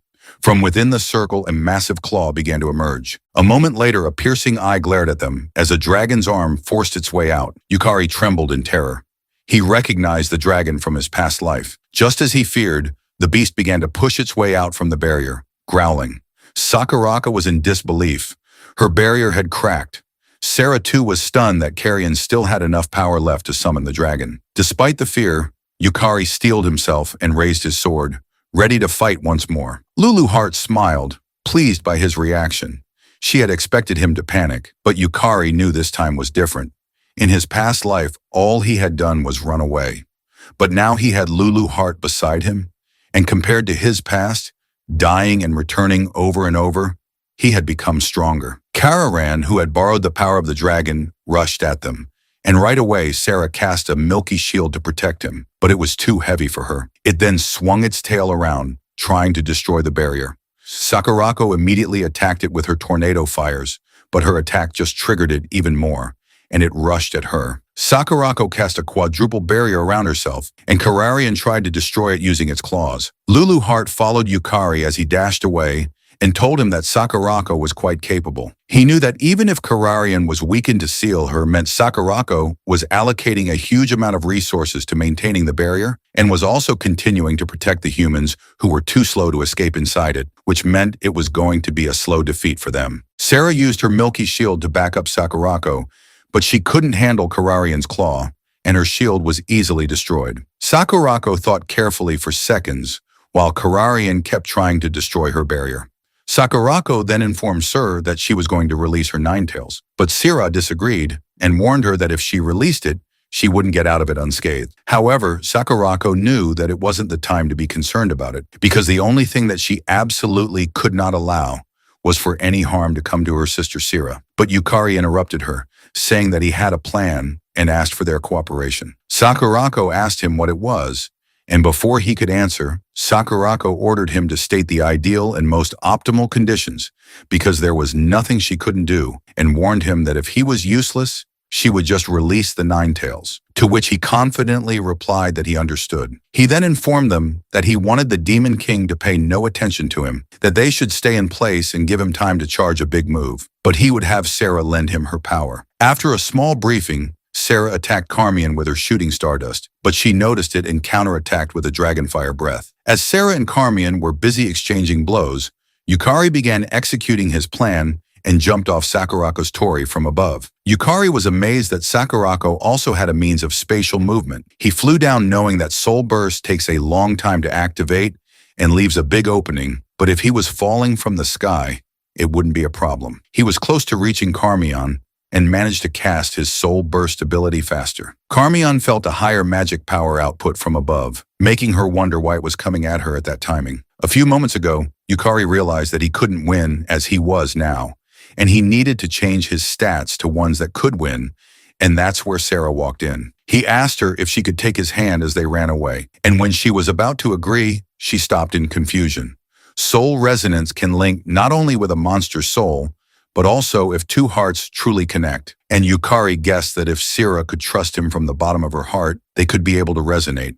And if they did, he could replace his stats with the S-rank stats of the world's strongest Sira and unleash Soul Burst. Back on the battlefield, Carmian knew that she had to stop it with everything she had or she would be finished. Carmian then activated her strongest barrier. And as the combined power of Yukari and Sarah, who believed in him without a second thought, they managed to break through Kararian's shield together and caused a strong explosion around them. Sur waited for the smoke to disappear, but unfortunately, they just shattered Karmarian's shield, but did not kill or damage her. However, Carmian admitted that their power together was incredible, and if she had taken it one more time, it would have been dangerous for her. Yet she was glad that she could sense Yukari's magic power vanish. Fujimini and the others were horrified when they didn't see Yukari, and like them, Kamarian thought that Yukari was dead, and all she had to do was finish off the remaining humans. Sakurako was frustrated that their effort didn't work, and was about to release her nine-tailed fox, but Sarah told her that it wouldn't be necessary, and looked up at Yukari, who was gathering a massive magic attack from above, and dashed toward Kararian with it. Carmian couldn't believe it and asked why the magic power that should have been gone had fully recovered. The reason for this is the last elixir that fully restores health and mana points, which he had gotten from the Lululart dungeon. Sarah excitedly reached for him and tightly held his hand. Their souls once more synchronized with each other, and it pissed Karmarian off even more. But they didn't care, and just launched his soul burst at her together.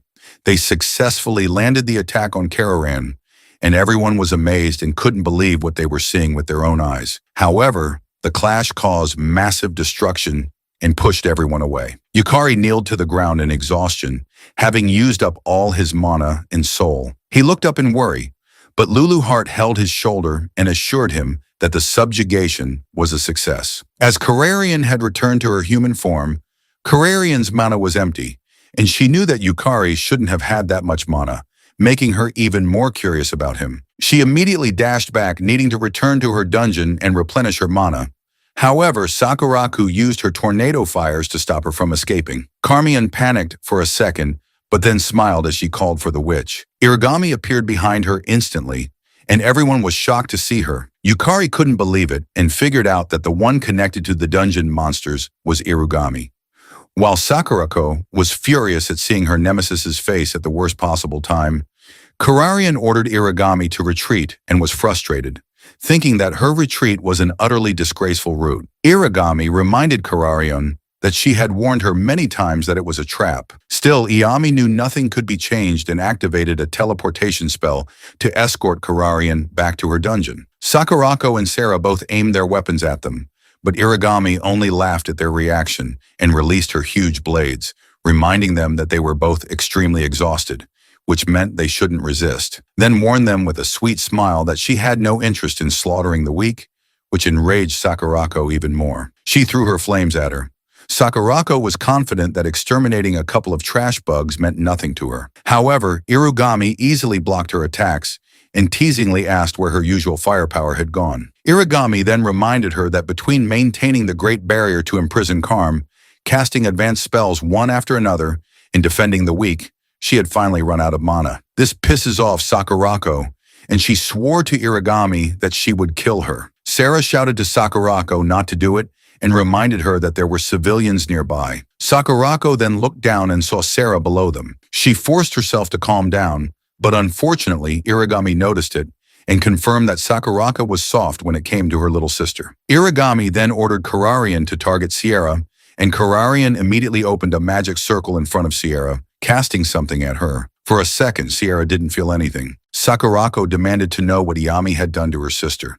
Irigami just laughed at her and informed her that nothing would happen as long as she behaved, yet warned that if she tried anything suspicious, something dangerous might befall her dear little Sarah. This made Sakurako about to lose her temper and tried her best to calm herself down for Sarah's sake. Yukari asked Irigami why she was protecting Kararan and why she was siding with the monsters, greeted him first and praised him for growing stronger. She added that his growth always excited her. He shouted at her to answer his question, but she only laughed creepily and responded that it was for the same reason as him, shocking him and making him wonder if Ayami had seen through his connection with Luluart. Irigami then asked him if he understood her now and told him she had prepared a surprise just for him. Sakurako, unable to contain her rage, warned Irigami that she had made a fool of her and swore once again to kill her.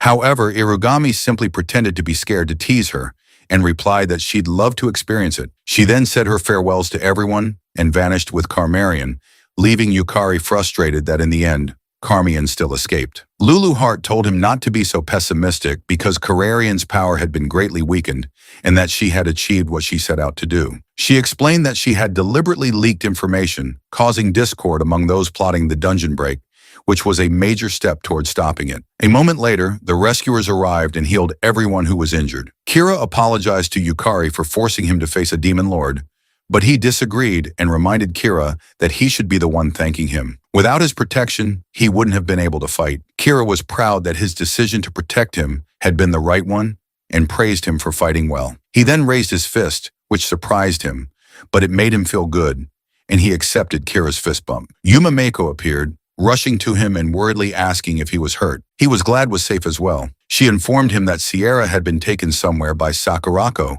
leaving him wondering if Carmarian had done something to Sarah. Fujimin also appeared, worrying about him. Yukari apologized for dragging him into the mess. Fujimin cried as he told him the battle had been so fierce along the way that he thought he might have died. He then showed him his phone. Yukari saw a video of himself on YouTube with a swarm of comments, amazed at his strength. Fujimin proudly told him he had broadcast his achievements to the whole world with tears in his eyes. However, it shocked Yukari as he was someone who never wanted to be noticed. A few days later, Yukari headed to the association building for his B-rank promotion exam. Sarah informed him that there would be a practical combat test after the written exam, to which he agreed without hesitation. Sarah assured him that he would be fine. After all, he had even defeated a demon lord, and she sympathized with him for having a hard time after the Lust Demon Lord battle, especially since his fight had been broadcast worldwide and was still trending on social media. Yukari personally didn't like standing out.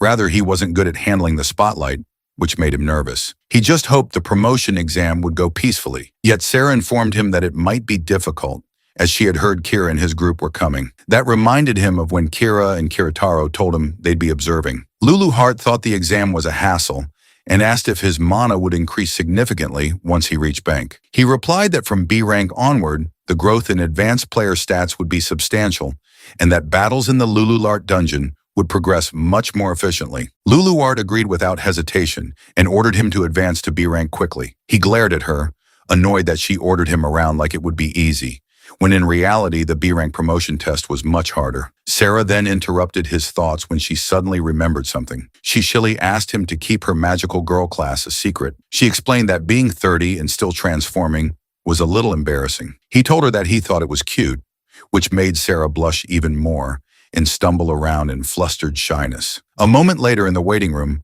a girl asked him which rank's promotion exam he was taking. He replied that he was there for the B rank promotion exam. The girl told him she was there for it too and introduced herself as Sonagi Hyagisaka. Sonagi then spoke to a man named Ritsuki Kiroshima, a B rank player, but he told her not to talk to him so casually, claiming she was distracting him. Yet Sonagi didn't back down and told him they should get along since they were taking the exam together. However, Ritsuki angrily warned her that he was there for the A-rank promotion exam and not to lump him in with C-rankers like them. Tsunagi figured out that Ritsuki was a veteran and asked why he was so on edge. He explained that high-ranking big shots from major guilds were observing their exams, including Kira Senzaki from the Oryu Guild, which had the most S-rank members, and Kiritaro Odachi, the S-rank solo player. Tsunagi was amazed to hear that such big names were attending. Ritsuki confidently stated that if he made a strong impression, he might catch the attention of the S-rankers. However, Tsunagi told him it would be extremely difficult, which pissed him off.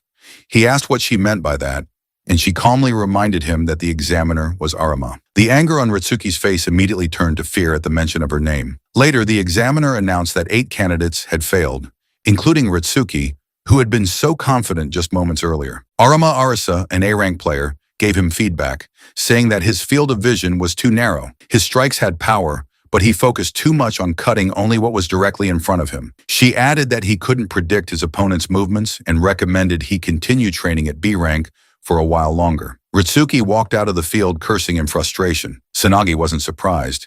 She had expected it, knowing Aima was far too strong for them. Ritsuki muttered bitterly, still questioning why she had to be the examiner. Arma then called Yukari, the last candidate, and ordered him to step onto the field. As he entered, Lulu Hart mentioned that if he summoned Harble, it would be over instantly, but he told her that would defeat the purpose, reminding her that it was a rare opportunity to reflect on his own abilities. Kira and Kiritara were watching from above. Arma explained that for the B-rank promotion test, he needed to fight her for 5 minutes without being knocked down. She then raised her blades and asked if he was ready. He confidently replied that he was ready anytime. Arma told him she had heard from Sarah that he was an exceptional player, then vanished in front of him. She reappeared close and informed him there was no need for her to hold back. She attacked with Shadow Step, but he managed to jump away in time. She was impressed by his quick reaction. She raised the pace and used her Windrunner technique to dash behind him. She swung her sword at his back, but he turned around in time to block the strikes. She noticed that he didn't even have a single breath out of rhythm and guessed that he had a great deal of combat experience. She activated her scattering Sakura slash and repeatedly slashed him with incredible speed, yet he blocked all of them.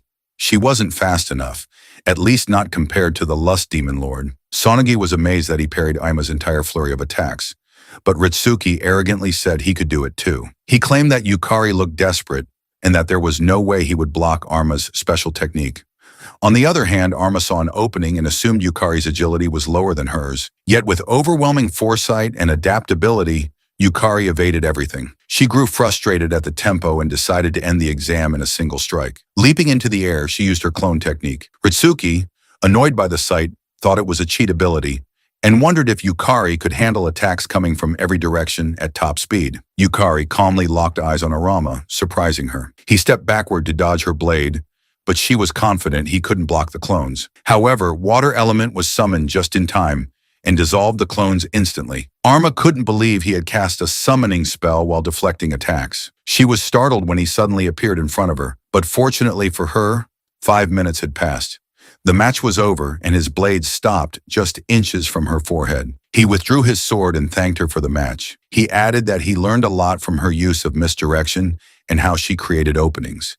He said enthusiastically that he'd be happy to receive feedback as well, causing everyone to laugh. Arma replied that there was nothing left for her to say. She extended her hand and officially announced that he had passed the test. A few minutes later, Sonagi excitedly approached him and asked if he was really C rank. She then congratulated him on passing the exam. He thanked her, but admitted he had mixed feelings. He explained that it was because he had seen other people's fights and already knew Arisa's fighting style, which meant that if he had seen the clone technique for the first time, he might not have been able to counter it. Ama responded that she didn't like it when people were humble and asked if she was right in assuming he could have defeated her with just his summoned beast. He looked away guilty, but Arma could tell that the water element he summoned was on a level that wouldn't be out of place in an S-rank dungeon. Sonagi asked if that was for real, and Arma replied that she was dead serious.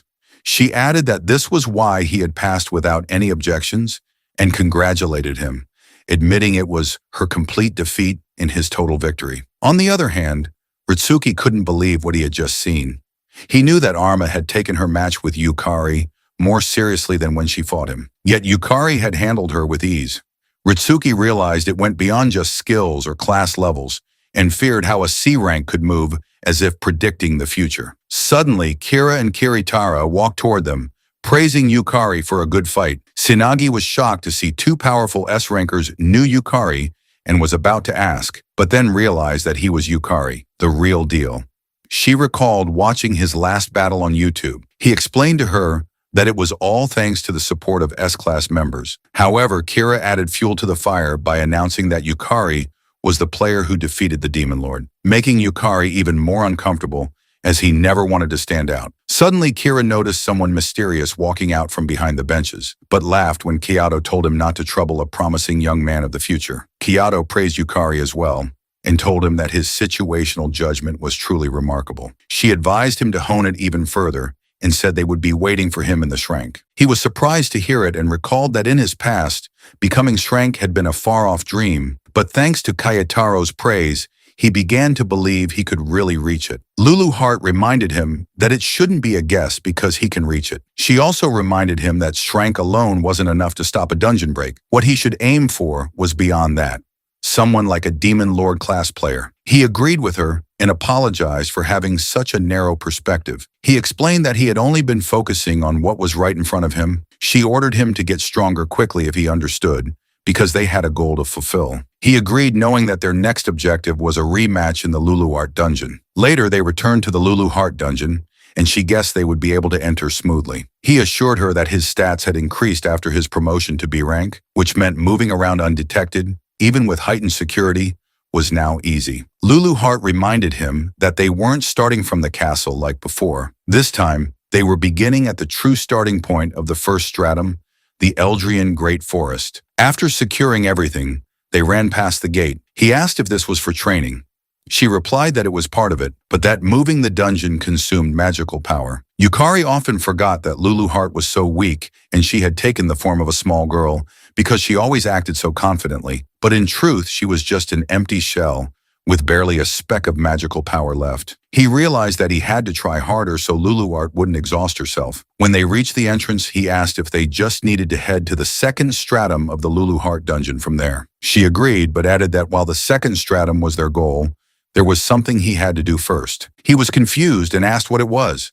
She replied, "Seriously, he must become king." Yukari couldn't believe what he was hearing, but before he could hear an explanation, the two of them entered the dungeon together. Meanwhile, they didn't notice that they were being watched from above. As expected, they had entered the Lulu Art dungeon. Mocha Saiji, an S-Class player ranked 16th and affiliated with the Kakudaran Guild, told to Kagamagasi, an A-rank player from the same guild, that they should pursue them as the intelligence suggested. However, Toma responded that it was such a pain to have to chase after small fry. Mocha explained that the Cougar Guild Master had deduced that Yukari had cleared the Lulu Heart dungeon, but Toma replied that it was a lie. After all, Yukari had only recently reached Kank. Mocha also didn't fully believe Yukari had cleared the first floor of the Lulu Art dungeon, but she was certain he held valuable information about it. Even the scouts had been warned off by the Oryu Guildmaster. She added that if she were wrong, there would be no reason for an assassination request to have been passed down to underground operatives like them. She told Toma that their mission was very simple. If Yukari really had cleared the Luluart dungeon, then all they needed to do was kill a mere B rank and steal the authority to control the first floor. Meanwhile, on the first floor of the Luluart dungeon, the Alorian Great Forest, Yukari was fighting an S-rank rose monster. He summoned the fire element and ordered it to attack the monster from the right while he moved to the left. The fire element struck with a powerful flame, but the monster blocked it using a swarm of roses. Yukari had anticipated this and ordered fire to keep attacking. While the monster was focused on defending against fire element's attacks, Yukari rushed in from behind. However, the monster sensed his presence and released her Charm Bloom ability, which scattered rose petals that caused enemies within range to become charmed for a certain duration, rendering them unable to attack her. The Charm Bloom hit him, but it had no effect. He then used his Lost Man's skill, which removed the charm state from himself. He dashed forward and struck her, pushing her back. He immediately ordered Fire Element to finish her off. Fire Element unleashed a powerful flame, burning the rose monster to death. Luluart praised him for doing a great job. He admitted that even though he had died 3 times, they managed to defeat the monster using just one soul summon while conserving mana, making the deaths worth it. Luluart informed him that there would be continuous battles ahead, which would make for efficient training against S-class monsters. He thanked her for the information, but warned that they needed to make it even more efficient. They had to reduce mana consumption further and end battles faster because they didn't have time. Moments later, he was horrified by Luluart's confession. She explained that when Kararian retreated, she had cast a curse of lust on Sarah and placed the mark of Ludess on her. Luluart guessed that Sakurako had noticed it too. Yukari asked why she hadn't said anything and prepared to run to Sierra, but Luluart stopped him. She explained that confronting them directly would prompt Karm and Irigami to take additional countermeasures. She told him they had to pretend they hadn't noticed in order to lure Karan into carelessness and lift the mark of Ludess in the meantime. She added that the mark was a seed that bred lustful offspring. If it spread, Sierra would transform into a succubus type and become Karmarian's puppet. That would give Kararian a passageway into the living world. And if that happened, a dungeon break would arrive sooner, bringing disaster to the human world. He asked her what they needed to do to stop it. She replied that they must reach the World Tree hidden in Serendiana's great castle and obtain a drop of the World Tree. She explained that the drop of the World Tree was an almighty cure, and with it, they could break Sierra's curse. Luluart didn't have the mana capacity to freely move around the first floor, and traversing the dungeon consumed mana. That's why Yukari was tasked with conquering the Alorian Great Forest by his own strength. He knew he couldn't rely on Luluart forever. As they ran, Luluart warned him to be careful. In her prime, she had designed each floor of the Luluart dungeon as a world of its own, where countless races had established ecosystems and cultures. Yukari understood that meant facing all kinds of monsters. He assured her that no matter what appeared, he would handle it. However, she disagreed and explained that ever since Queen Serendiana had been defeated on the first floor, every race had been fighting for dominance. In other words, the first floor was now a war zone among all races, making security its weakest. Yukari was startled when he sensed a strong presence.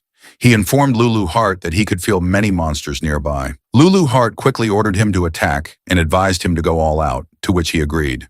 He rushed into the battle and was surprised to see a child in the middle of a pack of wolves. He used Resonance of Soul to slash the wolves in his path, but one managed to sneak up behind him. Fortunately, he bent down in time to avoid the attack and decapitated the wolf with a single slash. He then summoned Harvel, who used her Wave of Despair to stun the incoming wolves. Yukari leapt forward at high speed and easily cuts down the wolves around him. He slowly approached the child and extended his hand, asking if she was all right. The child simply asked who he was. He introduced himself. The child glanced at his system and guessed he was the one who defeated Serendiana, though she sensed no malice in him. She smiled after examining him and thanked him for saving her. Then she stood up and introduced herself as Cecilia, the leader of the elves. He was surprised that she shared the same status as Serendiana. Unfortunately for him, Cecilia already knew that he was the player who had defeated Serendiana, and the reason their world was now falling into ruin. She then smiled eerily and told him to take responsibility. Suddenly, 2 more elves appeared behind him. However, Cecilia pleaded with him not just to become the king of the elves, but the ruler of the first floor itself, and save their world. Yukari recalled that Luluart had told him to become king, but she had never explained the details. Yet he knew that since it was Lulu Heart, there must be meaning behind it. Cecilia assured him that she wouldn't harm him and asked him to listen to her for a bit. Yukari didn't sense any hostility from her, but he glanced at Lulu Heart, wondering if he could trust them. Lulu Heart told him to answer and explained that the path to saving Sarah lay in Cecilia's hands. She assured him that she had secured Ring de la Ringba, a special ring that allowed communication beyond language. He nodded in agreement and extended his hand to Cecilia, asking her to tell her story. Cecilia called him bold for seeking friendship from an unfamiliar race and placing trust without hesitation, but said it gave her hope. She accepted his hand. Cecilia wanted to show him something and asked if he would allow it. He agreed. A moment later, they arrived at a sunflower field, but Cecilia informed him that it was not really a sunflower field. She explained that the sunflowers were once elves, confusing him further. She clarified that the flowers were actually elves transformed into sunflowers. He asked why something like that had happened, but was startled when Lucelle shouted at him in anger, accusing him of being the cause by defeating Serendiana. Cecilia ordered Lucelle to calm himself and reminded him that talking about it wouldn't change anything. She then calmly said they should return to the important matter and explained that the first floor had been constructed by Lulu Heart using Yggdrasil, a massive magical circulative device. The one appointed to manage Yggdrasil was Serendiana, queen of the first floor. This makes Lulu Heart beside him nod proudly. Cecilia added that Serendiana had been slain by his hand, and because of that, Yggdrasil was deprived of its ruling queen and spiraled out of control. It began absorbing magical power from the monsters of their world, and the result was the sunflower field they now saw. However, the problem didn't end there. Various other races used the chaos as an excuse to rise in rebellion against the elves, who had managed for generations. She reminded him that the wolf pack he had fought earlier was one such group. Cecilia assured him that she didn't condemn him for slaying Serendiana. After all, the strong preying on the weak was the law of nature. Yukari then asked if this was the true meaning behind her plea for him to become king. He understood now that Lulu Heart wanted him to resolve the situation, and beyond lifting Sierra's curse, he would have to reach Drasil regardless. The more allies he had, the better. He immediately agreed to become king of the Lulu Heart dungeon. Cecilia was surprised. She had thought it would take more convincing. She warned him that there would be consequences reaching outside the dungeon, but he assured her that he already had business with Yggdrasil and couldn't turn his back on people in need. Cecilia was surprised that he was such a soft-hearted fool and was about to grant him the throne. However, Lucelle stopped them and aimed his arrow at Yukari. Lucelle couldn't believe Yukari was serious and didn't want to entrust the world's fate to a mere human. Yukari assured him that he had no intention of fighting, but Lulu Heart reminded him that sometimes the fastest way to put an impotent brat in his place was with force. This situation couldn't be solved through discussion. He sighed in frustration and raised his blade, asking Lucelle to allow him to face him. That only angered Lucelle further, who released a flaming arrow at him. Yukari noticed it was fast, but not so fast that he couldn't dodge it until Lucelle activated his Duga skill, causing the arrows to multiply as they surged toward Yukari. Lucelle was determined to kill him, but was startled when Yukari didn't move. He had activated Lost Man, eliminating fear and panic, and noticed that, although there were many arrows, their trajectories were linear and easy to read. He forced himself to relax and activated Soul Trial, granting him increased magical power, though at the cost of emptiness, melancholy, and rage as penalties. Despite this, he easily deflected every arrow coming at him, shocking Lucelle. He then used Lost Man again to purge all debuffs and dash forward toward the remaining 5 arrows. Lucelle couldn't believe he was charging straight through and wondered if he truly had no fear. Yukari pushed himself to stay calm and dodged one of the arrows. When 3 more approached, he slashed them in half. He then caught the last one and with great force hurled it back at Lucelle. Luckily for Lucelle, he managed to dodge it in time. Lucelle thought Yukari was insane for grabbing the arrow and throwing it back. He tried to stand, needing to regain his posture, but before he could, a sharp blade was aimed at his head. With one move, he would be dead. Cecilia announced that Lucelle had lost. Though he couldn't accept it, Cecilia threatened him again and firmly repeated that the battle was over. Terrified of his leader, Lucelle finally admitted defeat. Cecilia then turned to Yukari and said that her people should now understand that his strength was real. She asked him if they should head to Yggdrasil. The scene shifted to an elf girl firing a bunch of arrow into a charging pack of wolves, and the elf girl announced that there are way too many of them, questioning why they keep appearing close to the castle. She mutters that, with their territorial instincts, they shouldn't even be in this area in the first place, which Cecilia counters, saying that the world tree lies beyond the giant castle. She thinks that the pack of wolves truly intend to wipe them out, saying that there must be at least 50 Fenroas alone. Veronica said that they must run for it, but a creature suddenly scares her from behind. She thought she was going to die until Yukari jumps in to save her. Yukari fought the pack of wolves, asking her if she's all right, and told her that he'll draw the enemy away. Veronica mutters a thank you, while Yukari asks Lulu to pour her mana to attract some of the monsters. She responds that it will pull in quite a number, but he said that he can manage it. A bright violet light then erupts behind Yukari, attracting all the monsters in his way. The elf guy shouts that Yukari had drawn in too many targets, but the only thing in Yukari's mind right now is to focus. He then swiftly slashes all of the monsters, shocking the elf couple. Lulu thinks that Yukari movements isn't bad at all, and that Cimmerian affect him a lot. Yukari thought that there's still too many monsters, and he needs a way to finish them all faster. Accidentally stomping on a puddle, he thinks of a plan that could work. He shouts at the both of them to fire more arrows. The both of them went silent for a while, before Veronica shouts to leave it to her. She told Luciel to also help, but the only scoff, asking why he should cooperate with a human. Veronica told him that this is no time to argue, and the both of them agree to finally help Yukari, striking a powerful skill.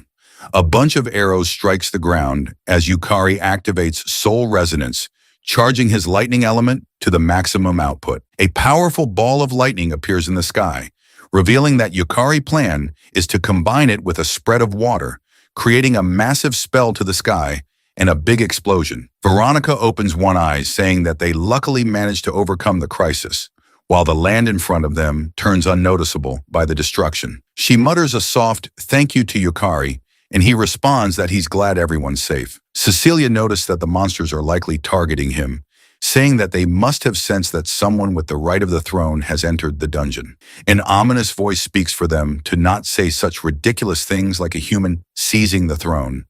Yukari and the others' face turns pale as Cecilia said that to think someone like him would come out is unexpected. The creature speaks that if only the elves hadn't intervened, the throne was his to begin with. Yukari's face turns shocked at the sight of the creature's enormous amount of magic and realizing that it's comparable to Serendiana. Cecilia, with a stern face, said that playtime's over while the other elf ready their weapon. Yukari could only mutter a question about what the being is, and Cecilia said that the creature is the ruler of the great forest, a being that can stand on par with Serendiana, the great king Fenrir. Fenrir then roars, showing off his blue powerful aura. In a temple, Sakurako can be seen sitting down while someone tries to heal her sister.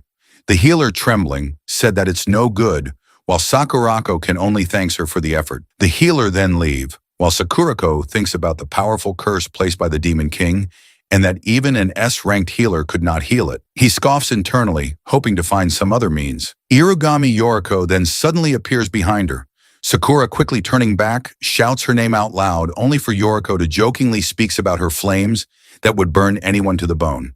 She then creepily says that the killing intent of Sakurako is truly a class of its own, and that it even sends a chills down her spine. Sakurako then unleashed her foxfire technique, 7-quarter bloom, but the skill doesn't affect Yoriko as she unleashed a powerful skill of her own. Yoriko said that despite the murderous intent Sakurako had, her heart remains calm, saying that if she kills her right now, she must understand that her sister won't be saved. Yoriko then happily utters that she has came to tell her how to lift the curse, but Sakurako, hearing that, only give a look of doubt. Yoriko then continued that the Demon King mark of lust cannot be dispelled without another Demon King level skill, but tells her that if they use an S-rank item born from the World Tree, the curse can be broken. Sakurako listened carefully, thinking about the World Tree inside Lulu Heart Dungeon, and Yoriko continued that the S-rank item can only be obtained by the king of the first floor of Lulu Heart Dungeon, saying that, in other words, she must kill the king of Lulu Heart Dungeon and become the king of that world herself. Sakurako asks about the price of the information and what Yoriko seeks to get, at which Yoriko utter a laugh, saying that she has no such ulterior motive. She said that he merely wished to witness the fight between Sakurako and the king of the Lulu Heart Dungeon.